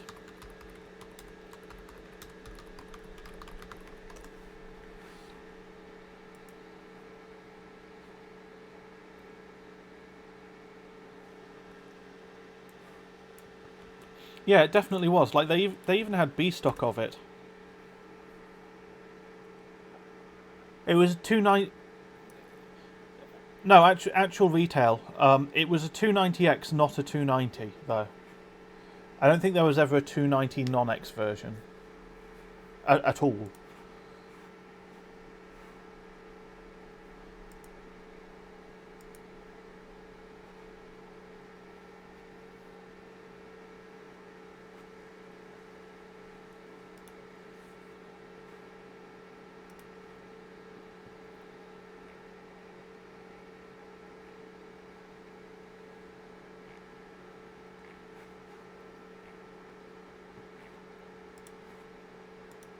Looks really cool. Yep.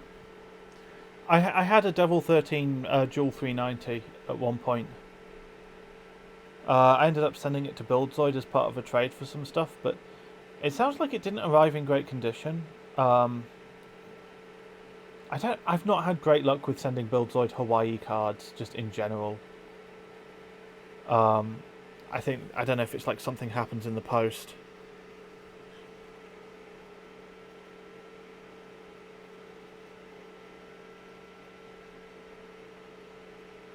Okay, well that made it into the CPU test.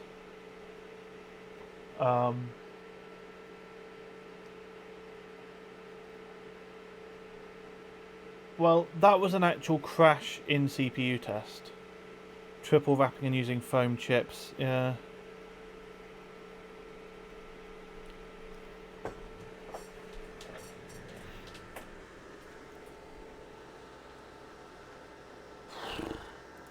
funnily enough, it was a GPU crash in the CPU test.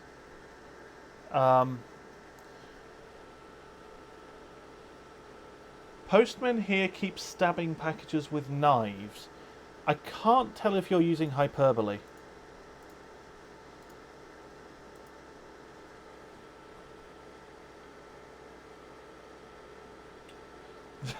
Send a lithium battery, they'll soon learn.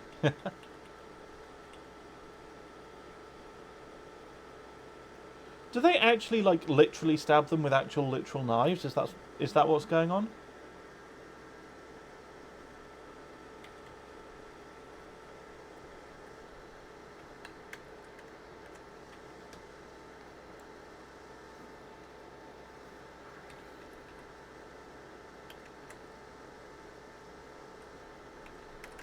Fuck it. I'm dropping, like, way down. I'm going to drop to 4.5 at 1.35 rather than 4.8 at 1.4. You're in Belarus, so literally, fair enough.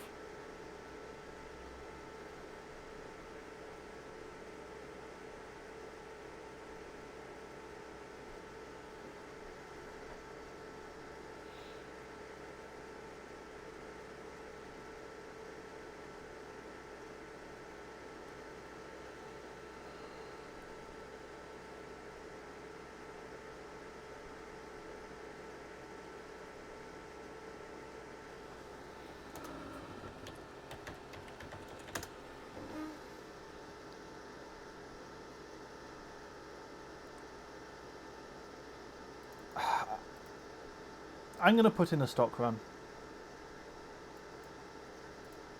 It doesn't take a ridiculously long time, and I want the sanity check. I want to find out, like, you know, is it the... Well, it's not stock, because, like, the CPU and memory are overclocked, but, yeah. So they look at the package, and if it's Apple, they try and steal it. If not, they abuse it a lot. The post here employs not the brightest individuals, let's say. Many of them have proper criminal records. It's difficult, isn't it?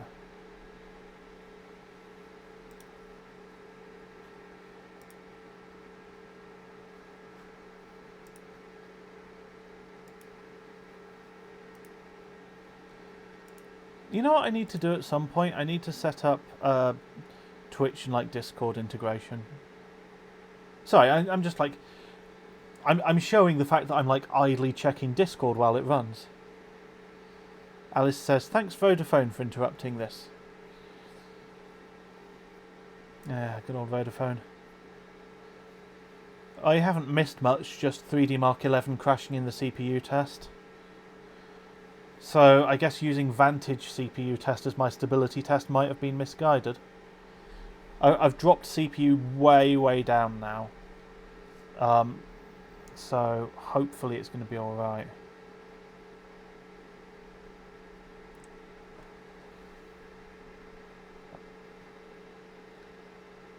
And just as a sanity check, I'm putting in this run at stock GPU clock as well.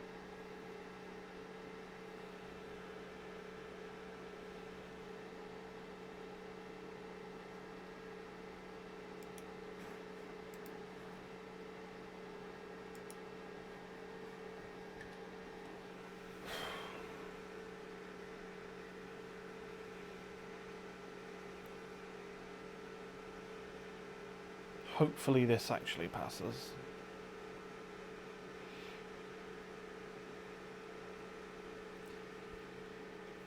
You know, the tests are way shorter in 11, so it is quite nice.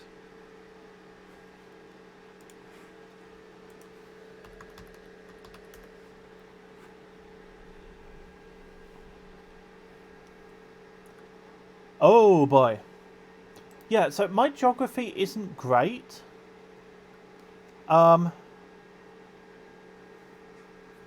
I just looked up, like, because I wasn't sure and I didn't want to say. So I just double checked, like, which country Belarus is. And, oh boy, it's that one. Where all that stuff is happening.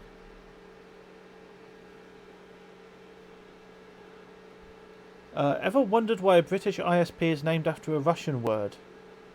What do you mean, Vodafone? I'm not sure which you're referring to.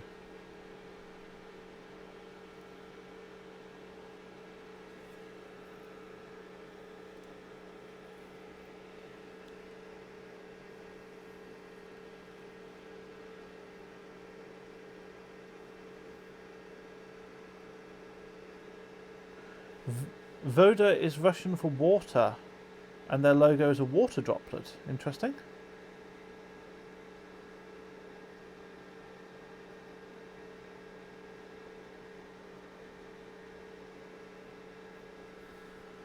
So is there like a backstory behind that?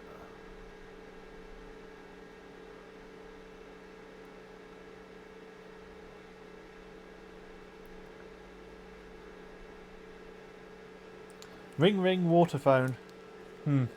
How would that go? I had this idea in my head that I would like tip the water bottle into my mouth and then try and talk, and I realised the effect that that would have would be to dump large quantities of water over my expensive lapel mic. So I've changed my mind and I'm not going to do that.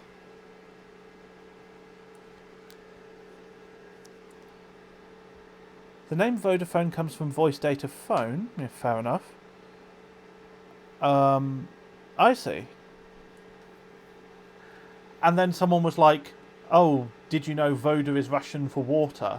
And they went, oh, well, we've got our logo now. Is that what's going on?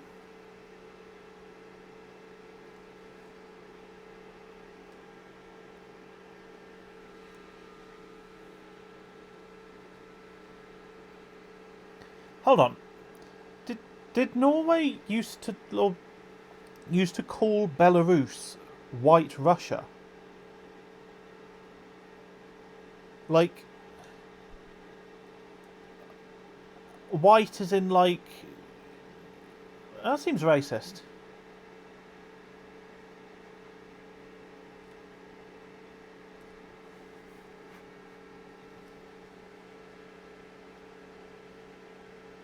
Alright, well, we have a score. It's 949 because that's our baseline.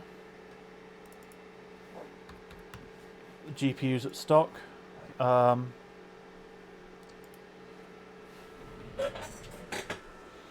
So, why is it trying to... Oh, because I still have that checked. Fuck off. Alright. Well, it's passing, and that physics score is an absolute monster, so...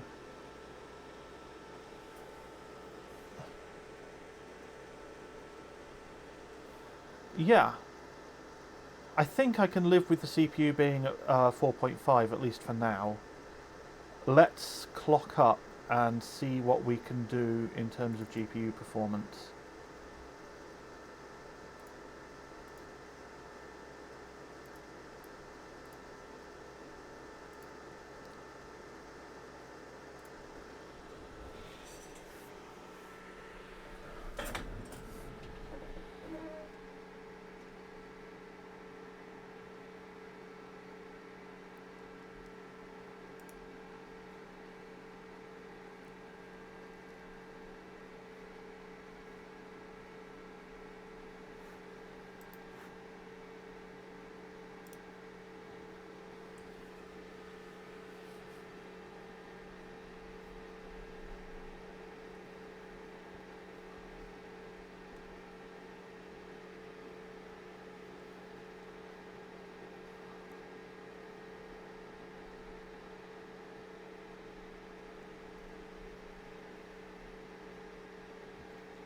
The capture card gets some really interesting artifacts, like upon signal loss.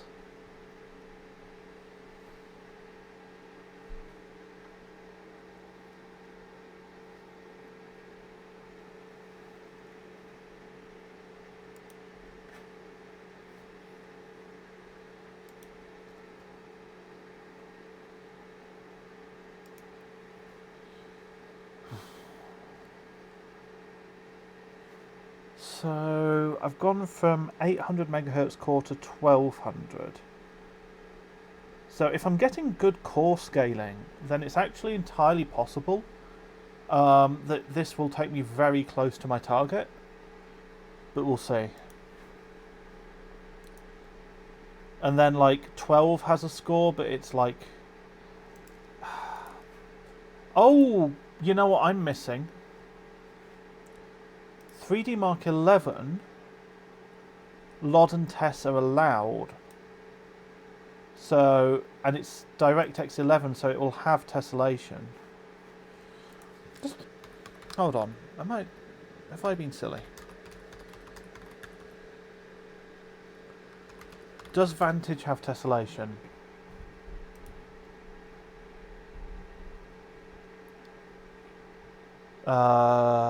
No. Okay, good. But 3D Mark 11 will, right? So, yeah. I need to disable tests then. That's the next run sorted.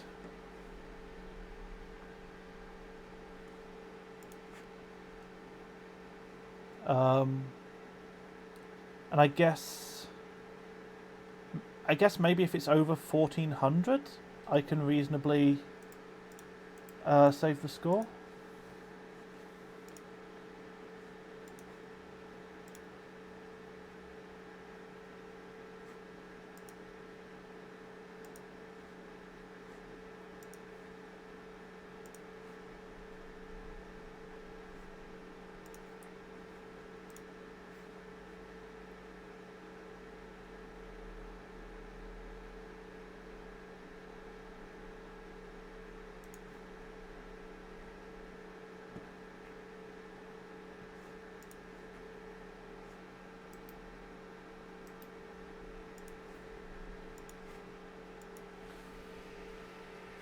Oh wow, it's on combined already.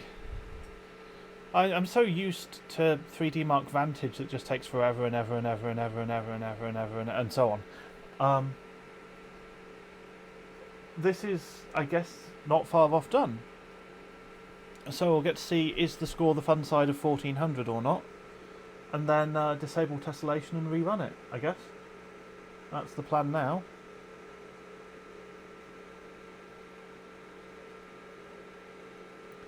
I'm afraid I'm not fully keeping up with the stuff about the Scandinavian name for Belarus.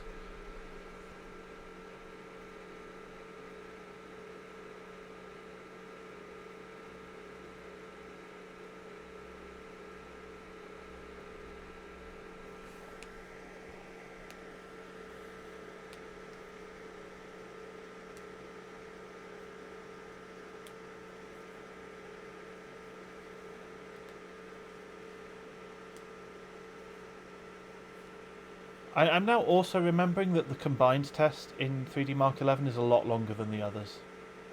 That's the other thing that I'm remembering right now. There we go. Oh. Well, that's poxy.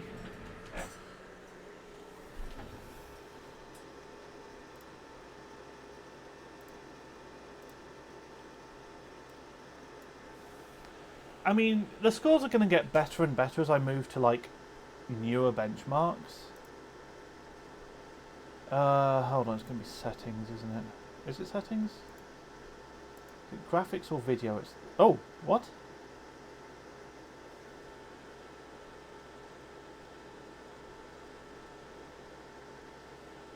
Infinity says nice. What would you...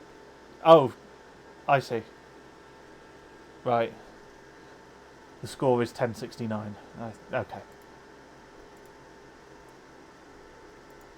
I think Radeon software crashed on me. Right.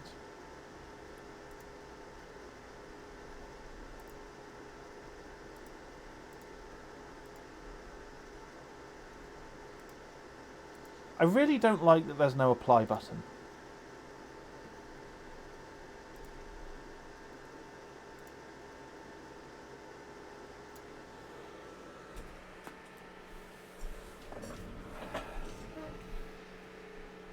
Alright.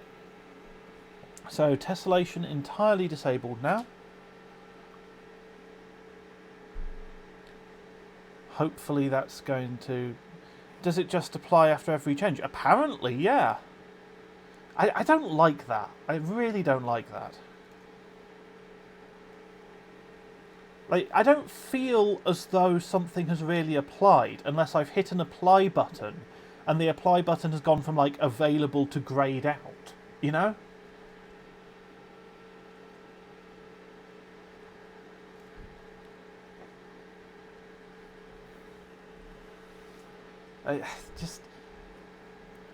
It's weird to say that, like, I don't like when a setting changes just because I changed it, but I don't. That's no. Ugh.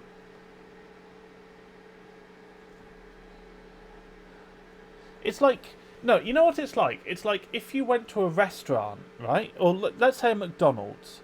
Slight typo might result in crashing. Yeah, I don't know. I don't think it doesn't do that with the overclocking. It does that with like other settings, like the tessellation setting. But overclocking, I think, still has an apply button. But it's like if you went to McDonald's, right? And it's like if you said, "Oh, I'll have some chicken McNuggets," and then as you were saying, and like the guy went off and started making chicken McNuggets. That's what it's like. Oh, hey Sean, thank you for the sub.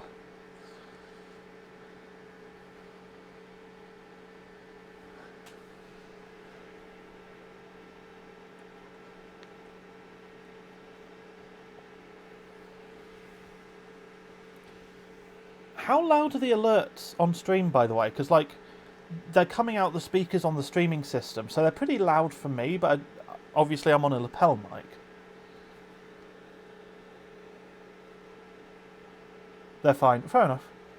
So you can hear them is the main thing. Like, you can hear them, but it's not annoying. Been busy building my buddy's computer. No worries at all. Hopefully it's gone well.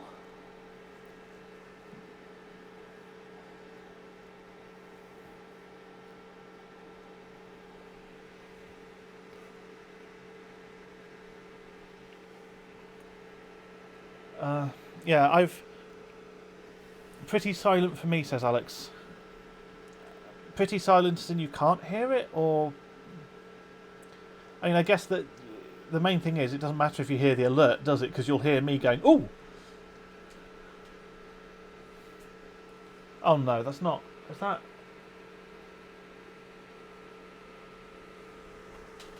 Oh, really?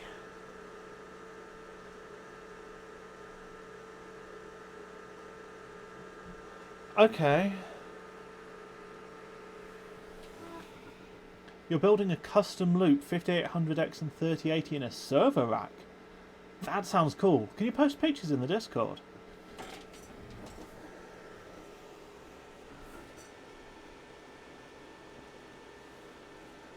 I can't believe it crashed in, like, physics.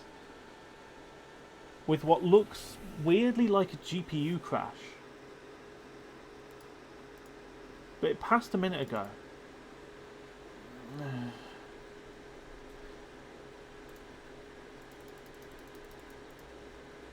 I'm going to give it ever so slightly more GPU voltage and rerun it.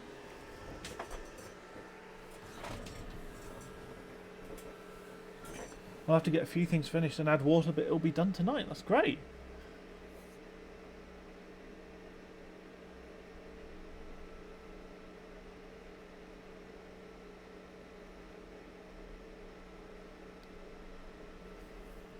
Yeah, weird builds like that, like builds that aren't just like in a regular case, are really interesting. Like, I know all of that. I know it looks nice and all, but like at the end of the day, I've just taken a load of off-the-shelf components and I've bunged them in an off-the-shelf case. But it's really interesting when it's like the tubes crossing the GPU kind of upset me, says Jelly. Sorry about that. If I put the radiator the other way up, then I feel like I would get comments from Gamers Nexus viewers. If it makes you feel any better, they're not actually touching it. Like, there's about a centimetre of space between the tubes and the graphics card they're not actually touching. Your rad is tubes up. Yeah, you stick it to them. Even GN said tubes up is fine. Yeah. Like, people rip on Jay and say, oh, well, Jay, like, didn't watch it the whole way through. And, like, Jay is wrong about it. Which is not necessarily incorrect. But the thing is that, like, Jay is not necessarily any dumber than the average YouTube viewer.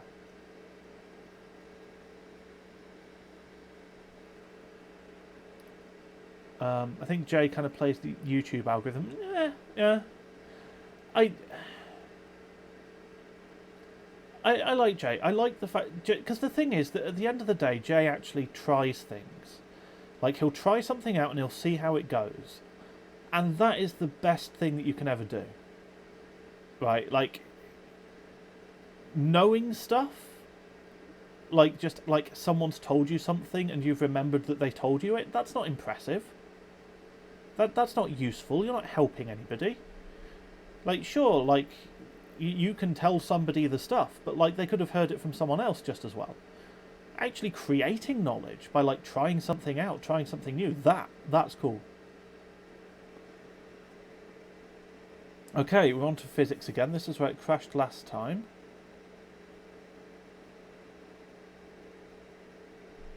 Straight through.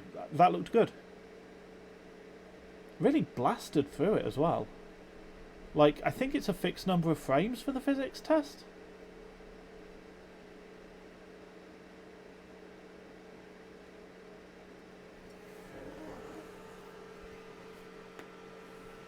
Okay. If we passed physics, combined is probably okay. But yeah, Infinity said you should do it precisely for that reason, which is tempting.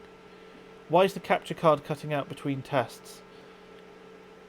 It just does that. I think there might be a resolution change or something.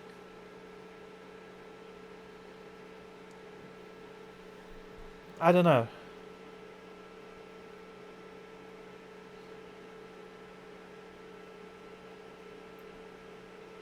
Like, I'm fairly confident that there's some kind of, like, actual interruption to the signal. And that's just how the capture card handles it. So, it's like, on the one hand, the capture card doesn't shit itself, ever. Which is great. Alex has got to wake up at 4:30 tomorrow. Good luck, and sleep well, man. Thanks for dropping by.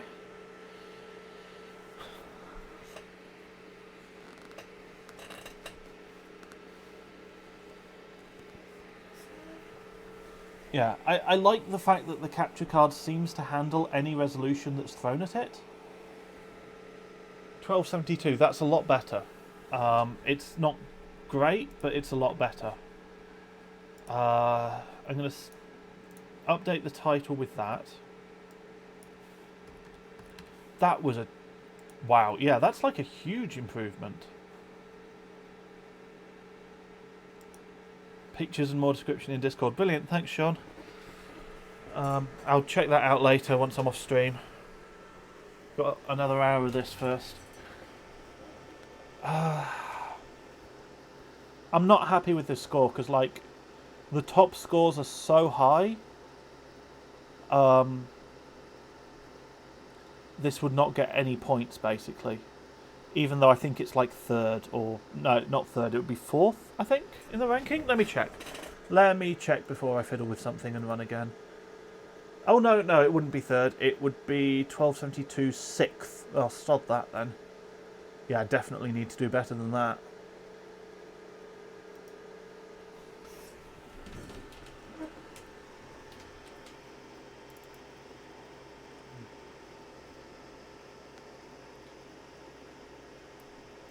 Apparently my GPU clock slider goes up to 1400.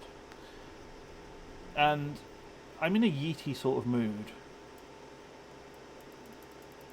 I want to try and keep on for the rest of like the scheduled time. 1350 is not going to be enough, is it? 1385, why not? This is probably going to crash.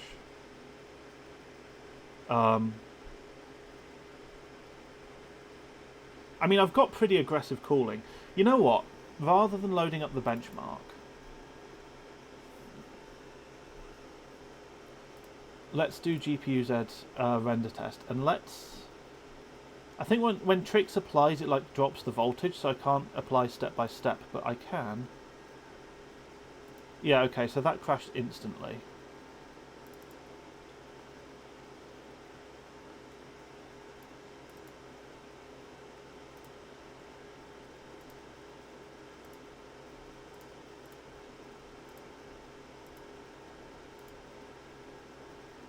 That still crashes instantly.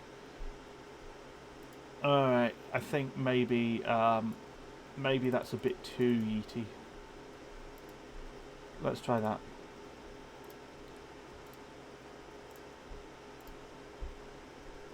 Alright. So that's working. Can I drop voltage at all for that?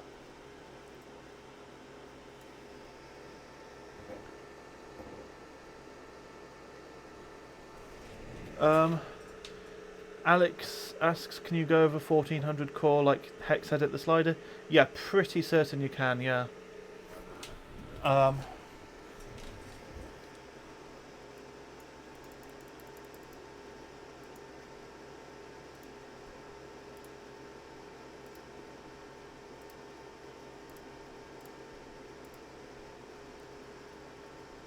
1380 millivolts also happy?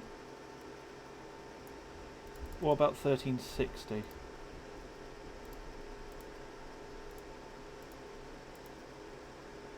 $1360 happy? We've got to be approaching like the lowest that it will render test at now. Let's try 1350. And to be fair, is it actually... Yeah, okay. It is applying. Okay, 1350 not happy. Oh, that was a heck of a hitch.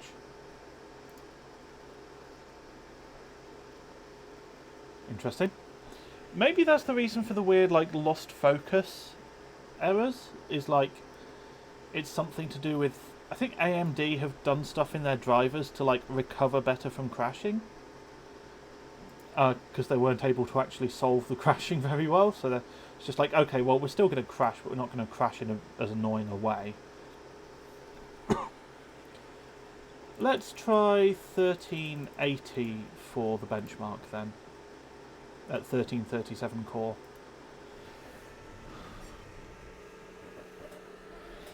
Jelly says, I'm surprised how well it's recovering. Yeah, right? Like, there's actually no need to reboot or anything. It's just fine. It's great. Like, fair play to them.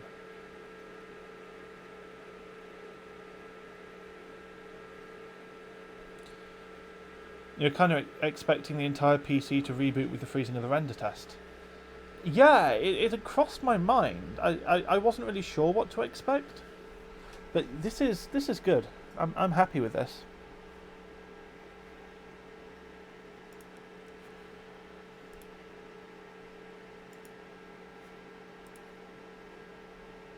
Tell you what, while that's running, ooh.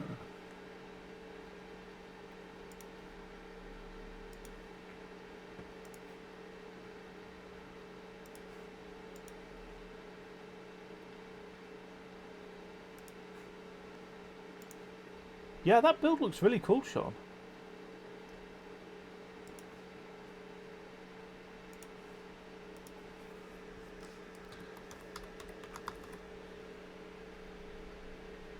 Since I'm like looking at something and going, ooh, that looks cool, it's only fair that I should like drop the Discord link again.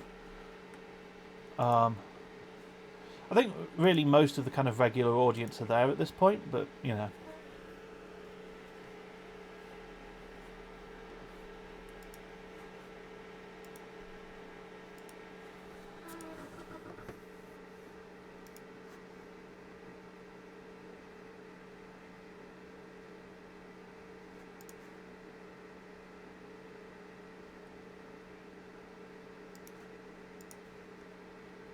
It seems like there's a lot of horizontal space in that case still.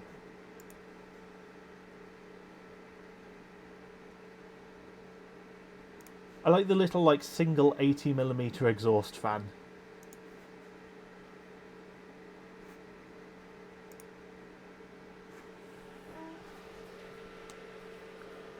Well, while I've been talking there,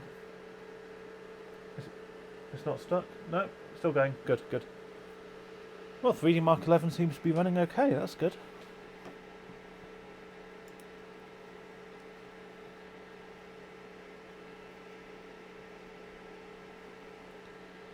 What's my competition on? For goodness sake. Non-K overclocked Pentium is beating me. And an Ivy Bridge. Ugh.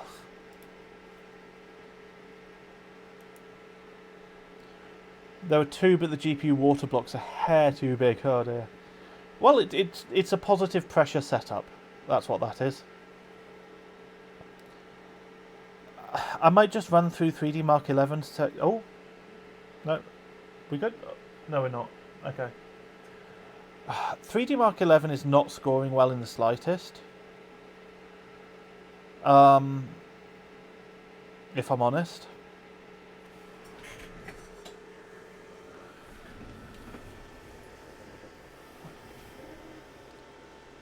So, because like I have the GPU clocked way up and it's like nowhere. So I think it might be a good idea to move on from 3D Mark 11. I'm going to de-yeet the GPU. And let's do some modern benchmarks, or relatively modern benchmarks. Memory instability, says Jelly. I don't... Ooh. It could have been, yeah. Maybe. Anyway, the fact is, like, I'm pushing and pushing and pushing, and it's not scoring very well. So, Firestrike, I think, has... Let me see.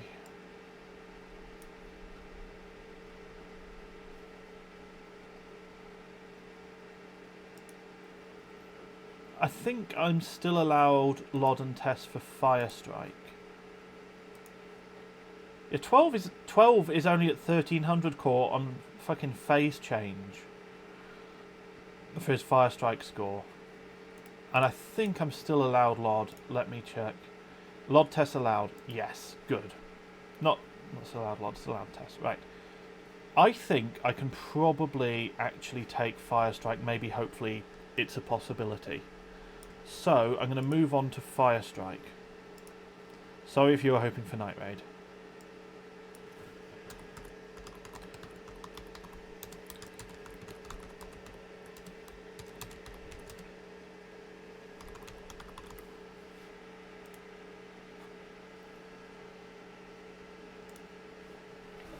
But yeah, because I honestly think this setup has potential for Firestrike. Oh yeah, so while I'm here, let me just pull this over so you can see it all. So people have had trouble sometimes with 3D Mark when it comes to the old benchmarks. So what you do is in filters, you change include unsupported items to on. Right, and then you scroll down and they should appear down here. And now, the first time that you click on these, this will be an install button, which requires an internet connection. But once you've got it installed, like I've installed that already in pre-testing, you can then run it. So that's how you do that. That's how you get access to the older benchmarks like Skydiver. Anyway, we're not here for Skydiver, we're here for Firestrike. So let's strike some fire. Sean said, anyone have an idea on hose dividers, kind of like wire cones? Ooh. I know what you mean. I've got like a mental picture of... Well, I've got a mental picture of wire cones. But as far as those for hoses, I can't think of anything that looks good. Like, I can see how you have like clips for pipes, right, that are used in plumbing. So you could get a bunch of those and you could screw them to a piece of wood. But that would look terrible unless, well, it might be able to look alright if you painted it. But I've not seen like specially designed ones, but I guess they must exist. Or maybe be 3D printable? I keep threatening to get rid of my 3D printer and I keep thinking of uses for it.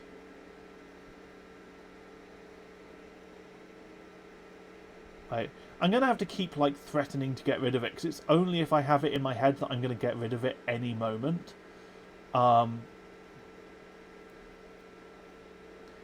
That I think of things like, no, actually I could do this. Oh, hello. Test run was what? So that crashed, I guess?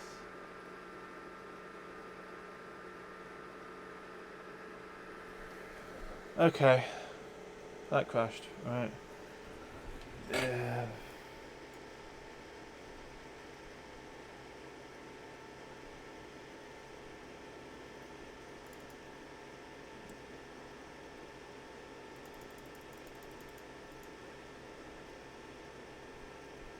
For now, I'm just going to try pushing 10 millivolts more of core voltage.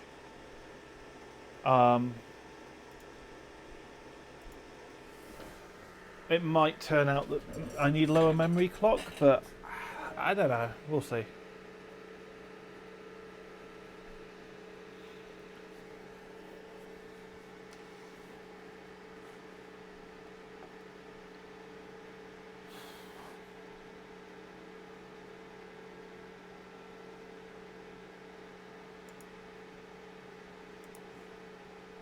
Yeah. The thing that really interests me with 3D printing is the possibility of like designing various kinds of like air duct with it. Like just as a way of having better cooling for things and stuff. You know, assorted things and stuff, just generally.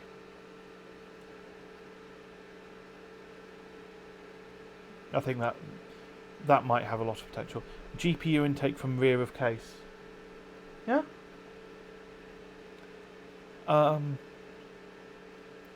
Yeah, I'm thinking about you know, directing airflow from fans over things.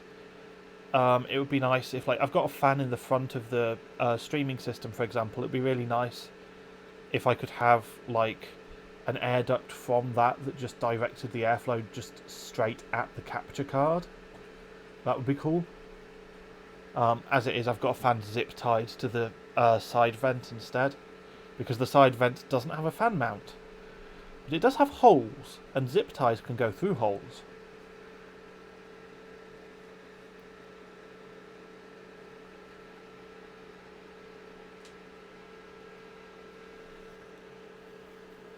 Okay, I need to pay some attention to the benchmark as well.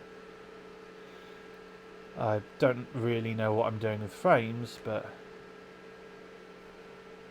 Whatever happened to zinc powdered? Oh, yeah. Oh, that's a good question. I don't think the zinc powder has arrived yet. But I also haven't actually set up a liquid metal thing to test, so I should really get on with that at some point. But yeah, I think it was zinc oxide powder. It has yet to arrive. Oh, we've made it to combined. What are you planning to do with the zinc powder? So, I have discovered in a previous stream that this stuff, GD900, a cheap Chinese thermal paste, is really good at cleaning liquid metal off a CPU, and off of a water block for that matter. And my understanding is that GD900 is mostly, like, I think it's supposed to be like silicone oil and zinc oxide. There might be some other ingredients. So here's my thinking, right? Either the silicone oil is lifting it in some way, which is what BuildZoid thinks, Or, alternatively, it's that the zinc oxide is actually having a displacement reaction. So the gallium in the liquid metal, which I suspect might be more reactive than zinc, is displacing it. So zinc oxide and gallium become gallium oxide and zinc. And that causes it to lift from the IHS in a very, clean way. That's what I suspect is going on. But the only way to test is to get some silicone oil, which I have, that's arrived, but also to get some zinc powder and just see what happens when you mush them together. Just take some zinc powder and, rub it on a liquid metal stained IHS. Anyway. Yeah, a lot of people are saying they bet on the oil, and I don't understand why. Okay, so that's 2685. Not a bad score. Not a bad score.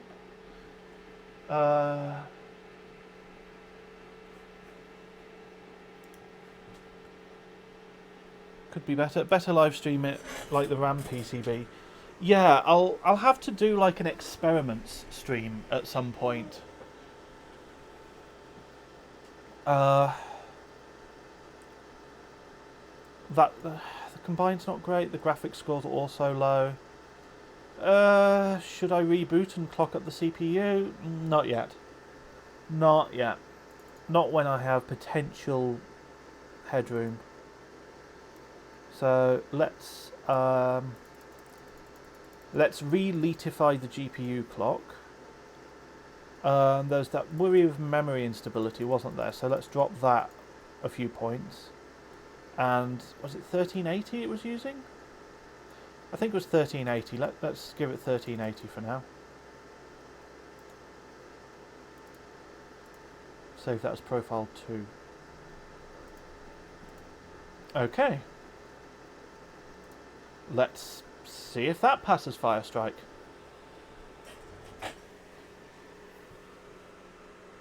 Because I've got this massive heatsink. I might as well use it, right? But yeah, and then depending on how this scores, how much of a difference it makes, I might go and push CPU clock again. It's really frustrating because it does, I'm getting these monster physics scores, but it does still feel like I'm being held back a bit by the CPU, and I guess, to be fair, I mean, the FPS is so low here, it can't be CPU bound, surely. But, the CPU is only at 4.5. But then it's only... No, it can't be CPU. I think OS might be an issue. The operating system's probably just a bit dirty in general. Maybe I need to run some debloating scripts or something. That actually might help.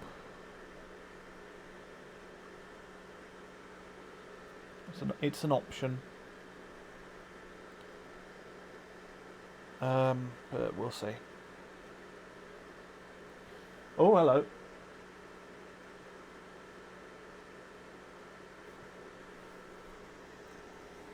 Okay, so that crashed. What GPU temperature was I hitting?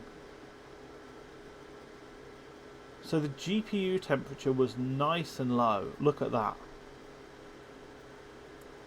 So my maximum GPU temperature, before it crashed, still only 37 back here.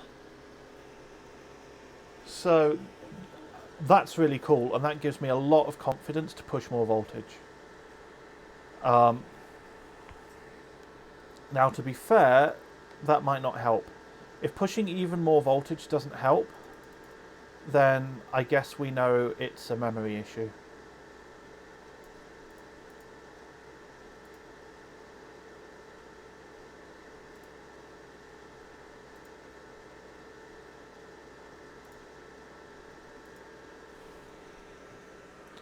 But there's only one way to find out, and that's by trying. I don't have the memory clock that extremely high though. It's quite low.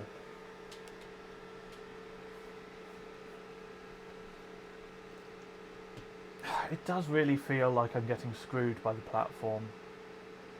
especially on the older benchmarks. Maybe it is the OS. I should do some OS work at some point, because this operating system is just dirty.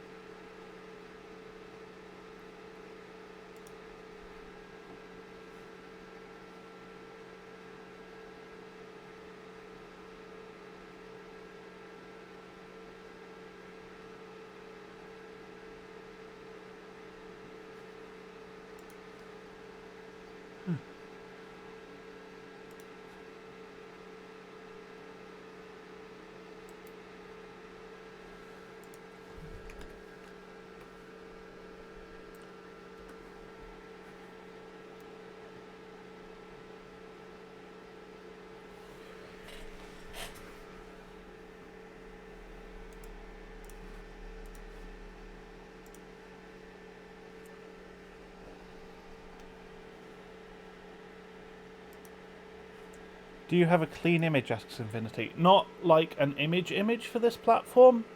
I'd have to just build it, but that's fine. I'm not sure how much debloating I ever did on this particular operating system. Like, I've obviously done some stuff, but like,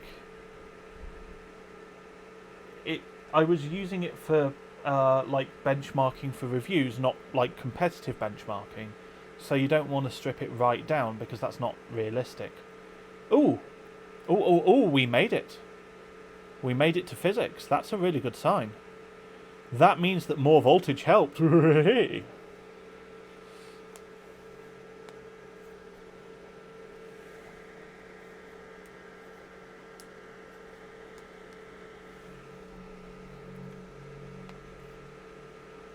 Just combined to go, fingers crossed. Because I've really, like, I've pushed the voltage a bit here, so... Yeah, fingers crossed that this works. No, don't you say it, Infinity.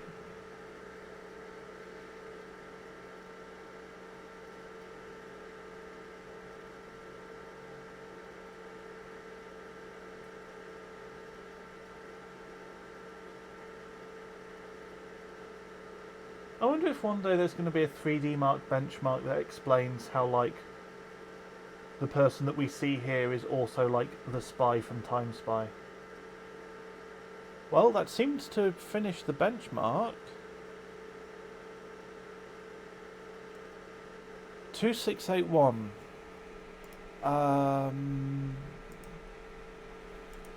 Where's that compared to my... Oh, for the love of... That's actually lower. That's lower than my PB.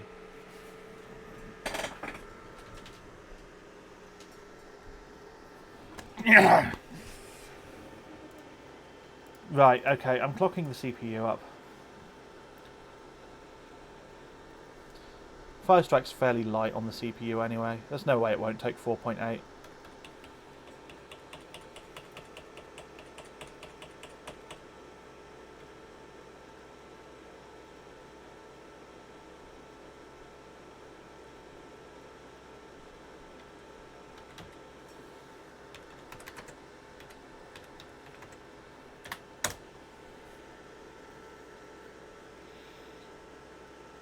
Right.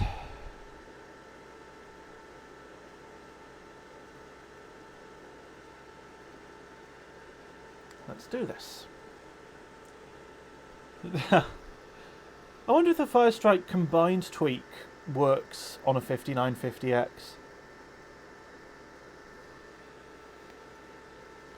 So there's an interesting tweak for Firestrike combined where if you have Windows 7 that's missing a certain patch, it's actually the patch for Bulldozer thread scheduling. But basically, it treats Bulldozer's modules as if they are SMT cores, which is not accurate. Like, and I could go on about that for a long time. But it treats them as if they are. Oh, it might have been worse because of the memory clock. I'm going to push the memory clock up a bit. Now I won't know why it crashes, if it crashes. But yes, so the thing is, that's also the patch that makes it SMT aware on Zen. Now, if you don't have that patch, then unless 3DMark fixed it, which they may have, Firestrike Combined Test tries to spawn one thread per core. But if it thinks that like all of your threads are cores, it spawns one thread per thread. And more threads means it gets more work done, so it runs better. So that can be a way of getting like a big boost to your combined score. I don't know if it still works though. Is that legal? Yeah, pretty sure.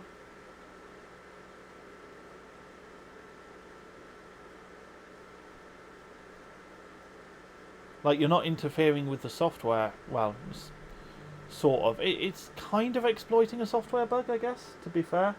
Oh, wow. Okay. That got very unhappy very quickly.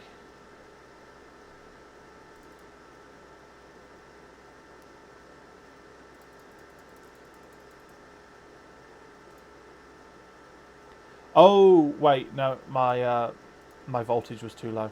That's the problem. Let's leave the memory clock dropped anyway. Why not? I closed 3DMark rather than... No, not Vantage.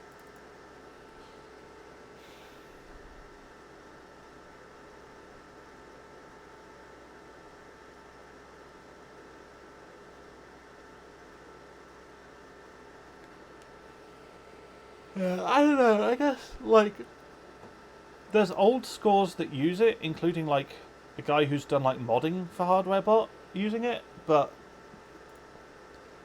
I suppose the new HardwareBot, where, like... HardwareBot these days is very anti-tweak. In kind of an aggressive way, which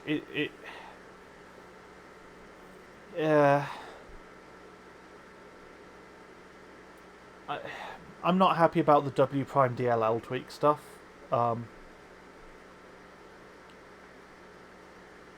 wouldn't mind if they just added like a new verification requirement. Forks says, I just wish they were consistent. Yeah, that's part of the problem, right? It's like you do have a lack of consistency. Like, you know, I'm running tessellation off right now because that is still allowed.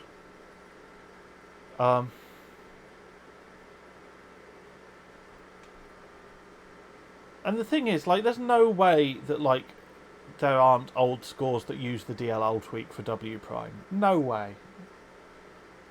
There absolutely are. It was banned because it was too good. Yeah, and that's the thing, is, like, it only looked that good because, like, the efficiency was just very good anyway, right?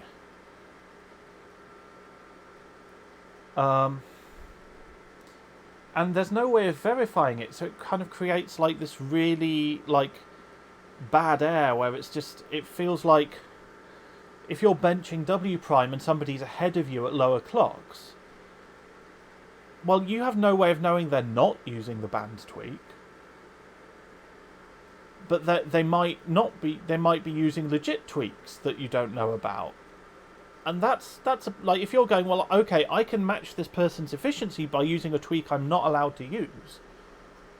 But maybe they're using a different tweak that they are allowed to use. I mean, that's not a nice situation to be in, right? Like, it means that you can't trust that what they're doing is legit. And that's not good. It's, as far as...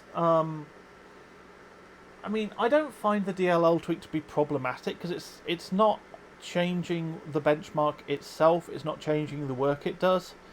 Now, it is changing the actual like instructions that are sent to the CPU effectively, in the same way that like updating your GPU drivers does that. However, You get the updated DLL like for free on like a stock like Windows 7 installation, for example. And it's not cheating to run Windows 7. All you're doing is you're taking the, the better bit of Windows 7 and you're transplanting it to like a lighter operating system like XP or Windows 2000. And to me, that's exactly what tweaking is about.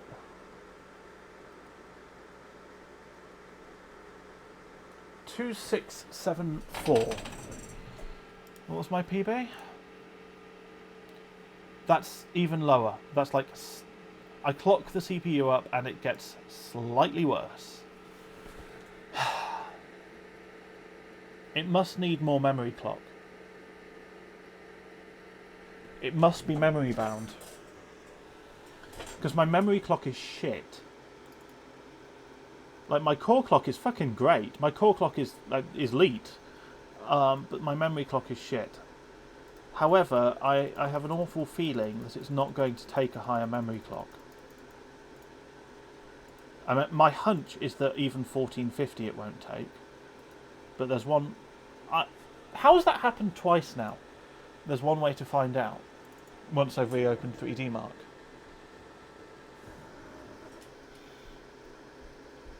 Yeah.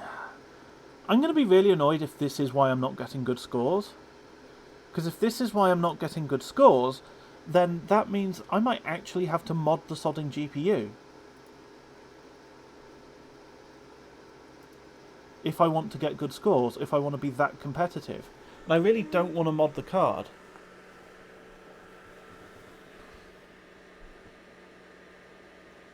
Type zoom into the start menu and the first thing that shows up is the uninstaller, so if I hit enter it uninstalls zoom. Wow. All I can say for that is wow. It doesn't ask you or anything, it just runs. Oh no.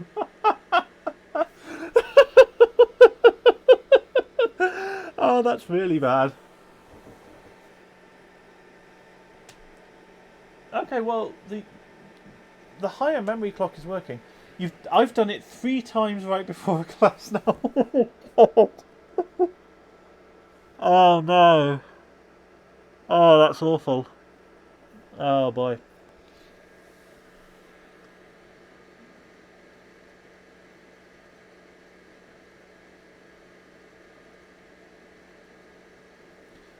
If you type in Visual Studio with each letter type, it's a coin toss whether VS 2019 or VS Code is on top and opened when you hit enter. Crispy says, I'm sure that's a total coincidence with MS including their own. Yeah. I mean, I will say, to be fair to Microsoft, to be fair to them, I'm being nice to Microsoft here, they're completely fucking incompetent. So it's entirely plausible that a serious usability issue is just situation normal for them.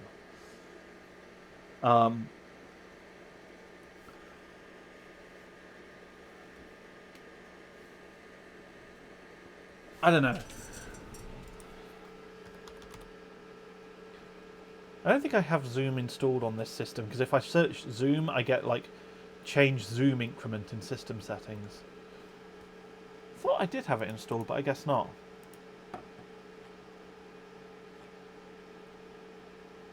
Oh, I do.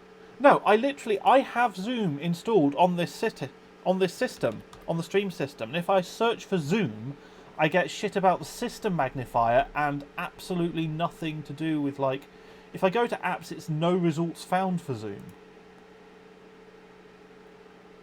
Well, that's a whole thing in itself.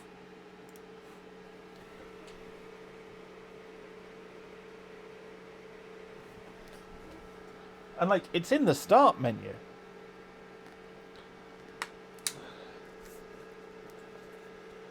Windows search engine is just huffing glue. Yeah, I mean,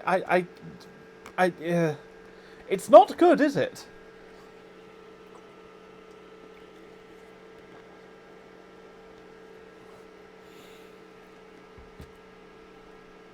Like, I've never huffed glue, so I don't know if it would make me bad at finding video conferencing software, but it's clearly, it's not doing well.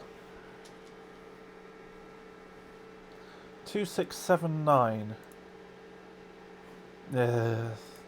Not much difference.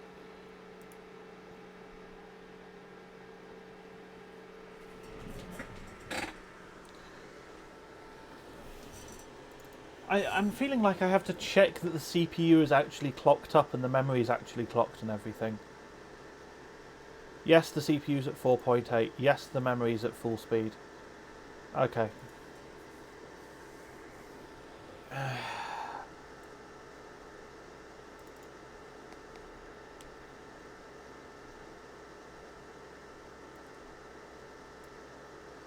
I might regret this, but I'm going to try 1500 mem. Hey, I hit the right button this time.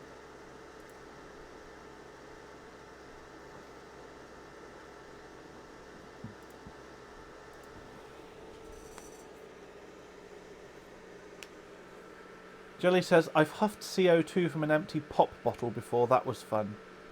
I'm not sure if that's a... I mean, I guess. I mean, it's a little bit like hitting yourself on the head, isn't it?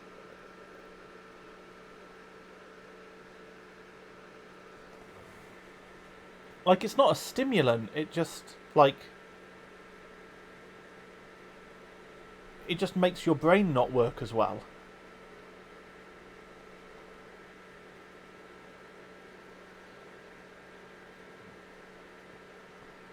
It's one of the interesting things is like a potential like I don't think that COVID has a silver lining per se, but one of the potential ways in which there could be some sort of trivial benefit as a side effect is ventilation in schools. Because my understanding is that the carbon dioxide levels in school classrooms, they're not dangerous, but they're high enough that your brain doesn't work as well. Like, it makes you sleepier, it makes you less able to concentrate. It's not conducive to learning, basically.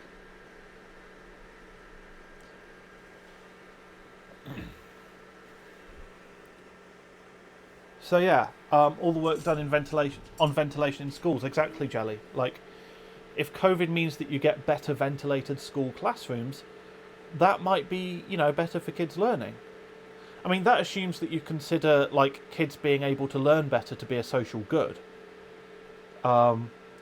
Maybe you think we're quite smart enough, thank you very much, and people getting smarter is only making more problems. In which case, maybe we don't need all this ventilation.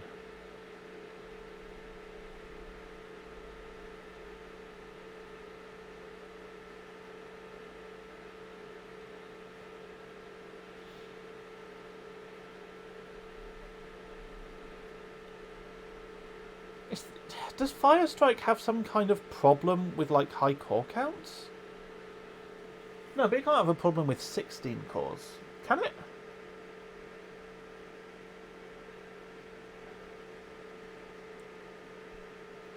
Mick, 68% of population is under average IQ.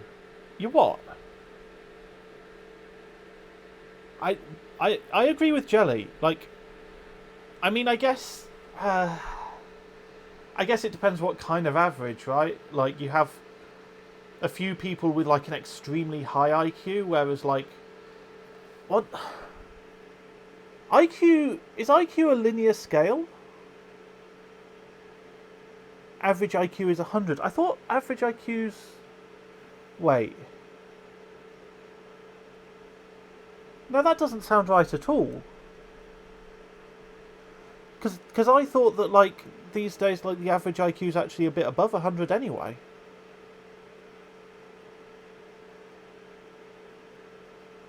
They changed the test so it's always 100. Yeah. But if that's defined as average IQ, then... Yeah.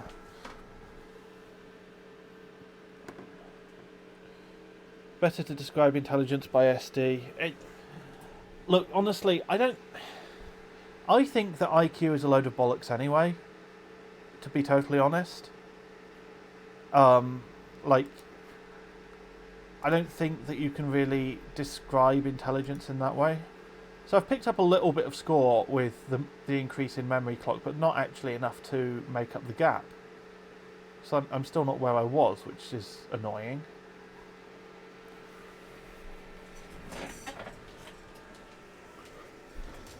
But yeah, and I do want to mention, like, as I'm being very critical of IQ, this isn't sour grapes, right? Like, I had my IQ tested when I was a kid. It's very, very high, and I don't think that means anything, you know. All that means is that when I was a kid, I enjoyed the test, so I was paying attention in it. Because I guess the kind of person who enjoys taking an IQ test is the kind of person who enjoys running 3D Mark Firestrike over and over. Same kind of mindset. But, you know, all that shows is, like, my mindset in relation to test taking. It doesn't, you know, make me smart.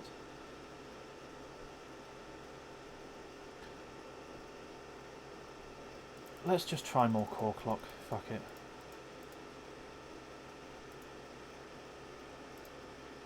Oh, I hit the wrong close button again. Which, okay, like... which ties into my point, right? About how having, like, an IQ of, I think it was 154 or something. I have an IQ of 154 and I just hit the wrong close button 3 times, not quite 3 times in a row, but 3 times out of 4. So clearly having a high IQ does not make you that fucking smart. Maybe that's at 160 you get, like, the ability to hit the correct close button.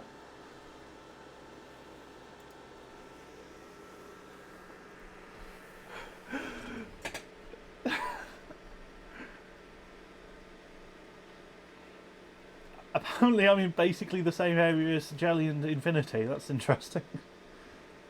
Yeah, I mean, this is my point, right? The kind of person who, like, enjoys taking an IQ test and therefore pays attention and therefore gets a high score is the kind of person who enjoys overclocking.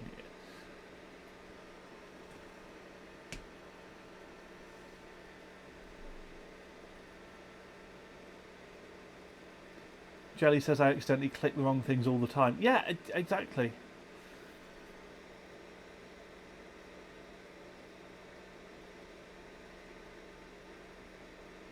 You could maybe, like, make some, like, weird argument that's like, oh, well, my brain, I have such a fast brain, my brain is moving so fast that, like, I don't have time to look at what I'm doing. But, like, sure, but, like, it's not doing the right thing and, like, not clicking the wrong thing. Is that not a facet of intelligence? Like, should that not count?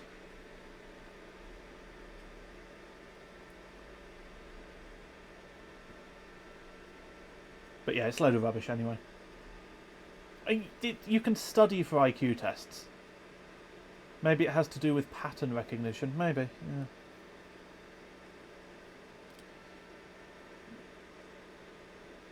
I don't know. It kind of takes me back to the thing I was saying about Jay, right? It's like, at the end of the day, it's better... it's better to actually test things than it is to know things. And it's only very recently in my life that I've kind of, I like to think, got reasonably good at recognising and challenging my own assumptions.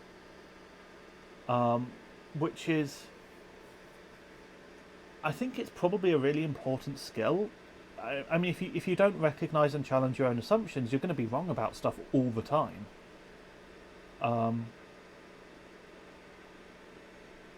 That's just the, you know, that's just the nature of the world, right? And in overclocking, it's especially important, of course, you know, to bring it back to the topic of the stream, because in overclocking, if you're assuming that a setting is going to work and that setting doesn't work, you're going to lose a lot of time bashing your head against that particular assumption. And so it's a really important skill for overclocking to be like, well, I've assumed that this is going to be fine. I've assumed that this is going to work. I've assumed that this will behave a certain way. Is it actually going to behave that way? Jelly says, I think my problem is I question my inferences a bit too much. Yes, I mean, there does come a point where you're just sort of sitting still and never doing anything.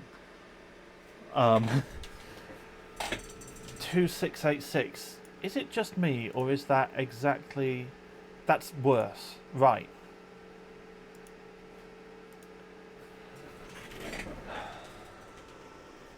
So in this instance, I mean, I am running 1350, that's real. I have an assumption that a higher GPU clock will make my score go up. Maybe it's time for me to challenge that assumption.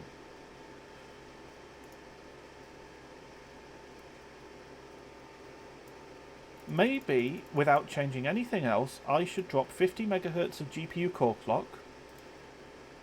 Oh, pissing...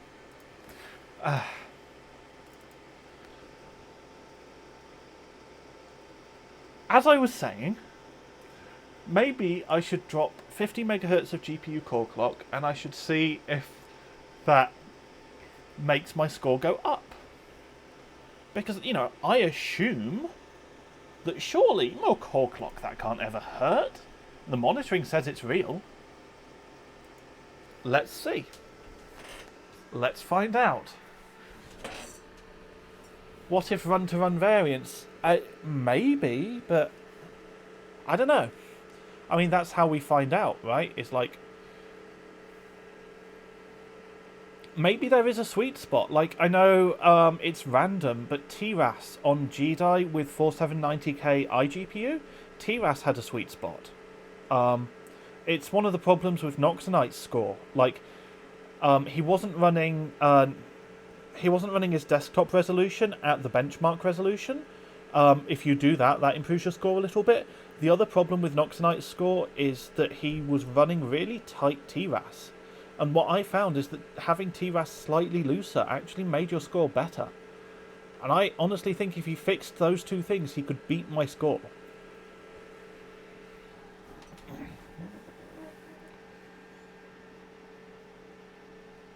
Jelly says, I actually had a pretty interesting experience recently. Do tell.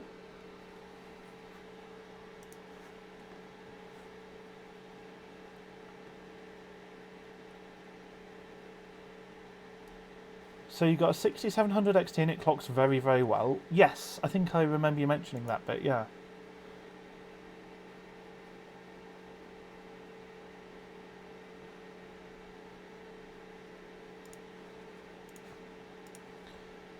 You managed second place GPU score on Firestrike Extreme with 0 effort, but you can't get the score that high anymore. Oh.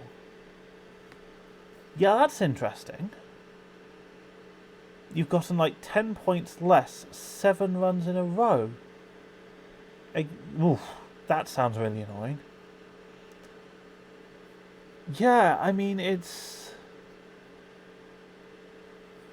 I honestly don't know what's with it. I don't know why these scores are being as they are. I really hope that what happens now is the benchmark finishes and my score is worse. I would be happy if that happened, because that would mean that, like, things... Oh, time spy extreme, alright. But yeah, I'd be happy if my scores dropped, because that means that, like, you know, there isn't something weird going on. But that's a good thing, right?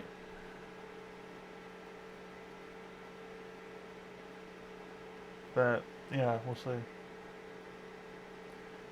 It does feel like something's not right with my performance, and like, I definitely want to have a proper look at that. Maybe I can tune up my memory better. I don't know. Alright, so here comes a score. 2684. Whereas, what was my PB? My PB was 2685. Have you read Malcolm Gladwell's book Outliers? I can't say I have, no. Lower by 1, yeah. Well, I think that means the score did go up, in fact.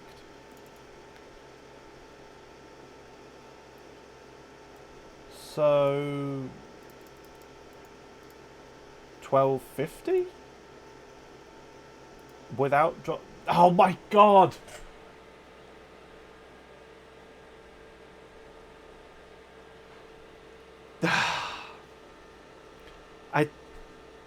Oh my god! Right. What? Yes. Anyway, as I was saying, let's try 1250. This should be a drinking game. Fucking will in a minute.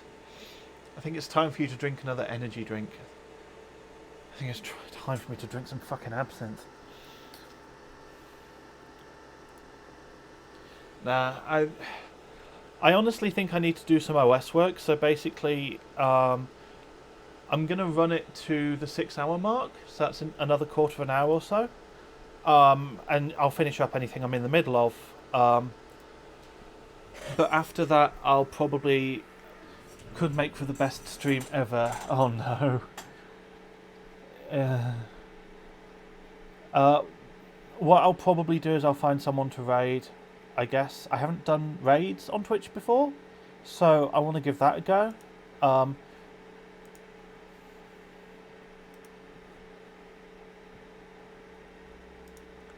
I'm not 100% sure how they work. But yeah, that's not yet though. That's in about quarter of an hour or so. Once I've finished butting. And right now, what I want to find out is I want to find out why the score is being weird, if I can. And if I can't, then I'm going to do a load of operating system stripping and debloating and everything off stream.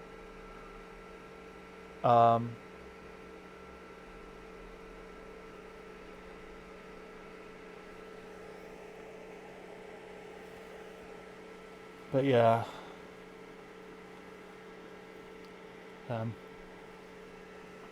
Not feeling great for like pushing today. Jelly said my meds make it so a single drink puts me in the ground. Fun, sort of.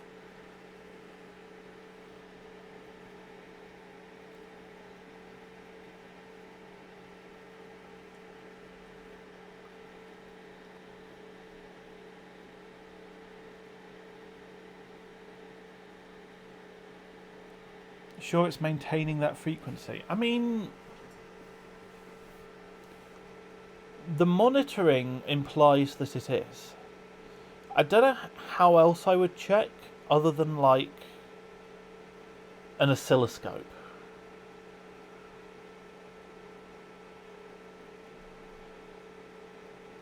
Time to get an I can't afford an oscilloscope and I've got too much stuff already.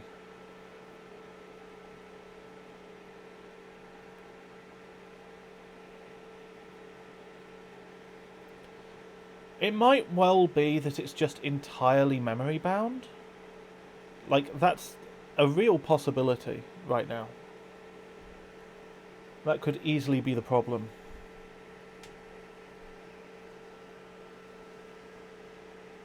If it is entirely memory bound, then I'll have to have a long think about whether I want to mod the card or whether I want to just move on to a different card, or what? How's the power draw? That's a good question. That would be a way of finding out, wouldn't it? 2684 again, right? Okay, that's so it's not made any difference. Yeah, all right. Power draw. Good idea. Good idea.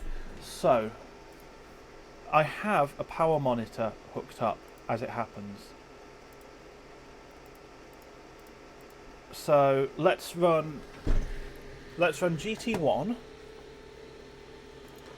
and I'll lean over and look at the power monitor. And I guess I'll write in chat what the maximum power draw that I see is. And then what we can do is I'll clock up again, and we'll see what kind of power draw I get clocked up.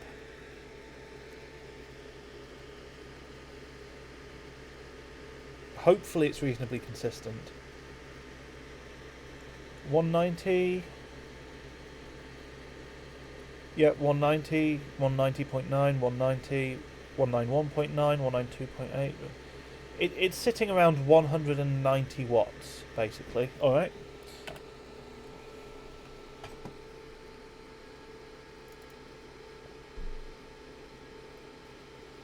So let's clock that back up to lead.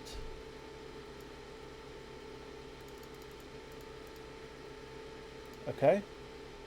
Apply and hit the correct button. Hey.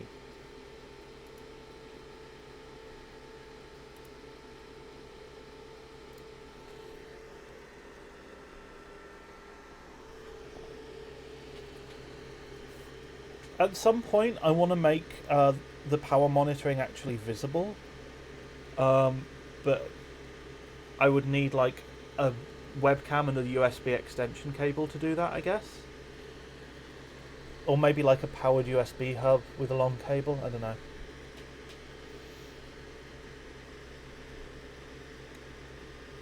Okay, so here we go. I'm seeing 187, 188, 190.9, 190, 190.9, 191.9. It's basically exactly the same. A hair lower, if anything. That's interesting.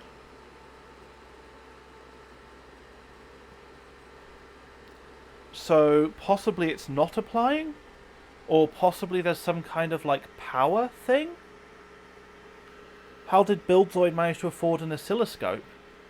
Okay, you know what?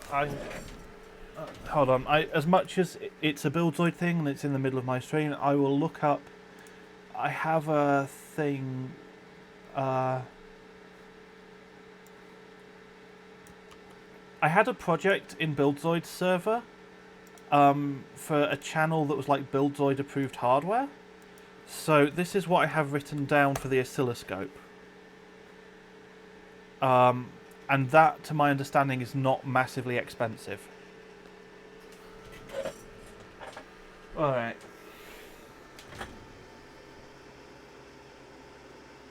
I do think the clock is real, though.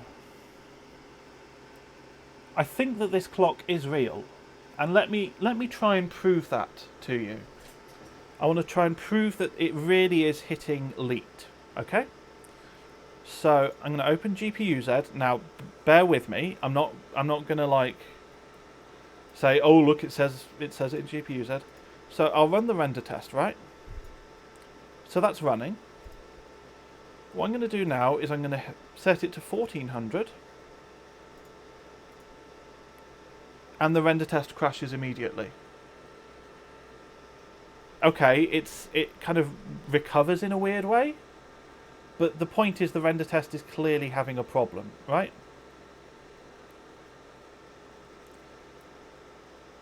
So I'll go back down to lead.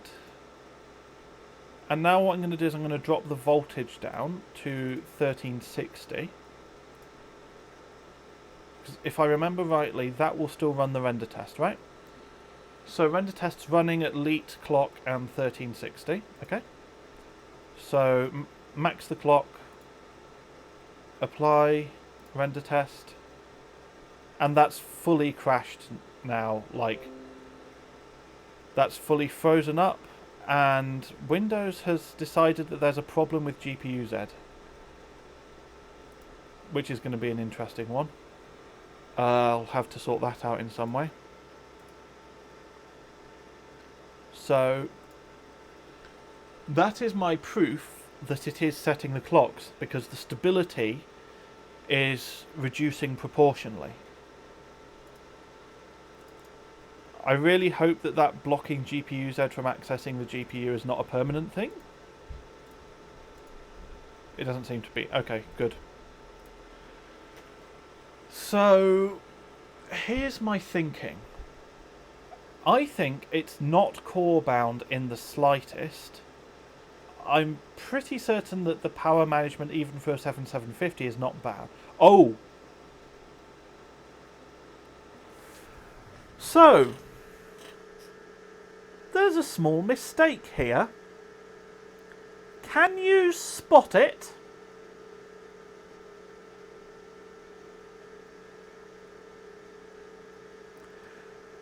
You know how I've been streaming for about 6 hours? And you know how, like, a big part of that has been bashing my head against the performance of this graphics card?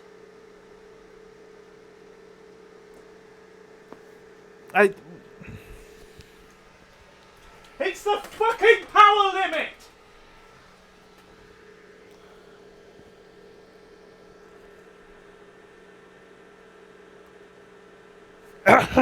One moment. Oh, it only goes to plus 30, really? I might have to see if I can fix that. Anyway, I'm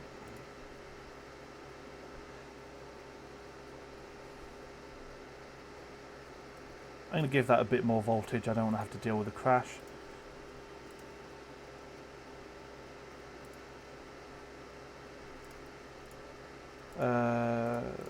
Make sure that everything's included. In fact, let's just close and reopen 3D Mark for old time's sake. Oh my god. I'm convinced it's going to be this. I'm convinced it's going to score way better now. I'm sat here like, oh, it's a platform issue, it's an OS issue. Yeah,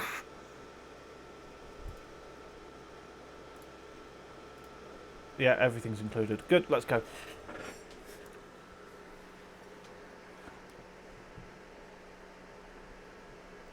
You know, I think I might keep going for a little bit.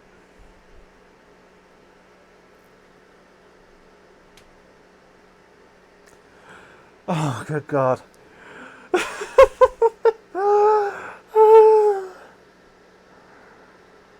Oh, no. It might be a load less stable now, we'll see. Unless the score... Yeah, if the score is still shit, then I'll just call it. I'll just be like, well, okay, fuck it.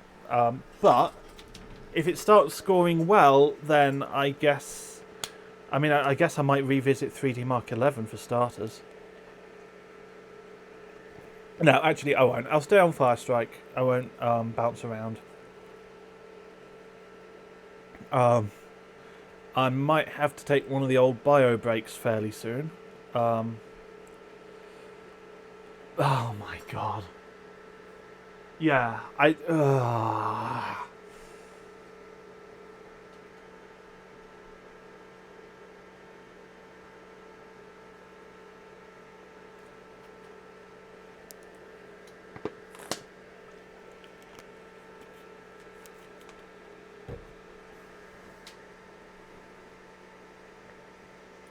I might be wrong, but I'm fairly sure it was just phantom throttling.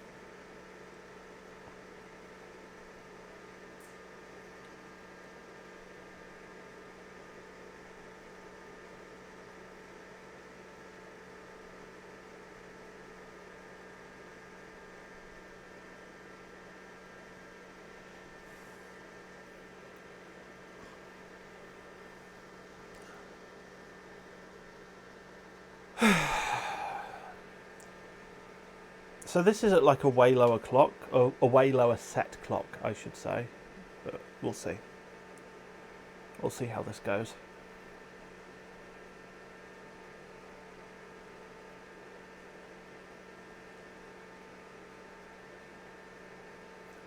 One more test. One more test. If I'd been paying attention to the FPS, I would know how this was going to end. Um,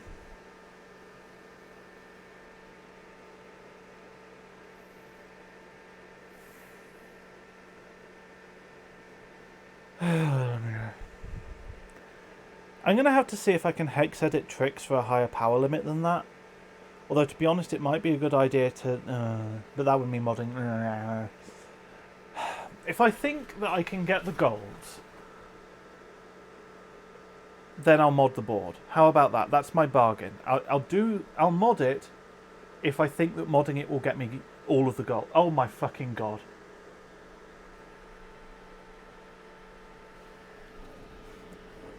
Goodness.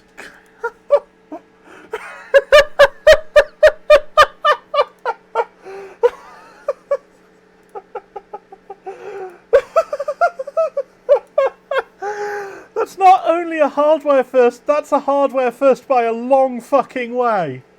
Oh my god.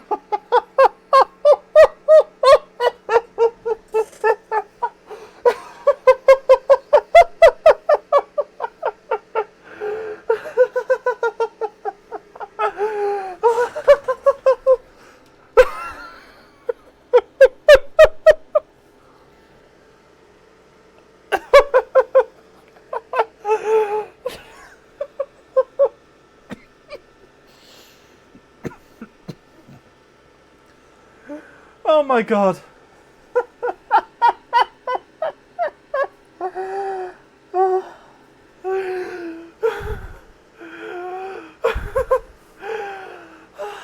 Just give me a minute to de-jokerify myself and clean off the fucking clown makeup. Oh god. Yeah, so that's a hardware record. Oh lord.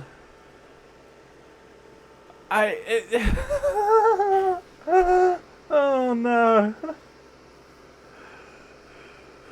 Just as I hit the 6-hour mark as well. Oh. Right.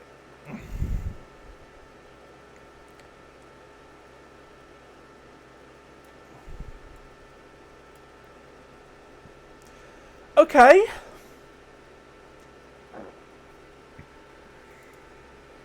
And I'm going, oh no, 12 must have 12 must have tweaked it so much better than I can. No. No. Oh, the OS must be so dirty. No. Goodness gracious me. There's your scaling.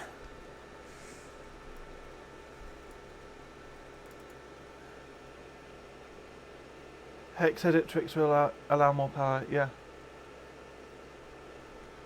You've got it fucking dialed at that power.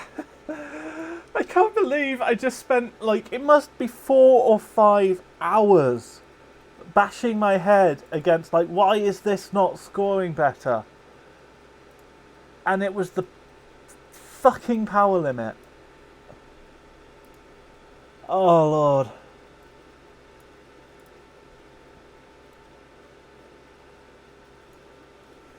Well, haven't we had a fun stream today?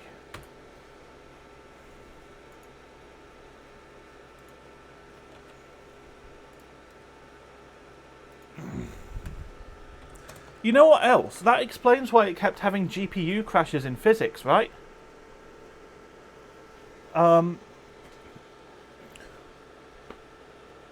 Because the GPU just wasn't even clocking up properly in GPU tests. Oh my goodness gracious me.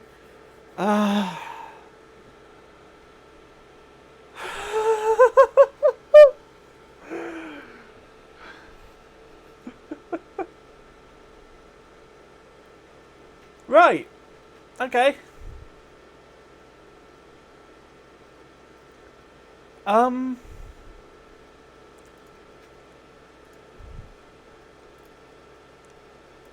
I want to see if the even higher clocks that I've been running can still run. Oh boy. So will it actually run at like Leet with 1500 man? Like, is that something it's genuinely capable of through Firestrike?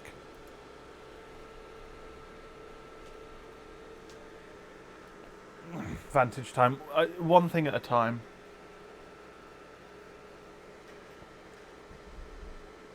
Good God.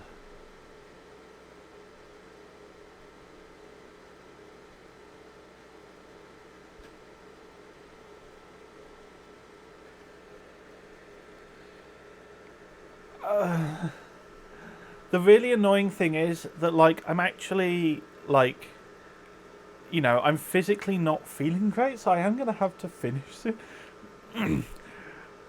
Hello to, like, the two people who left when I was just having a massive laughing fit and have just come back, by the way. If the viewer count is anything to go by.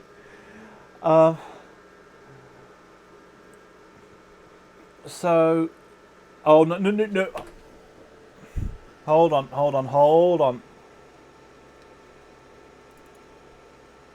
I loaded a profile. That profile has the lower power limit. Also, that voltage is too low. That's rookie volts.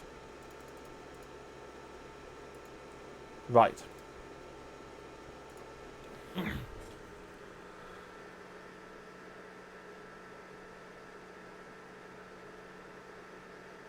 Save that. Yeah. Oh, God.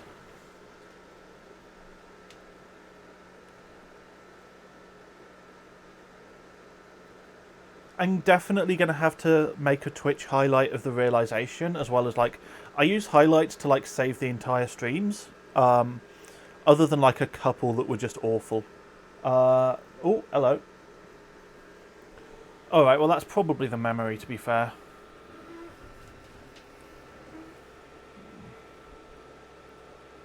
Oh, that actually took the system down.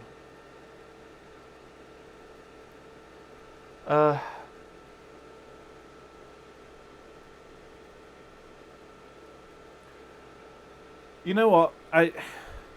This has been very fun, but I'm actually, like, progress. Yeah, I mean, so I just got a Firestrike record, but I'm actually, like, physically not feeling great. Like, it's been 6 hours, and you know, 6 hours, like, in a chair, right? So I do need to actually wrap up the stream. I'm going to do a raid, if I can. So I was going to raid a UF disciple, who has been on hardware, but I think he's actually... I don't think he's live. Like, the channel's live. I don't think he's on stream at the moment. But yeah, I'm going to leave it there. This is clearly... I have no choice but to revisit this.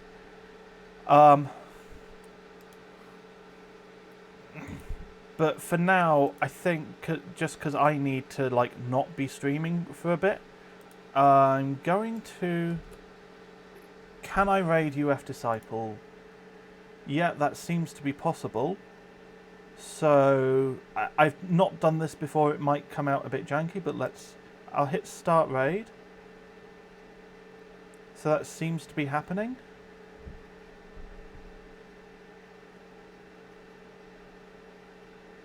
And launch.